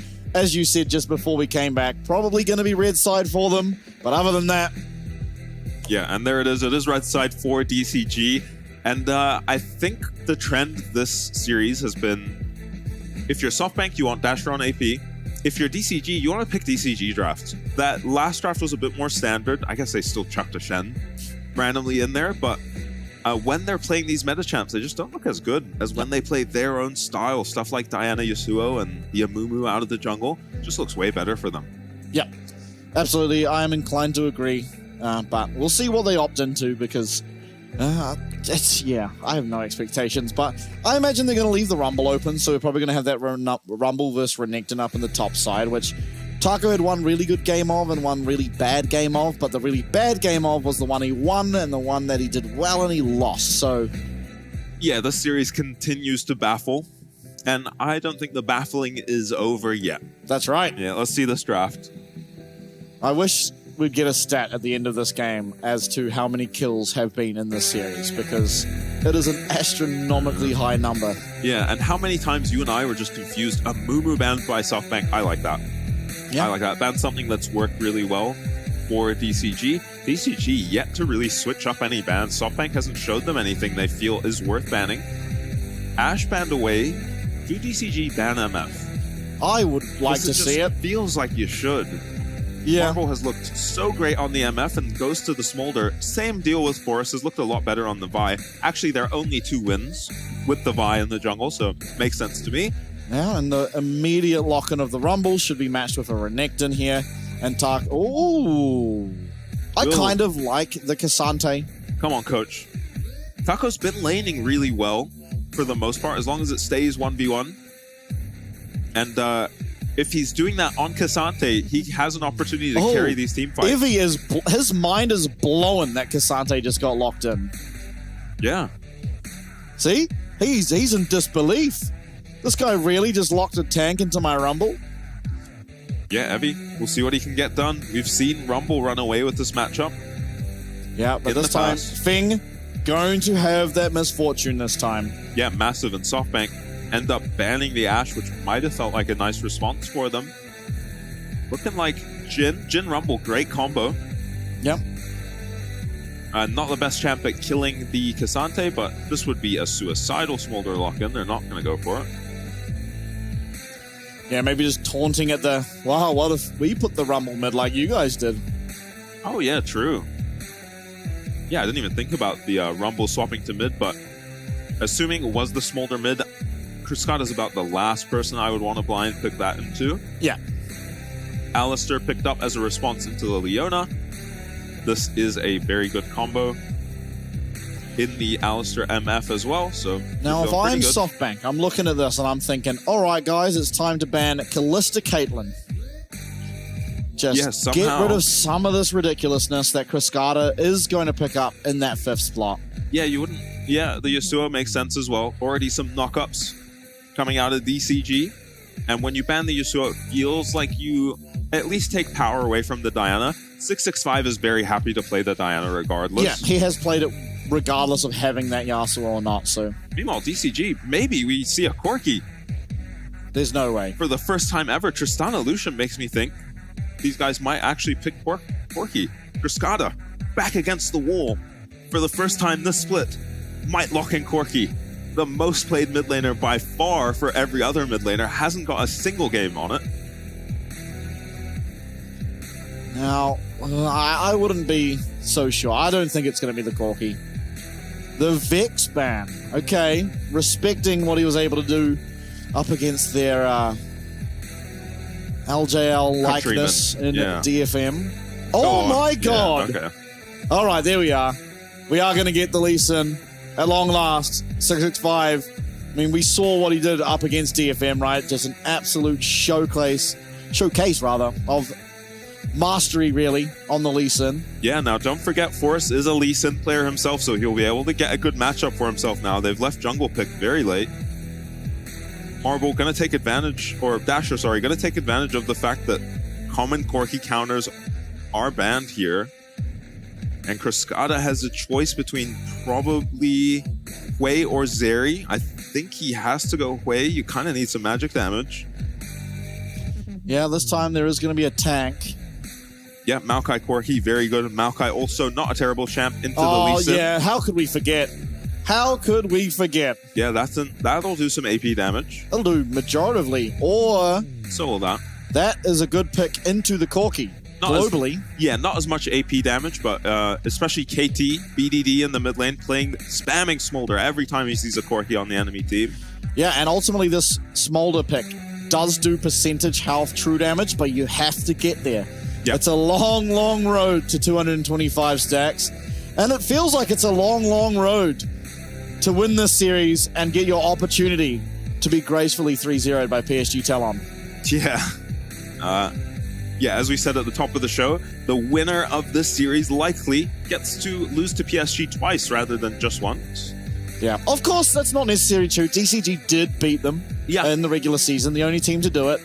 However, the legitimacy of the win is in question because PSG had already qualified. Yeah. So they didn't have to show any unique drafts. They were able to just go in, pick the same thing on repeat. Not really, you know, able to hide what they are really wanting to pick up. And they honestly got to do it as well at the start of this playoffs. Yeah. So either of these teams, honestly, up against PSG, these guys don't play scared. They don't back down. Either of these teams will just play their best. Yeah. Win or lose. Which is good. Take them to 5. Yeah, fantastic. And I'm excited for whoever does win this series. And honestly, I have high hopes for whoever goes down to the lower bracket to make it back up. I think this is a matchup we're ultimately going to see again. Yeah. In the playoffs. Feels like it, definitely. Because they are just so even. Yeah. Honestly, it doesn't feel like you can really separate them. Yeah, and it feels like these teams are 2 and 3. We just don't know which order yet.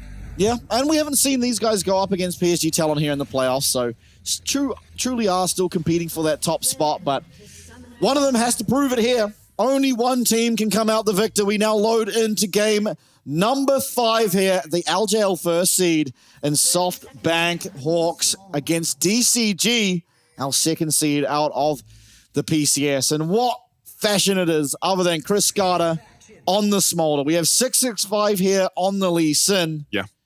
Taco on the Cassante, very good champion for him too. Yeah, but Evie, he's been performing Vista on the Leona again.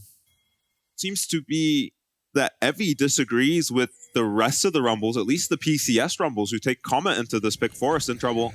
Yeah, Forest going to be found here by the mid and jungle. This time going for the phase rush. I think very smart. The Aftershock didn't look anywhere near as good as the phase rush often does. And just a bizarre ward dropped by Dasher there in front of 2 members of DCG. Very easy to kill those wards. Yeah, now it will be Cascada getting level 2 off that first wave as he was able to get that last hit on the ward. Taco, once again, he's going to be up in this top lane. He's going to be suffering, but eventually will come into those team fights as a Cassante, and we'll see what he can do with that. Yeah, I honestly have to favor the SoftBank draft. Yeah. This just looks like such a ridiculous team comp from them. And it's going to require DCG outplaying, which they have opportunity to because they're on comfort champions. Orca as well on this Alistar has looked amazing throughout the split. Yeah, as well as ultimately what seems to be a series-defining pick in this Misfortune. Yeah. In the hands this time of DCG. So Marble's got his work cut out for him to prove that he is as good at the Jhin as he is at this Misfortune. Yeah, so far so good, as you'd expect from Prio in the level 1. But this is where you have to be a little bit careful. We see Leonas get overzealous against the Alistar here, trying to get good trades and getting knocked into this tower. Vista not going to fall for it. Had an amazing game on the Leona last time around.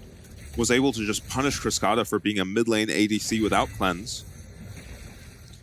TP kind of mandatory on Smolder. Yeah, and it's not really a champion you feel that vulnerable as. Yeah, you especially can play in the so far solo back. lane. Oh, nice Q from Dasher there. Getting an early advantage in this lane. Yeah, I'm not too surprised by that. But I think ultimately Cascada probably not going to feel all that pressured, and especially now that Dasher starts to run lower and lower on mana, it becomes a little bit easier. Cascada ultimately isn't going to be too scared of an early recall. Just teleport back, start stacking up on... Well, I mean, if it's a tier, then a tier, but if he doesn't go tier, I imagine a cull will come out. Yeah, I'm surprised Dasher doesn't take the cheater recall there just to get his tier. He's actually going to pop his health potion and play to win this lane. Which he probably will, but the problem is, right, is the Smolder doesn't get that punished by the Corki, and you just end up being stronger in the late game. Yeah, and ultimately, Cascada at some point can just TP back to the lane and be fine. But the delay looks like it's just not... The back looks like it's not going to be that delayed. Uh-oh. Taco, with Evie walking into his wave, should be aware something's happening. Flash, he doesn't get the Pathmaker off. He doesn't press that W button. Maybe not even having it. Yeah. That's his first blood, SoftBank. He was only level 3, and you maybe want an extra point in Q if you're not getting ganked on the Cassante, but... Yeah, Taco has had problems with surviving these ganks. We see it here. Yeah, and Evie off to a flying start once again on the Rumble. Yeah, we saw him in Game 3 be a massive problem for the side of DCG. Ultimately not able to get the win across the line, but not someone you want to be giving all these resources to Dasher. All right, there's no way we're losing sums to a Smolder lane, are we? No, but we do take a lot of damage, and that's going to alleviate some pressure from Cascada, who is awfully close to 25 stacks already. Yeah. Does get it now. Yeah, you breathe a sigh of relief once you've got these 25 stacks. You can start hitting Qs on multiple minions, harassing the enemy champions while you CS as well. And yeah, you accelerate your stacks at every threshold on the Smolder. Yeah. Absolutely. Yeah, and Orca just positioning next to Feng so that anytime Vista throws the Zenith Blade at him, he just gets knocked up and can't follow up with the Q.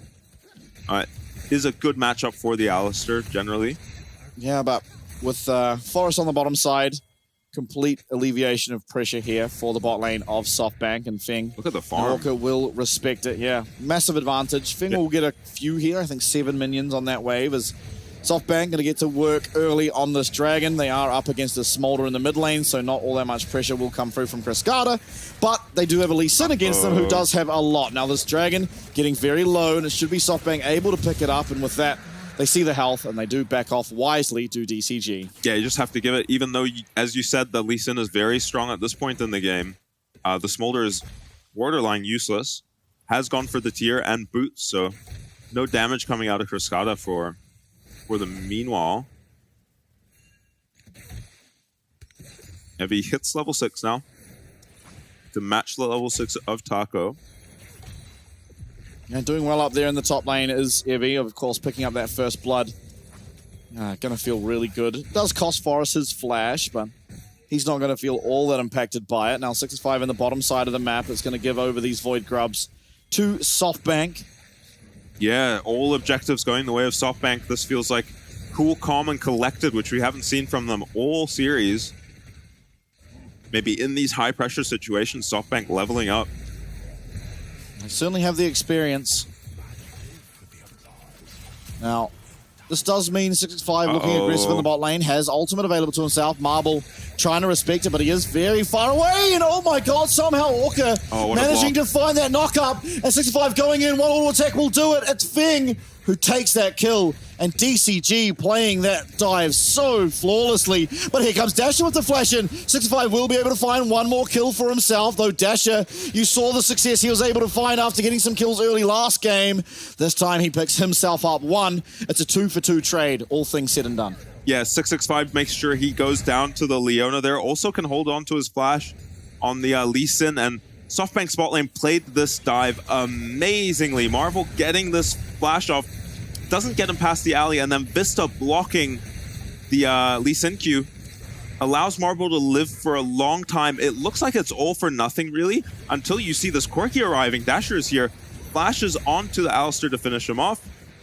Can't get the kill on the Lee Sin, but does get Feng's flash on the way out. And very volatile. This is while Dasher's maintaining a 20 CS advantage. And Cascada suffering a little bit in the Smolder lane, but oh, flashbang. Yeah. The stacks looking good for Cascada. Ultimately, that's what matters. Yeah. You want to eventually sort of be at above 10 per minute, but yeah, the early that is game after much slower. 125 comes online where you can start to stack multiple per wave.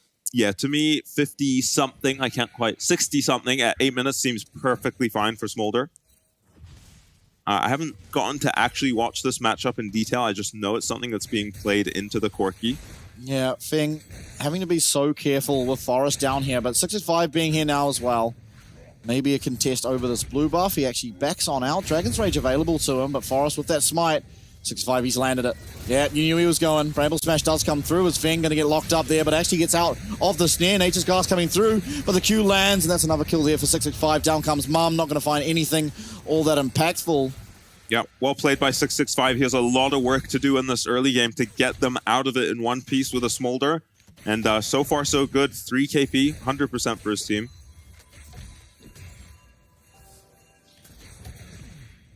Vista, level 6 now. There's no... uh-oh. Equalizer coming out. Taco has flash and will live. Maybe under threat of a dive, though, as Evie... Yeah, just 1v1 dive, maybe. Yeah, this could be very scary. He doesn't have that W available to himself. Might even have to use that ult. He will. Here comes the all-out. He gets the Pathmaker. Evie does have flash, but he takes it out to toe shot. Oh, Evie tries to greet it. He face palms, and Taco, he is smiling in delight. Got the most illegal kill of all time. Yeah, it's still worth it if you're Evie, honestly. You deny a lot of CS to this Cassante, and your champion just uses gold so well in the Rumble. But, meanwhile, Marble being looked at. 665. Can he find the Q? Doesn't even need to. He just flashes on in. Barrier does come out. One more auto attack. It's Orca who takes it. Did get a little bit worrisome there, but ultimately it will be once again Marble going down, and that CS lead he did once have has gone entirely. Yeah, I'm surprised Evie doesn't commit right away on the play there, but decides to wait for another round of cooldowns here. And Taco plays it quite well to trade back a kill, but ultimately Evie could have just dodges the E, the harpoon there from Evie. Evie tries to get stylish, tries to greet his flash there, doesn't get away with it. Here comes the face palm. It's all right. We're still 2-1. Still looking very strong on the Rumble. Yeah, and still getting a lot of value out of these Ninja Tabbies. Not often you go for this item on the Rumble, but it's hard not to in a game like this. So much right-click damage from the enemy team. Cascada, though, starting to stack up a lot quicker. He's at 98 stacks now. Yep. Force on these Void Grubs. This would be 6 Void Grubs.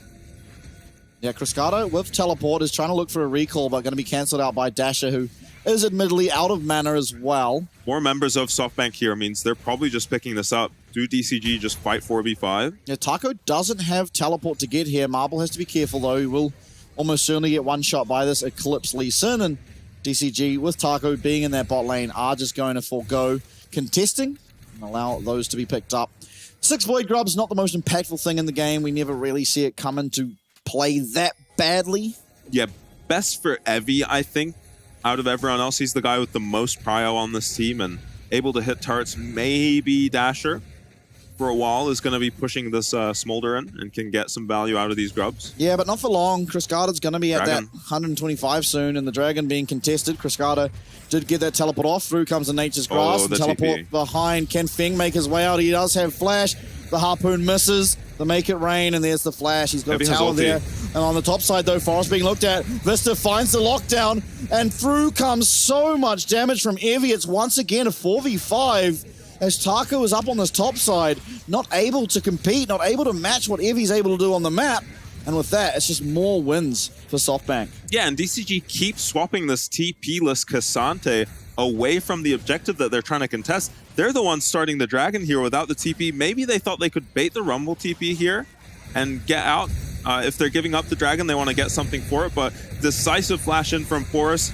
Maybe not onto his favorite target, the Alistar, but gets the job done at the end of the day. Taco in a little trouble here. Yeah, gonna use it all out, and maybe it's gonna be Evie that's in trouble now, as Taco does have a lot more damage when he's in this mode. The Q3 will connect. He's finding the damage. Evie, though, he can just overheat and probably one-shot this Cassante, and will do so quite simply.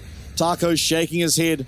Evie gonna be very happy with how this game's going for himself. Yeah, and this is some context to the way Evie reacted when he saw the Cassante. Is not going to allow Taco to get away with this, and maybe Conqueror is the secret to this lane. gone for the Riftmaker too. Interesting. Completely different approach to this matchup by Evie. Everyone else is still just going Leandries with a Comet. Dasher did something down here. Feng no flash. Yeah, maybe just straight killed him. One shot. Good skill shot accuracy from Dasher there. And same deal up here. The solo laners of SoftBank coming alive in Game 5. And ultimately, Taco didn't have to die. He just continued the fight, right? Yeah, a bit too confident here. Fully stacked Conqueror for this Rumble. Yeah, just making Evie an absolute menace. Yeah. Another 300 gold going Evie's way, and maybe it's that he's against like a full AD comp. He wants like a tankier build with the Riftmaker. Yeah, perhaps. I mean, right now though, it is just nightmare matchups. Very, very much SoftBank in control anywhere across the Rift. Now, Cruscata is who you got to keep your eyes on.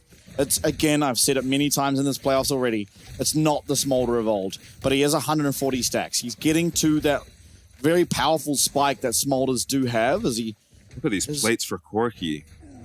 Yeah. 625 in plates for Dasher. We saw what he could do last game with a massive lead on the Corki. And these matchups really stink for DCG. They've got Cassante, who's stacking Magic Resist against a Corki. I guess Smolder doesn't really mind. He's losing in either matchup. Can maybe stack a little bit better against a Rumble. But again, it's DCG with the wrong guy on the opposite side of the objective. No TP up for Cruscata. I don't think they were ever fighting over a Rift Herald here anyway. No, we need our Smolder to get items. We need Smolder to truly be online. Orca coming down here, maybe looking for a play, but once again, I mean, Smolder's not going to have any damage onto this Rumble. Look at how pathetic these Qs look. Yeah, tabbies and the HP item picked up for Evie means the Qs are being used on him purely for stacking. You do not care about the damage they're doing. Evie just walking forward, 2v1, through comes Marmagnight coming down now. And maybe now he's gotten a little too aggressive for himself. He does have flash available. 665 going to connect on that Sonic Wave. He's going to find his way in. He's going to find the shutdown here onto Evie. Going to be confirmed there by the rest of his team. Now teleport coming to Forest and Vista. They are out of position. Vista's going to be taken out 100%. Who gets it? It's Feng.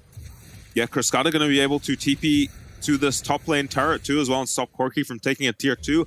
Somehow they've done it. Smoke and Mirrors, DCG with the much weaker early game comp are winning these fights. Yeah, and Cruscata has picked himself up the Spare Shojin, so while the damage is still going to be fairly low, he is going to have access to a lot of ability haste. Yeah, and Evie honestly is invincible to these two members, but it's 665. His Jhin is recalling while he pushes so far forward here on weak side. Yeah, Jhin. He lands. Marvel actually having to flash there in the mid lane in the picture-in-picture, but... Yeah, 2 flashes used to finish off Evie and follow his flash, but look at all these pink boards on this side of the map for DCG. Complete vision control. Evie doesn't see the Lee Sin coming, can't flash the Q in time. And they get a little bonus kill onto Vista, too. Much needed gold. They are still behind. Okay. Yeah, forklift certified as Forest. Yeah, a little bit of weaving there between the turrets, and Orca picks up his Warmogs, heads out of base now. See where Vista's going in the taxi. Yeah, 45 seconds now on this Dragon. It would be Soul Point. Cruscata, not really at the spike you'd want. No, not quite. I think if you're a DCG, you got to give up the Soul Point. Cruscata is stacking very quickly. He's ahead of the clock now, so he's doing well in terms of stacking. And will be there in time for the Soul fight if you sack this Dragon. Yeah, and I think that probably is the plan. You see 665 and Cruscata up on this top side, maybe looking for something on Evie again, but probably not much to find, as honestly SoftBank can just, give over one tower for that third Dragon. It's going to be much more impactful as this game progresses. I'm not going to go for the play onto Evie. Yeah, just funneling gold, funneling stacks and whatnot into Cruscata. Now, they have found the 2-man knockout. Mum coming down, and this is exactly what you don't want to do in this kind of situation. Now, the curtain call coming out. It's fantastic. The skill shot accuracy from Marble certainly is there, and all the fighting going on the top side. Cruscata, he's found the damage. He's found 1 kill. It's the Ignite that eventually gets it, but Cruscata now stuck here is going to get taken out. And while it didn't need to happen, they do find the fight. They do find success. They are also looking like Dash is going to pick up a bot lane tower. Yeah, it honestly initially looked like a great play out of DCG. They land the 2-man knock, they get the Lee Sin onto Forest, but Evie actually just barbecues them. He one-shot 665 on the Lee Sin. And Marble clean with the follow-up on these skill shots.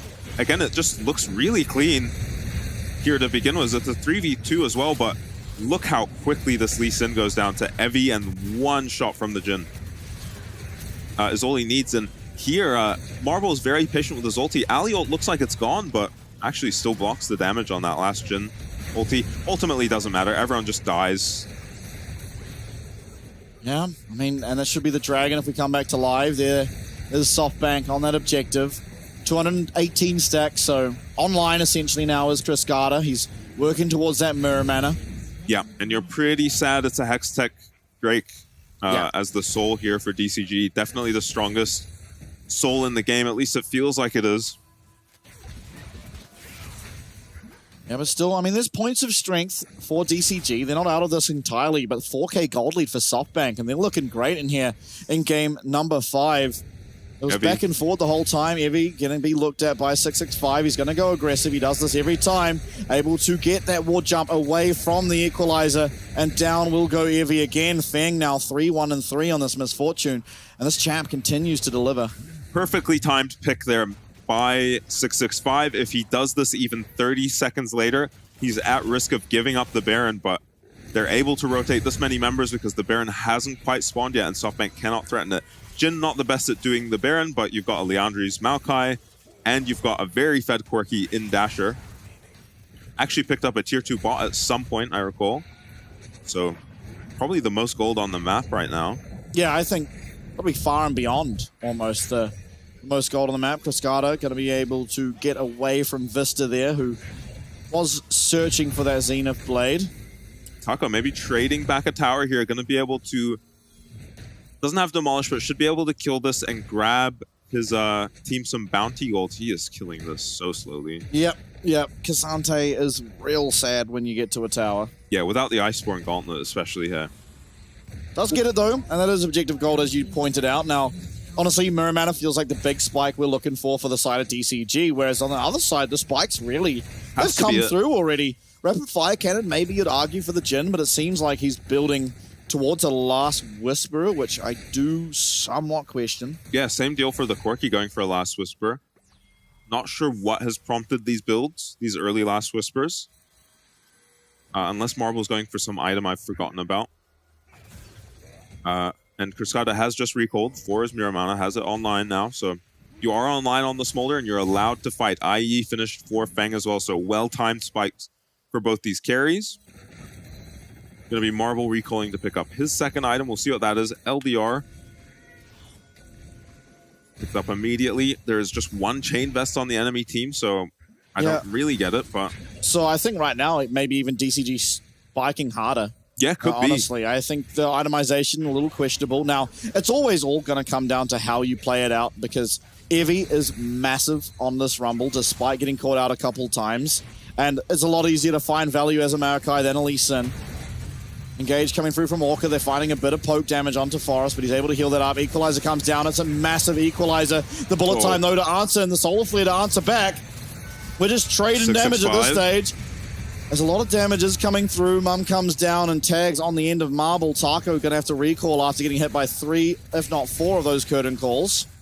Yeah, importantly, sums kept available for these carries on the side of DCG. All sums available for SoftBank. They really want to force the issue here. Yeah, Forest starting up onto this Baron. Now, there is no ultimates. The only ultimate available is Rocket Barrage, which doesn't really count. So Ward, Taco with the flank. Taco able to find out what's going on. Vista, though, he finds his way onto 665, and maybe they're going to be able to take him out really, really quickly. They are, but keep your eye on Cascada. That's one shut down already. Orca's in the mix. He's got that ult popped. Evie, one more HP to go down, and Taco finds it. And Cascada is just wailing at will. Dash is executed. Cascada's going to be found. It's Feng. It's Feng against the world, but he'll be able to get out. And a successful stop on that Baron. Yes, they lost the team fight, but that's a lot of gold back to DCG. Yeah, as the team that's behind, you have to be happy with that as DCG. And the gold going, importantly, to Smolder and Feng in this fight. And Vista looks like he's going to collapse onto Taco here, but actually turns it onto 665. They instantly take him out, but you wonder if that Maokai flash might have been better used on this Smolder, as he's just been ignored for this entire fight. Cruzcada, perfect positioning for him. Marble, not so much, has to use his flash to get on this Cassante, as they do ultimately win the fight as SoftBank, but not by as large a margin as you would have liked. And looking at damage, it was those mid laners going well and truly beyond the call of duty there. Yeah, two monster scaling mid laners. It's kind of just on these guys' shoulders to have impact and their teammates to protect them and facilitate them. Yeah, now up next, Dragon. It is the sole opportunity for SoftBank. They are well and truly ahead at the moment, 3k gold, and just the pressure they can get on the map by having so many dragons already stacked up. But Cruzcada's online. Watch Orca. Taco's being looked at. Taco's so low, Pathmaker coming out, and he doesn't have access to teleport. He's looking for a recall, but he's on vision because of that Corky Q, that phosphorus bomb, granting vision. And Taco, I mean, there's a honey fruit. That's all the health he's going to be able to get back, and he is going to utilize it. But the curtain call is going to zone everyone except Feng. Feng's found a nice position. Feng's found a nice position, and there comes the bullet time. 665 able to get this dragon. It's traded with Orca's life. He's found a really nice kick, but can they follow up on it? Cruzcada certainly hasn't been able to, and that's a double kill there for Dasher. It is now 3v5, and SoftBank Gaming, they are just rounding out these members. Cruzcada stunned up, but no one following up. Taco, he manages to get onto Marble. The flash forward from Cruzcada, but the damage isn't there. The damage is not there, and Dasher is. Dasher teleporting back in. That's 4 kills in the fight for him, and Taco is all that's left. He gets rooted up, and he gets taken down. It's SoftBank coming up huge. 665 manages to steal the dragon away, so he keeps his team in the game for now, but cleanly played fight from SoftBank. They even play the chase very slowly so that Dasher can TP back in. The current call honestly doesn't achieve all that much, and 665 gets in here to steal the dragon. Feng as well finds a nice angle for his ulti, but is sitting on an equalizer, getting barbecued the whole time. 665 kicks Dasher in, but Feng isn't in position to follow up on the kill. Had to flash out of the pit. And yeah, as long as SoftBank play this slowly enough, you see Taco just trying to go so that they don't finish the TP in time, but once this TP finishes, Cruzcada gets cleaned up quickly afterwards. You kind of see what Taco's going for there, because the Jhin on his own can't kill him, but has so much support there, and Dasher arrives and just starts taking names, really. He's found his way onto Orca now. And while all that happened, this did happen just before the Baron we saw get taken out. Dasher 100-0 that guy. Yeah. Dasher is so strong in this game, and he has everything he could ever dream of to get this one across the line, not building the rapid fire cannon, not building the IE, and he might suffer for that later, but ultimately he is just so far ahead. He's almost an entire item up, if not over an entire item up, on his counterpart in Cruzcada. Yeah, and he's going for a Bloodthirster, interestingly. Not a common build we see on the Corky, what he's gone for in the LDR BT, but Heavy with an unconventional build this game too, and making it look quite good. So SoftBank probably going to just use Maokai ult to make sure they get this tier 2. Yeah, it is hard to push against the Smolder, but Maokai generally makes that a lot easier. Yeah, not willing to commit it yet. There is the Alistar ult to just block it, maybe. This is true, but Heavy, he's getting to work here on this mid wave, but not playing too aggressively, realizing that he is just one man alone. Still, DCG, they're putting up a defense when it comes to their inner towers. Yeah, Dasher gets a little chunked by the Smolder poke there, so appreciating having a Vamp Scepter. Just look how strong these members of SoftBank are. Yeah, level 16 on Evie now. Massive for him. He has so much set up for his ulti between the Leona, Jhin, and Maokai. Yeah, I mean, there's no way 665 can clear out these minions. There's going to be at least one tower going down, but here comes this Maokai ult. Evie, he's not here. He's not here to provide that damage from the ultimate. Curtain call coming through, but we're going to just absolutely eliminate Vista. That's one down. Orca might go down as well. They managed to block out that fourth shot. That fourth shot of that curtain call does go wide, and Orca, he needs to look for his health back. 665, possibly having a ward jump, will do so.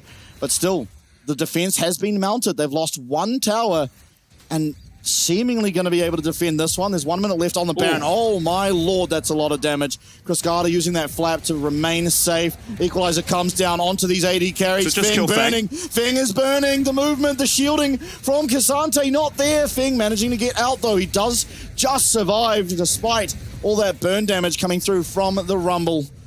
Yeah, they eventually break this tier 2, but DCG really make them work for it. That mid tower they picked up, they weren't even... Can Dasher be chased down here? No, it doesn't look like it. The mid tower they picked up, no one even got local gold for it. 665 kind of just let it go down. And yeah, it looked like using the Maokai ulti without the Rumble around wasn't enough to get the tower, but eventually, off of some really nice rockets landing from Dasher, they get the Rumble ulti down, force Feng away, and take the tower. Yeah, but importantly, to sort of set that up, to get Vista out, it was Orca flashing on the Maokai. Oh, Dasher. There's no one here, though. There's no one here to support Orca. Even if he Orca finds... caught. Yeah, Orca, yes, headbutt. He can headbutt to a minion. Will do so. Is he still going to go down, though? 665 coming down. No one else to be there. The ultimate from 665, but he might just get caught up by this Nature's Grasp. He is going to get locked down, and there's so much more, but he gets the flash away. Curtain Call coming through, and no way out now for 665. He tries to find the damage. Feng, he's going to lose his flash as well. And from bad to worse is the situation of this game for DCG. Now, there is no Baron, and Smolder should be able to defend this. Although Vista finds his way in, but maybe a little bit too deep. Taco trying to buy time. This bullet time's fantastic. It's 2 kills immediately, but it is also 1 kill in return, as it's going to be Taco. He's 1v2, and he might just damn well win it. No, he will not. The Zhonya's from Evie keeps him alive and gets that ace through. Now, only Evie and Forest remain, but that's more than enough damage for this Hextech Soul. Yeah, they're going to be able to get the Dragon. They can't quite end yet. Pretty valiant defense from DCG. Cruscada, Vista continues to hunt him down after the previous game. It was just Vista and Rumble ulti that killed Smolder. He straight up got soloed.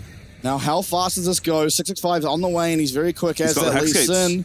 But it should be down. There should be no way in here. But can they find a kill on the back? Maybe it could result in some success for them if they are able to. Orca tanking for a long time. And yeah, 65 does manage to make it here. Evie should be going down. Absolutely no flash. No way out for Evie. But he's trading back. And oh my lord, I thought he was going to one-shot that guy. Yeah, 665 probably grateful. He has the Lee Sin kick there. Evie looking scary. Finishes his Zhonya's in base now. And ultimately, it should be too difficult now for DCG against the Hextech Soul. We've seen crazier things than the comeback against the Hextech Soul, especially when champions like Smolder are involved. Lee Sin, too, is a champion with infinite scaling if you find kicks onto Dasher, who is probably working on his IE now on the Corki. Yeah, the pickaxe would suggest so, but yeah, who knows? Who knows at this point? Not I, that is for sure. Yeah, mega farmed on this Corki. The only person really maintaining 10 CS per minute in this game. 14 KP to boot. Now, let's see. SoftBank there trying to get in here, but we found out where's a marble. Dasher. You talked about finding marble. Dasher. Dasher does get away, but Taco, he teleports in. There is a Hextech Soul. Taco, can he find his way onto Dasher? He does not have Flash. He does have the Pathmaker, though, and that's a massive amount of CC. That's 1 coming through for the side of DCG, but Evie teleports in. 665 trying to find things. The Curtain Call! The damage onto Cruscada! That's your late game carry! That's the Smolder! And that should be the series! Feng trying to get away, but nowhere to go. And SoftBank Hawks, it takes 5, but it gets them across the line, and they will get to go against PSG Talon. Yeah, DCG go for a different look in Game 5. They go for a scaling champion for Cruscada. They try to survive the early game, but ultimately, SoftBank with this Hextech Soul are just too much for them to deal with. Cruscada just going down in these fights. Too difficult for him to escape the Rumble ult from Evie. Incredible. I don't think Orca can do anything here. And he's trying to find the CC, but ultimately, even if this Lee Sin does respawn, it's not going to be enough. All Dasher has to do is hit this Nexus, and it will be game number 5 and series win for SoftBank. Yeah, Dasher savors the moment a little bit there, staring at the enemy Nexus on 1 HP. Wow. It certainly wasn't clean, but SoftBank do get it done in the end and maintain their supremacy over DCG for now. 2 playoffs in a row now have SoftBank taken the best of 5 win over DCG. Last time it was an elimination game. This time that is not the case. So there is a chance once again for this rematch to happen. But importantly, this is now SoftBank moving on, and they are now one singular series away from punching their ticket to go to Worlds, to represent the LJL, to represent the PCS and the LCO. And it's not going to be easy up against PSG Talon, but at least you get the opportunity. Yeah, and honestly, last time, the first time around at least, when they played against PSG, they took them to 5, and honestly were in a position to win Game 5 as well. It took some heroics out of Maple to take this team down. A little more one-sided than the rematch, but you see how it goes this time around. PSG are a scary team. It feels like the more you play against them, the more they download your moves and improve and crush you, so it's going to be a tall order. Yeah, and I think ultimately, you know, PSG, they get to look at this series. They'll get to learn a lot from it, whereas PSG just got a 3-0 in their favor of their series. But, yeah, I mean, what a series this was. It started off with DCG just smashing game number 1, completely dominating that entire game. We move into game number 2, and it's the bounce back. It was very back and forward. Didn't know who was going to win. SoftBank eventually do get that one across the line. Game 3, much the same, but DCG win it. Game 4, SoftBank smash. And now game number 5, it was a smash again, but it was just the smash with the asterisks of Smolder might do something. Unfortunately, he never was able to. I think just very well played. The team cohesion coming through from SoftBank was just a higher level than that of DCG's. Yeah, and night and day compared to some of the earlier games in this series. SoftBank maybe honestly shaking a little bit of rust off towards this series, as that last game was so much cleaner than their previous. Maybe only Evie getting caught in the side lane, getting a little overzealous, but you understand why he wants to play so aggressively when there's a Smolder on the enemy team. Yeah. And shout out to Dasher in this game. I think he was my MVP. Yep, I agree. For this game, because the Smolder does do fine into the Corki.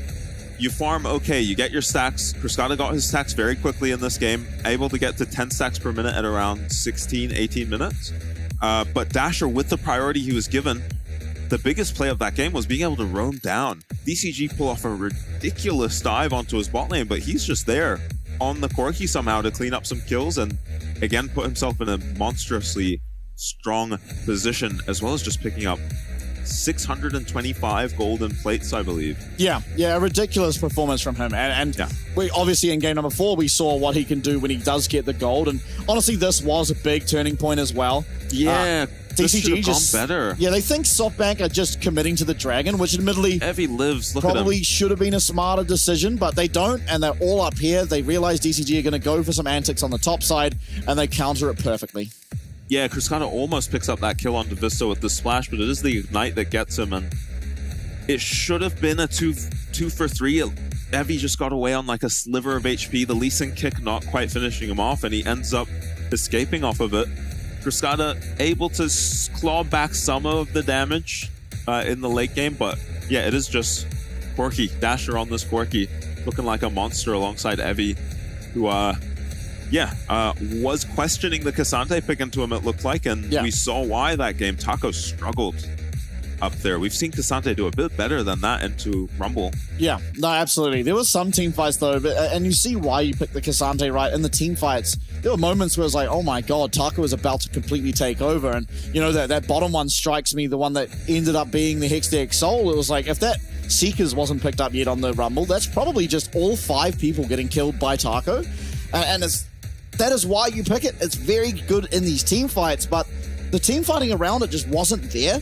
We had this Smolder that got to stack so late. We're already down 3 Dragons. We're down 6 Void Grubs. Yeah. And that is just not how DCG play. Yeah, it's difficult for them. You could see 665 really struggled that game, about 8 deaths for him, because he is such an aggressive player alongside Orca especially, and it's actually Evie I think the MVP. I think Dasher got robbed here. Absolutely. Evie did win his lane, but so did Dasher. Yeah, and Evie ultimately dying a few times in the side lane. Had a perfectly good game for himself. Just a few too many deaths, I'd say, whereas Dasher just pretty much flawless the entire time. Yeah, there were some great ultis from Evie in this game, so hopefully we'll get to see one of those. Always satisfying to see a good Rumble ulti. Had set up for himself in the Jhin. Yeah. And honestly, the Jhin Maokai is a combo I've not really thought about, but it feels really good. You saw in one of those Dragon fights, Taco got chunked to like 20% off of a Jhin W from a Maokai sapling. Yeah. Yeah, and it is. This was the last fight. Yeah, it's Corki being found again. He's been insect and headbutt into this side of DCG so many times, but at this point, this Hextech Soul Rumble ulti is kind of insurmountable. Doesn't help that you're fighting it in the jungle, but you want to fight in the jungle with Smolder. And Evie just shows up, starts barbecuing people. Yeah, just 1v3 down here and winning. So tanky. On the Rumble has 2 HP AP items, and then a Zonya's 2 into full AD. Ultimately does go down, but his team is able to clean up the kills and close out the game. Odd death animation. But, the Evie thumbs up. Evie, thumbs up to start. Yeah, thumbs up to start the game and thumbs up to close out the series. Yeah, and what an exciting PCS playoffs. I mean, it started off at the very top of our playoffs as just the most ridiculous start, and it continues to deliver because going Bliss beating Frank. I didn't know exactly what to expect this series, but I did not expect it to be this chaotic. Yeah. Honestly, it's I mean, DCG are just a chaotic team, but usually it's not to this extent. But it was SoftBank thriving in the calamity. We are going to go to our voice comms for the end of that game and afterwards an interview. Do enjoy, and we'll be back right after.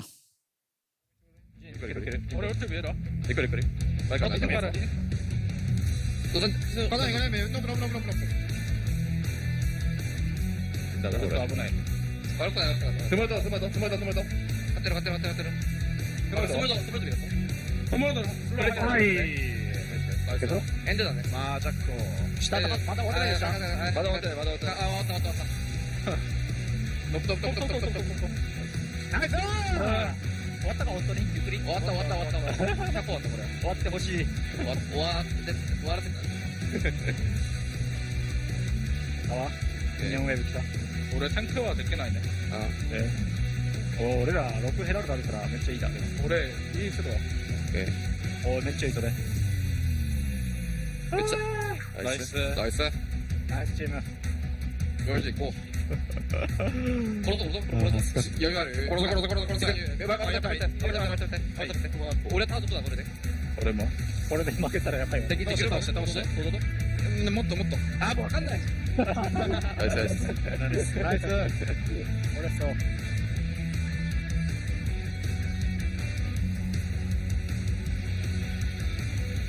Welcome to the post-game interview. Here we are with SHG's mid laner Dasher for the post-game interview. Let's have Dasher say hello to everyone first.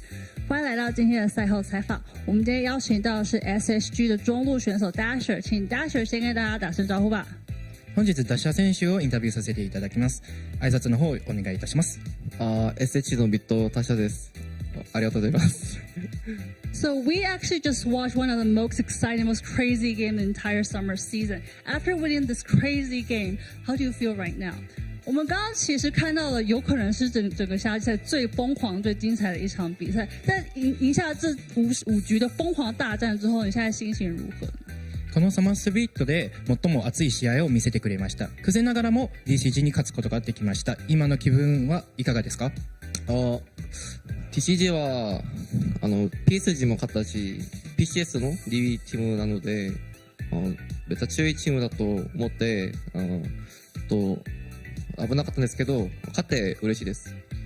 DCG 它是在 PCS 联赛里面相当强力的一支队伍。那虽然有很多惊险的场面，但我们最后也成功赢下了这场系列赛。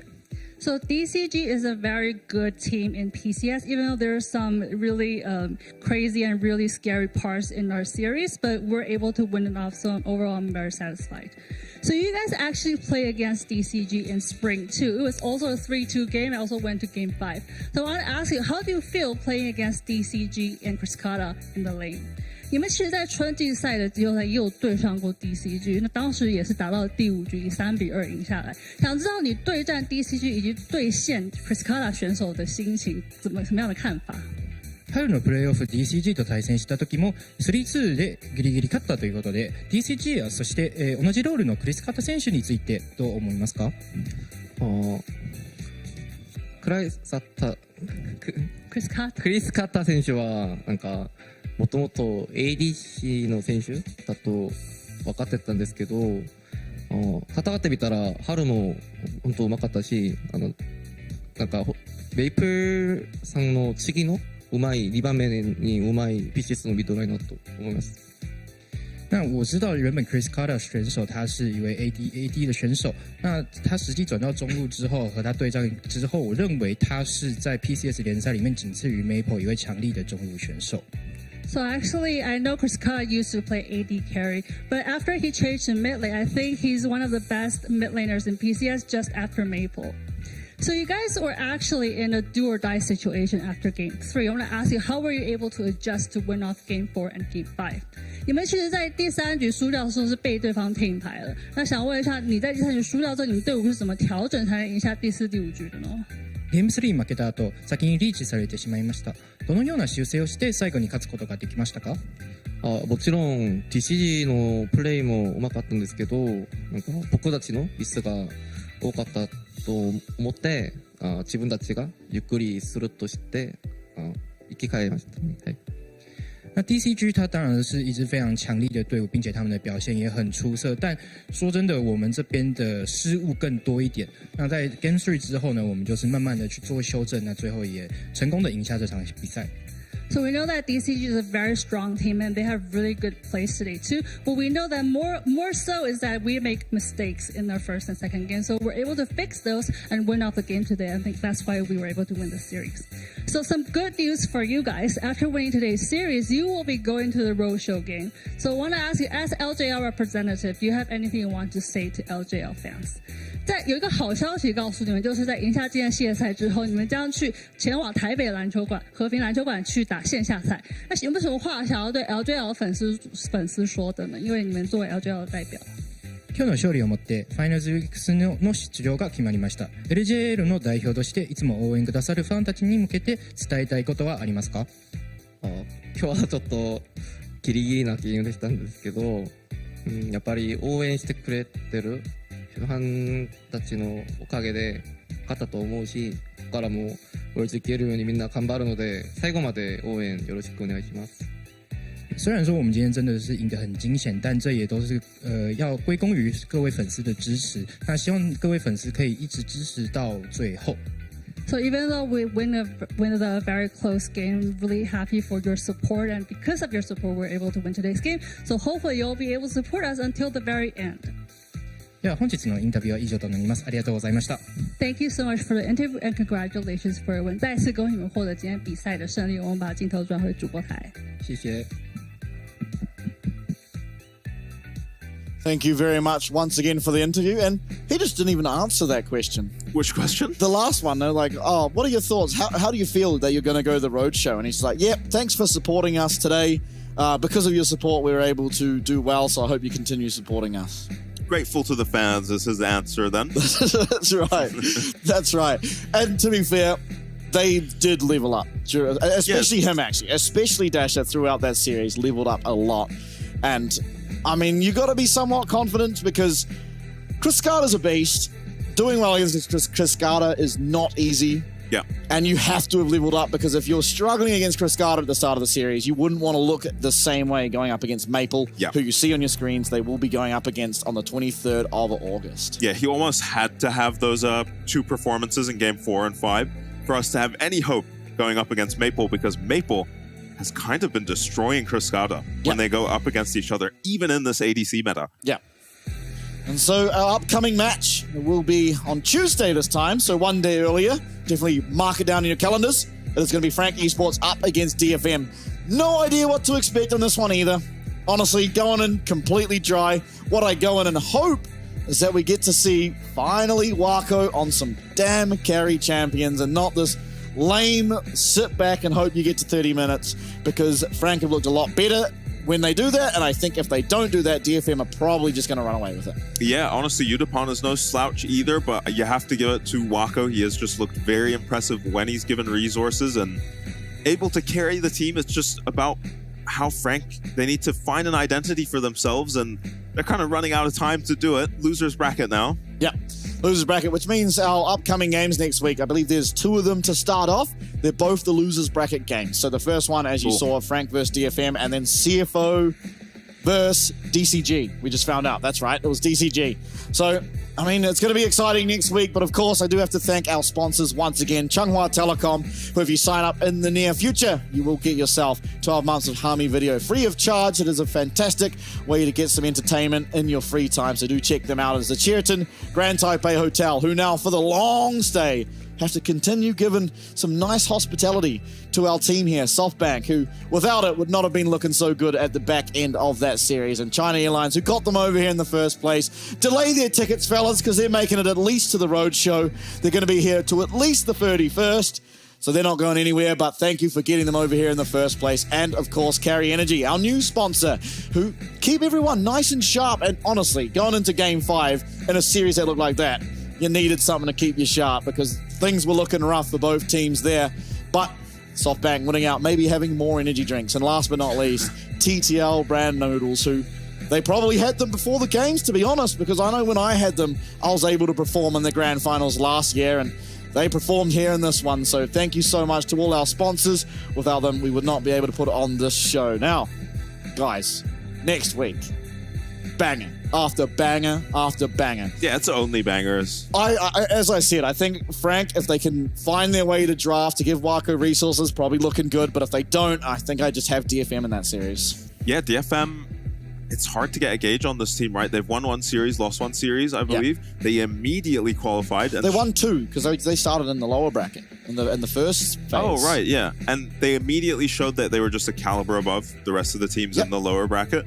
And Frank were in that lower bracket. Yeah, and then struggled immediately. I can't remember who they even played against. DCG. Right. DCG. Yeah, they won one game off of DCG, and then DCG just stomped them. But it's hard to judge them because even SoftBank, who turns out, got the better of DCG, looked much worse than DCG, at least in a couple of those games, where they just got completely stomped, similar to what happened to DFM. Yeah. So still difficult to gauge their level, and we'll see how Frank do up against them. I'm excited.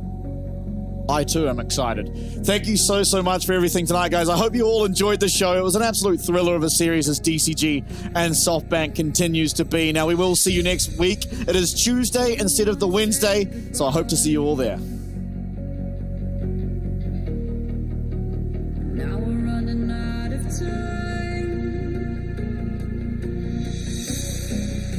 Before we put this all behind, let's go again.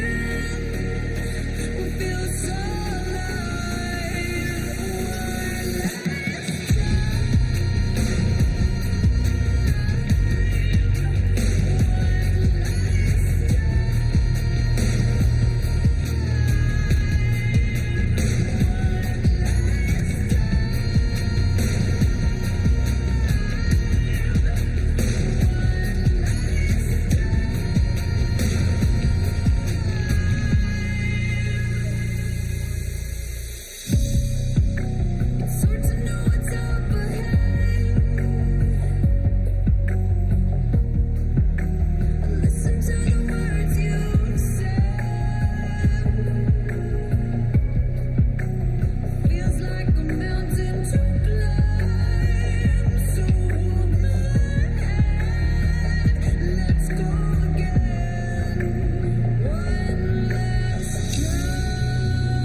put the sound behind. Let's go again. We feel so